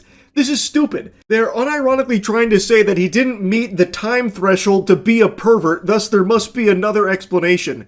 Doing the act at all is the act of a pervert. It doesn't matter how long he did it for. What the fuck? That is so unbelievably dumb. And it's not just this group of 3. Like I said, there are quite a few people making the same argument. And then that last guy had an even stupider take about how maybe he was checking for piss. Okay, so the piss patrol walks in here, and the way that he checks for urine is to face plant into it? Who checks for piss that way? Who would possibly do that? I have yet to see any explanation for this other than him just being a fucking degenerate. There is just, I feel like, so little wiggle room that this is some kind of misunderstanding. The only thing that I was able to think of, and I think it is so fucking unrealistic that I don't think it's even remotely possible, but the only thing that would maybe make this a misunderstanding is if it turns out that that guy is that girl's father, and he is on the phone with her. That's who he's talking to on the phone, and she was worried that maybe she shit her pants or something, so then she had her dad go in there because she was embarrassed, so now she's talking to her dad on the phone, telling him where she sat, so then he goes and checks and sniffs to see if there's like a shit smell coming from it in order to let her know whether or not she like ruined the sofa or something. But I think that is very unlikely considering the dance studio contacted the authorities. I feel like the dance studio would probably know if that was the girl's father. And also, again, if he was there to investigate a bad smell, whether she shit or pissed or something on the sofa, he wouldn't put his whole face into it and like run it around the sofa. Nobody in their right mind would do that. I feel like there is just no possible explanation for this that isn't him just being a fucking freak. So anyway, I wanted to talk about this a little bit. That's really about it. So yeah. Test got accepted. But my court case with Josh is still going to be rejected until I find a way to have this good faith conversation with him. So there we go. One of the fetch quests have been completed here. He tried to have the conversation with Brandon. He got trespassed for it, submitted it, they accepted it, but he now still has to try and find a way to do it with Josh. After some more research, we found out that both Josh and Brandon are super hardcore Mormon. This becomes extremely relevant information later on as a possible connection between the Bricks and Minifigs goobers here that we are dealing with, as well as the law enforcement, because some of the local law enforcement officers that are constantly trying to have Ben and his team arrested, and actually do get them arrested, actually put them in cuffs and everything, they are also hardcore Mormons from all of the evidence Ben presents. So is there a chance that they were just trying to protect their own, even knowing that he is doing something highly immoral and possibly very much allegedly, potentially criminal, illegal? Anyway, as Ben is leaving, he and his team are pulled over again by the officers who are now initiating another traffic stop, and it became pretty clear what the tactic that was being used here from Josh and Brandon was. Since Ben had told Brandon that he is now suing them personally, he's going to go after them personally, it seems like they are desperately trying to find any excuse to have them thrown in the slammer to avoid that. So now we are going to get really familiar with the police department because they've got them on the leash. Bricks and Minifigs, the puppet master out there, it seems, because they are using the police department willy-nilly out the wazoo, constantly sending them like dogs after Ben and his team. Even though Ben and his team are doing everything legally by the book, as they are supposed to do, as Bricks and Minifigs said they needed to do, by the way. Now they're doing it legally and being fucking stalked, basically, by the police department, wielded by Brandon and Josh. So yeah, we ended up just driving home, but on our way back, this happened. What? Pulled over again? For what? How's it going? How's it going? I'm Officer Hawkins, American Fort Police Department. How you doing? Good, how are you? Good. Well, what's your name? Are you Ben? The police apparently got a call that we had heroin on us. This officer is going to conduct the search of your person because there are illegal substances in the vehicle. Really? So he's going to do that. I'm going to put this away, and then we'll be right. Don't reach in your pockets. Okay? Sounds good. Thank you. After 2 hours of searching the car, obviously they found no drugs. So you didn't find anything. I explained to the police that we didn't have drugs, and the reality of the situation is that Bricks and Minifigs is so desperate at this point that they're willing to do anything to get us arrested so they don't have to pay for the property they stole. Yeah, that's pretty low. These fucking scumbags are now resorting to falsifying these reports to officers. They are maliciously relaying fraudulent information to the officers to try and have Ben and his team arrested. So now Brandon / Josh here is saying that they had heroin in their car, so the police pulled them over and searched for drugs, and of course they didn't find anything. And interestingly enough, this appears to be part of a pattern from Josh Johnson. This seems to be one of his go-to tactics. According to one of the previous owners of the Bricks and Minifigs, where all this started, the Patient Zero, when they were kicked out, when corporate swooped in and, excommunicated them from the Continental, Josh Johnson had apparently been spreading rumors telling people that they, the previous owners, were selling heroin. So Josh really seems to like that lie about, a person I don't like and I want to have arrested? Oh yeah, they have heroin. Oh yeah, they're selling heroin.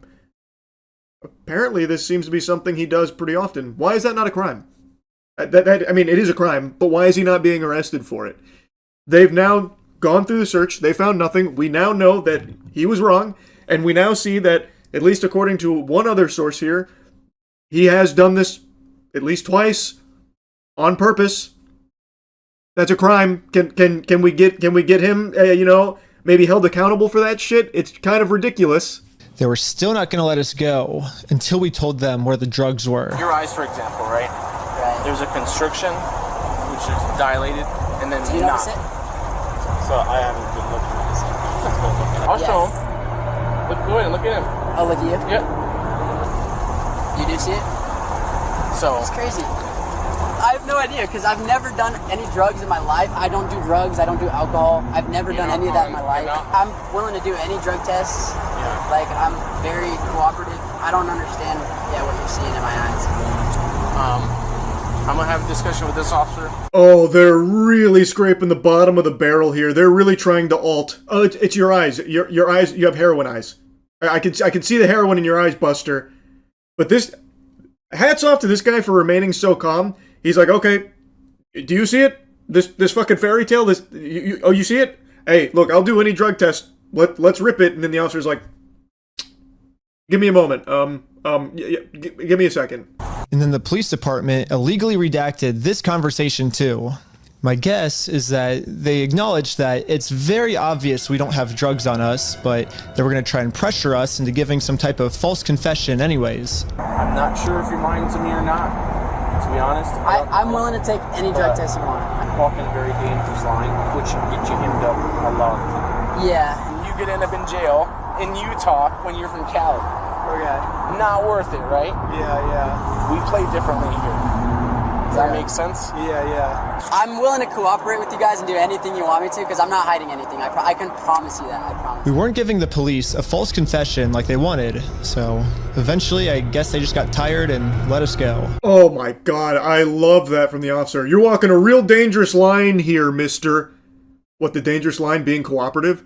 What dangerous line is he walking? He's telling you he will do whatever drug test you want, and you're like, oh, you better be very, very careful saying shit like that.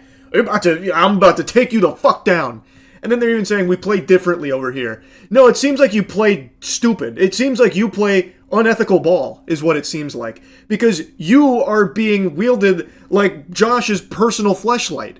This is a complete bogus stop here based on false information. Clearly, you know there's no drugs there. There's no probable cause to take it further. Both of these men don't seem to be intoxicated or on any substances at all. It's plain as day. They're being cooperative, and they're still trying to find any excuse to lock them up. Under the directions of Josh, most likely. That's what it seems to be. So yeah, I guess they do play by some different rules over there. Some very corrupt rules, seemingly. This is just totally fucking unacceptable. Every officer you see in this video doing shit like this, I think absolutely needs to be fired. And beyond that, needs to be investigated and potentially thrown in jail themselves.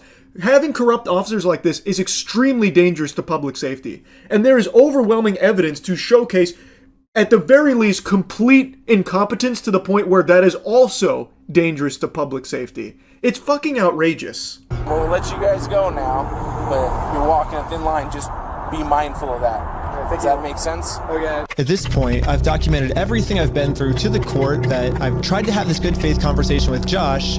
He just doesn't want to have it with me. And because of everything I went through, my court case finally got approved. So now we can go to the next steps here. And I know I keep interrupting a lot, but it's just so much to unpack here. So much corruption. It's unreal. All over Legos. And what is very easily provable, Bricks and Minifigs being in the wrong. Like, it's Unbelievable. But like the officer's then saying, all right, be mindful. Be mindful of what? Driving and doing nothing wrong? Because that's what they were doing. Be mindful of what? Some psychopath lunatic calling in a false report to have the police scoot in sideways on you? That's completely out of his control. You can't be mindful of that. You have a maniac on the loose over there named Josh. And attached to this email are court papers to serve Josh. The only problem is Josh is not going to open this door for anyone. So I made this poster that says, "I stole a dying man's life savings," and printed it out. Now I'm placing this poster in a public space right across the street from Josh's house. Yeah, it turns out I have a process server to serve him his court papers. But almost immediately, my sign got blocked. Oh no, he's blocking our sign. As you can imagine, this is where it really pops off. So he now has the court papers to serve Josh, but he has to serve Josh. So he gets a process server out there. He tries to get Josh to come outside to, like take down the sign. It is on public property. He is 100% within his right to put that sign there. But once again, protecting Josh, here comes the goof troop. They're now blocking the sign, and they're about to go have some very stern conversations with Ben, and things are going to only continue to escalate.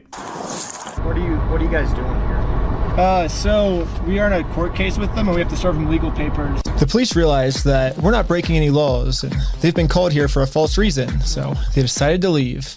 And then we got the police called on us again. Hello. Yeah, the court requires us to come in person for some reason, so... Again, the cops realized that we are doing nothing illegal and decided to leave. Now it's time to serve Josh his court papers. But we got the police called on us again. Hello.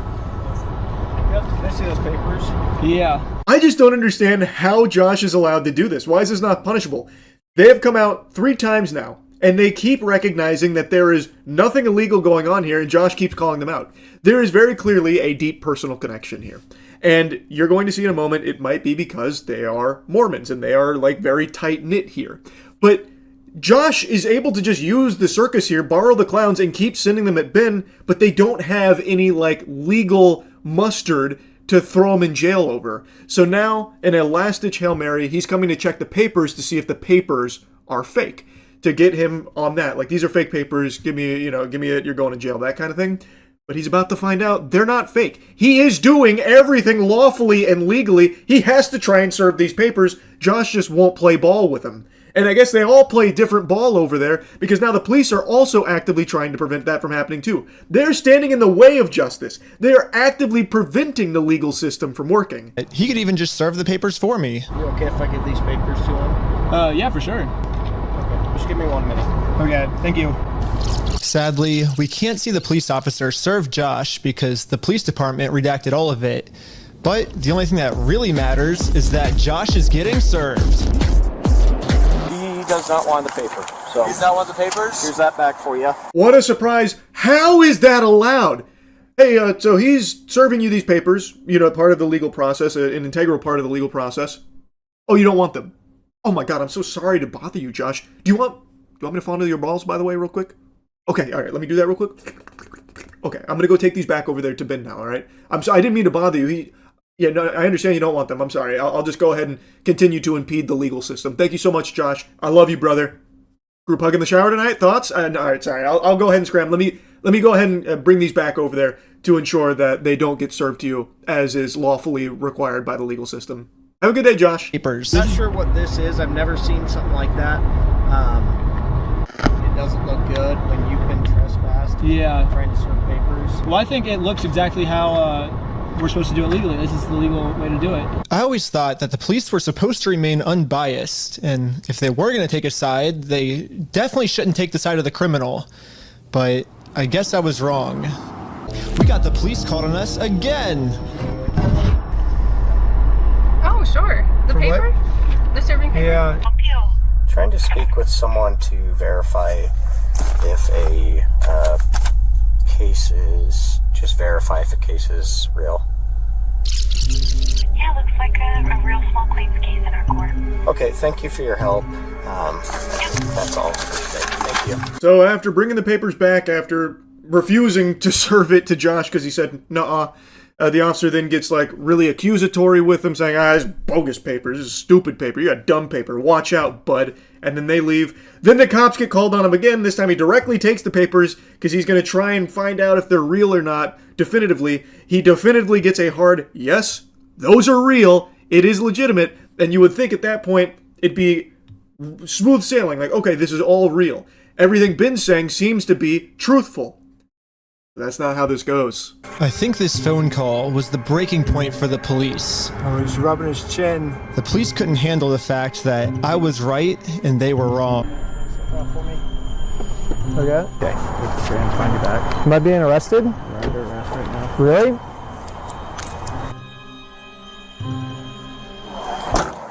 I was confused on what I was being arrested for. I mean, the same police officers that arrested me gave me permission to do exactly what I was doing. You can film from the sidewalk wherever it's public, right? But you can't go on that property. If you do, you'll be charged, okay? Okay, yeah, for sure. I got arrested for just doing what the police told me to do.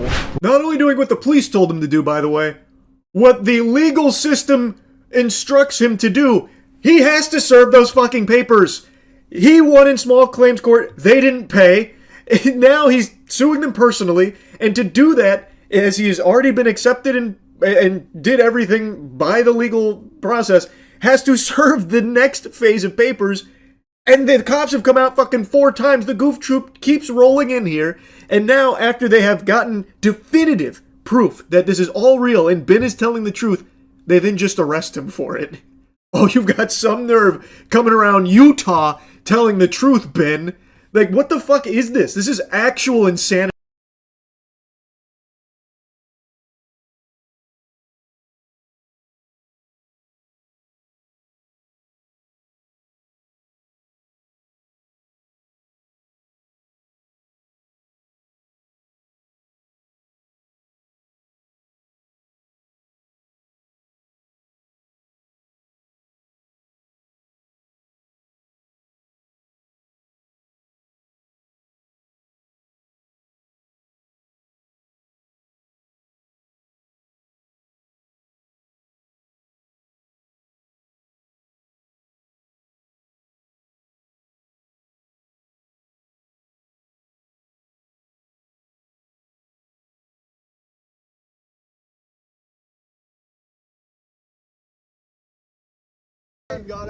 So that's where the potential connection comes into play. So all the officers are apparently pretty hardcore Mormons, as well as our main assholes here from Bricks and Minifigs. So that would explain why these officers are so cooperative with Josh in particular, even though they keep getting routine calls out there for nothing. And even though they definitely got a false report and acted on fraudulent information and still keep doing it for Josh, it seems.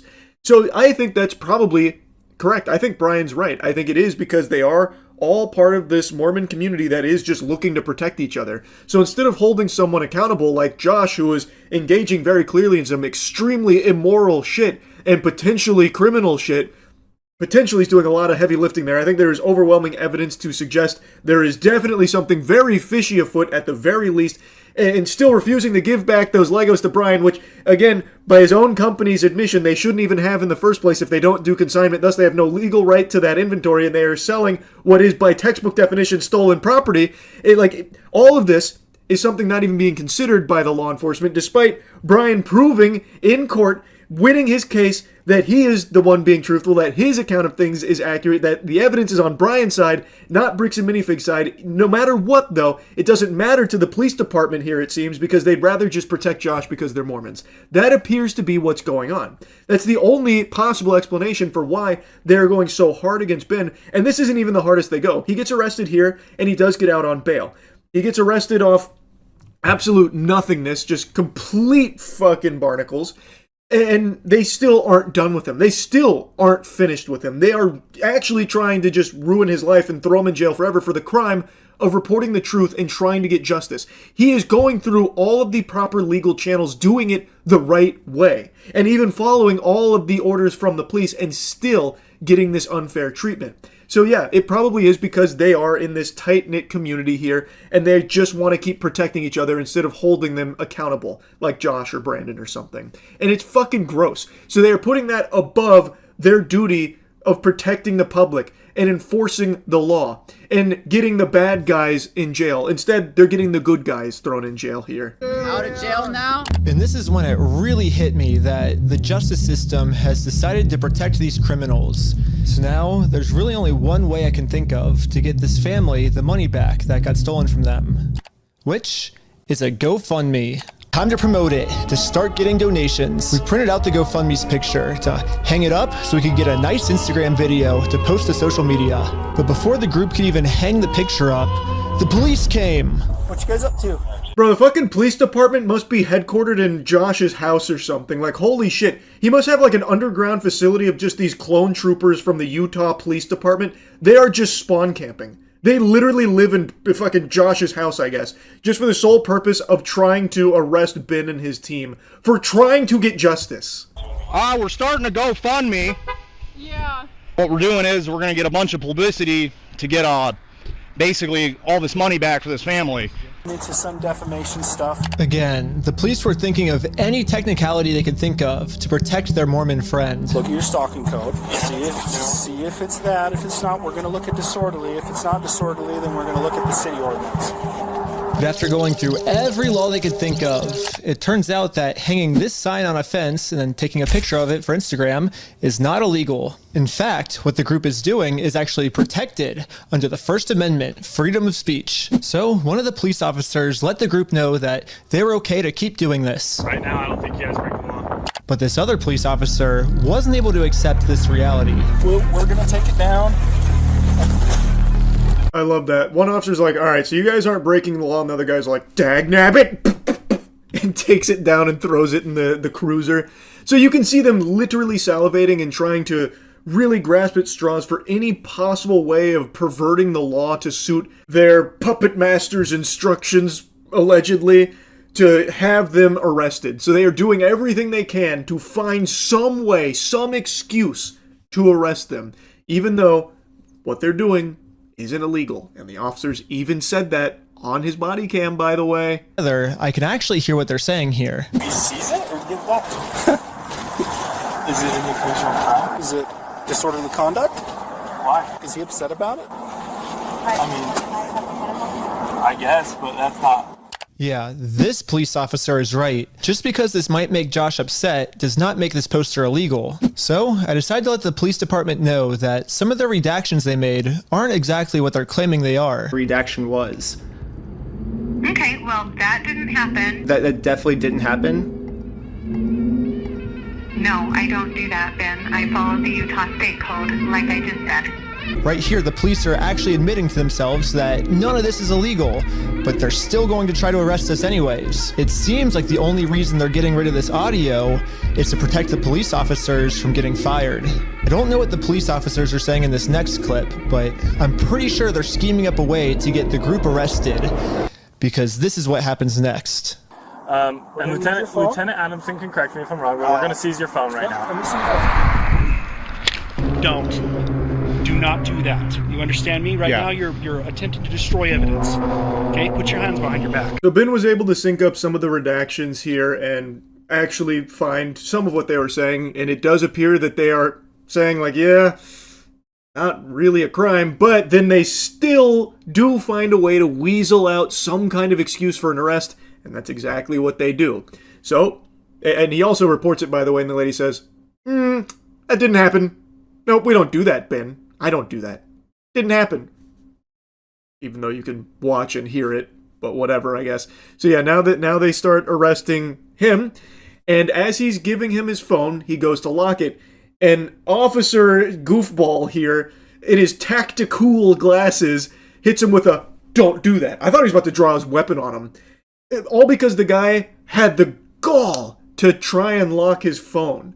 Which is like a normal habit, by the way. Anytime I see my phone's unlocked, I lock it too. Every human being on the planet does. So just going to lock his phone, super normal. That's not destroying evidence. Also, they don't have any legal ground to stand on for how that could be destroying evidence. They don't even have a warrant to search it or anything. So he did nothing wrong, but the officer instantly springs into like combat mode there over it. I was just locking my phone. Okay, I'm going to switch over to the police officer's body cam POV so we can dissect what just happened. First, the police officer asks if he can confiscate Sheldon's phone, so Sheldon says, okay, and reaches in his pocket to give it to him. But at this point, Sheldon sees that his phone is unlocked, and at this moment, he decided that before giving it to the police officer, he was going to lock his phone, which is totally legal. There's no search warrant, so Sheldon is legally allowed to lock his phone. But as the police officer saw Sheldon's thumb moving towards that lock button, he snatched it out of his hands. And now the police officer's claiming that because he tried to lock his phone, he's destroying evidence. Silence. Yeah, I was giving it to you. Stop talking. I was Stop giving talking, it to you. Okay? Let him have the phone. I wasn't trying to delete anything. In fact, it is actually impossible to delete something from an iPhone from a locked screen by hitting the power button. So in no context could I have been trying to erase something by hitting one button on my phone. Now I'm sure you have a phone as well. When you hit the power button, that doesn't delete anything, does it? I would imagine it wouldn't, yeah. Yes, that's all I did. Another arrest in the books for these fucking corrupt weenies over there. This is outrageous. So now he has to defend himself about like the claims of destroying or obstructing evidence for locking his phone, which, again, everyone does that, and he's legally within his right to do so. They don't have a search warrant for it. But they're trying to bully him. They're trying to scare him. That has been their tactics this entire time. But they don't have anything on him, yet here he is, arrested for nothing. Even though, on body cam, we can even see them say, not really breaking any laws. So why is he here? Food for thought. That's a little interesting, huh? I literally couldn't have imagined a worse ending for this video. But I had no clue that it was about to get way worse.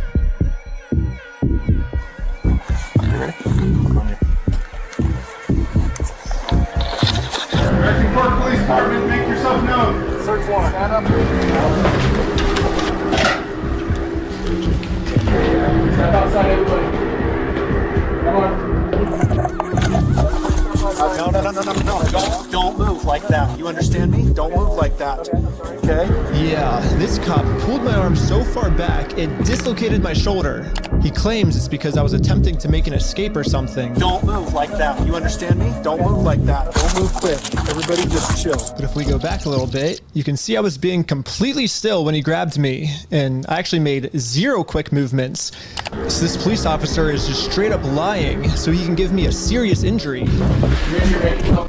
Included in the warrant are Legos. And this is where it really, really, really gets unhinged. They come in with the guns drawn on the house. They fucking raid it based on a complete bogus search warrant where now the Bricks and Minifigs guys are trying to claim, oh, Ben stole the Legos. And the judge signed off on this search warrant here. So now they go and they arrest everyone in that house. And Ben in particular, they rough up. They dislocate his shoulder and claim that he was threatening to run, that he was giving them an indication he was about to flee. But the body cam betrays that lie because you can see he's not. He's just standing there, and they just wanted to fuck him up because they could. This is so ridiculous. This should be huge outrage across Utah. Like, this is your law enforcement doing this, by the way. And these are your tax dollars being used to do shit like this. Being misused by people like the Bricks and Minifigs goobers like Josh and Brandon. You should be upset. Anyone should see this and be extremely concerned and alarmed. Again, every officer that we're seeing here should 100% lose their jobs for this. It is corruption in broad daylight. This is just bare naked corruption. There are corporate ghouls that are weaponizing your local law enforcement for their own personal gain. They are using it as their own tool to turn it against you, the civilians. They're using it against Ben and his friends because they are hurting their feelings and exposing their very shady, very immoral actions based on all available evidence, and they don't like that. So now they are just completely shitting all over their rights as American citizens, the First Amendment most notably, it should concern you. If there is a level of wealth that can be accumulated by people like Josh and Brandon that can let them just tap into the police resources and use it against individuals they don't like, that should keep you up at night and have you concerned. That is a huge fucking problem, because that seems to be what's going on here based on all the evidence I'm seeing. Ben and his team had followed the law to a T. Yes, they got a little wacky with some of the ways they went about it, but there's nothing wrong with doing that. Again, that's protected. They did everything lawfully based on everything I can see here, and every step of the way, the police department was working to impede them in that journey for justice. It's fucking scary. Yes. The police department got an official warrant to search our house for stolen Legos. I should have seen this coming. Josh did threaten me in the last video that if I go out and actually try to sue him, he's gonna come out and say that I'm the one that stole the Legos. Okay, let's do it. Fuck you, man. You stole them, bitch. I stole the Legos? Yeah, you're a fucking thief. Dang. Okay. You can shut the fuck up. That's your fucking choice. Again, there's recorded evidence that this is also false. Josh even made that threat in the previous video. If you come after me, I'll tell them you stole the Legos, bitch. Why is Josh not in handcuffs? This is clearly fraudulent. He is wasting police resources. Why is Josh immune to it? Very odd. Isn't that strange? I got taken to an interrogation room so they could find some reason to lock me up for good. Then I'm Detective Nikosha. Last time, I was able to get released on bail. But this time, they're requesting that I be held in jail a month until my court date. But there's honestly nothing for me to hide, so I went through the entire story with them to show the detective that this whole thing is just a big misunderstanding. This is where my heart broke for Ben. So, they already got him on some bullshit before he was out on bail. They got him again now on more bullshit, extreme bullshit, and now they're looking to deny bail and hold him for a month. And Ben was under the belief that because he's done nothing wrong, this system will protect him, and that he shouldn't be afraid to tell officers the truth because the truth and the evidence is on his side. That's just not the reality. And that's not even exclusive to the Utah Police Department. One of the most important pieces of advice experts give, and this actually includes some police officers as well, is do not talk to the police without a lawyer present. Let the lawyer be the one to mediate and talk with the police for you. Because in a situation like this, the police are not there to help you. They're there to fuck you. They are looking for, in Ben's case here, an excuse to hold him for that month. And Ben, knowing that he's done nothing wrong and can prove that everything he's done is legal by the book and lawful, was under the belief that, well, I've got nothing to hide. I'll go ahead and tell them everything. So that way, they'll be on my side. But that was just never in the cards. So when he started talking to them without a lawyer there, he did unfortunately give them a little ammunition that they could use to hold him for that month. He mentioned the GoFundMe. Video for a family if they got all their stuff stolen. I should be risking nothing by admitting this. Basically, the police told me, do not take this man to court, or else he will get arrested. And so I was like, just thinking, and we're like, let's do a GoFundMe, you know? And that was their solution. But I was wrong. We're going to book you back into the jail, okay? The creation of the GoFundMe, right? We're blasting this person all over saying, hey, he's... So creating the GoFundMe was illegal? When I asked the detective how creating a GoFundMe was probable cause to send me to jail, this was his response. A lot of this stuff you may have to just get an attorney and fight it in the criminal side of court, right? Okay, should I Yep. go my back? Yeah, go ahead and stand up. I got an officer right here that's he has cuffs for you. Yeah, it's that stupid. So they were very interested in the GoFundMe angle. They found some way of making that a big piece of this. So they interviewed the other people that they arrested here from Ben's team, and they were pretty focused on the GoFundMe stuff. So when Ben mentioned the GoFundMe, the officer probably had a huge fucking smile on his face and a wet spot in his trousers, because now somehow they're able to use that to justify holding Ben for a month in jail. It's fucking scary. That's frightening, man. Completely blind to what I'm even being charged for. The worst part is that the police officers took away my bail, so now I have to wait a month in jail. However, I ended up getting extremely lucky. When a judge ended up reviewing this arrest, they thought the whole thing was so stupid and ended up releasing me on bail. So now, at least I'm a free man until my court case. Ben got extremely lucky that a judge reviewed it and came to the rational conclusion that this is absurd, it's fucking preposterous, so he did get to get out and prepare for the upcoming lawsuit and his court date and all of that.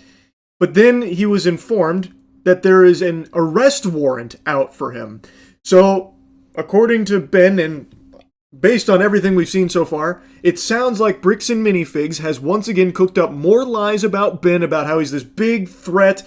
They even alluded to him being like a physical threat to the Bricks and Minifigs guys throughout this video. So he's this huge threat. He's out of control. He's on the loose. So now they have an arrest warrant out for him, which was actually signed off by a judge. The only thing the police department could tell me is that I do have a warrant, but this time the judge approved it that I will have no bail. And I am now a physical threat to Josh, the person the police are protecting. So basically, at any moment now, I could be arrested without bail for some mystery crime. There really is only one thing that I can do now. Well, I'm in Mexico now. It's fucking lunacy, man. People that have active stalkers that are literally a threat to their physical safety don't get this kind of treatment from the police. Actual degenerate, deranged, delusional criminals that are actually threatening the safety of innocent people don't get treated like Ben has been by the authorities. So now he has an arrest warrant out, non-bailable. So in a panic, he goes to Mexico. I mean, I can't even blame him. I genuinely can't even blame him for that. It's a complete mystery crime. Again, what they're even pursuing against him. This is so absurd. Again, this all started over Legos, but this has really revealed that Bricks and Minifigs is just a completely rotten company filled with actual maniacs, genuine menaces. These are psychopaths. They are trying to have Ben arrested, ruin his life, throw him in jail over nothing because he's trying to get an old man his extremely valuable Lego collection back that they don't even have the right to in the first place by their own admission, because according to them, they don't do consignment, even though their contracts do say they do consignment. But regardless, if they don't do consignment, then they shouldn't have the inventory. Thus, they can't be selling the inventory because it would be stolen product, but they've already sold the inventory and they haven't paid for it. They haven't given Brian and his father what they're owed, and they're not giving the Legos back, even though he keeps requesting the Legos back. They refuse. And he has gone through everything lawfully. He has done everything as the law allows and permits and actually instructs him to do. He's followed every police order to a T, and still his life is in jeopardy here at the hands of Bricks and Minifigs and this corrupt police department and these officers. It's fucking infuriating. This is a huge deal. Now, I don't see what the fuck was wrong with the GoFundMe. I don't see why that was an issue, and I guess it's still a mystery because they haven't really said, but I'll put a link to all of that in the description here, obviously. It is so unreal how deep this goes. Hats off to Ben and his team for continuing to fight for justice here against a corporation of this size and this level of maliciousness. Holy shit. Anyway, that's really about it. See ya.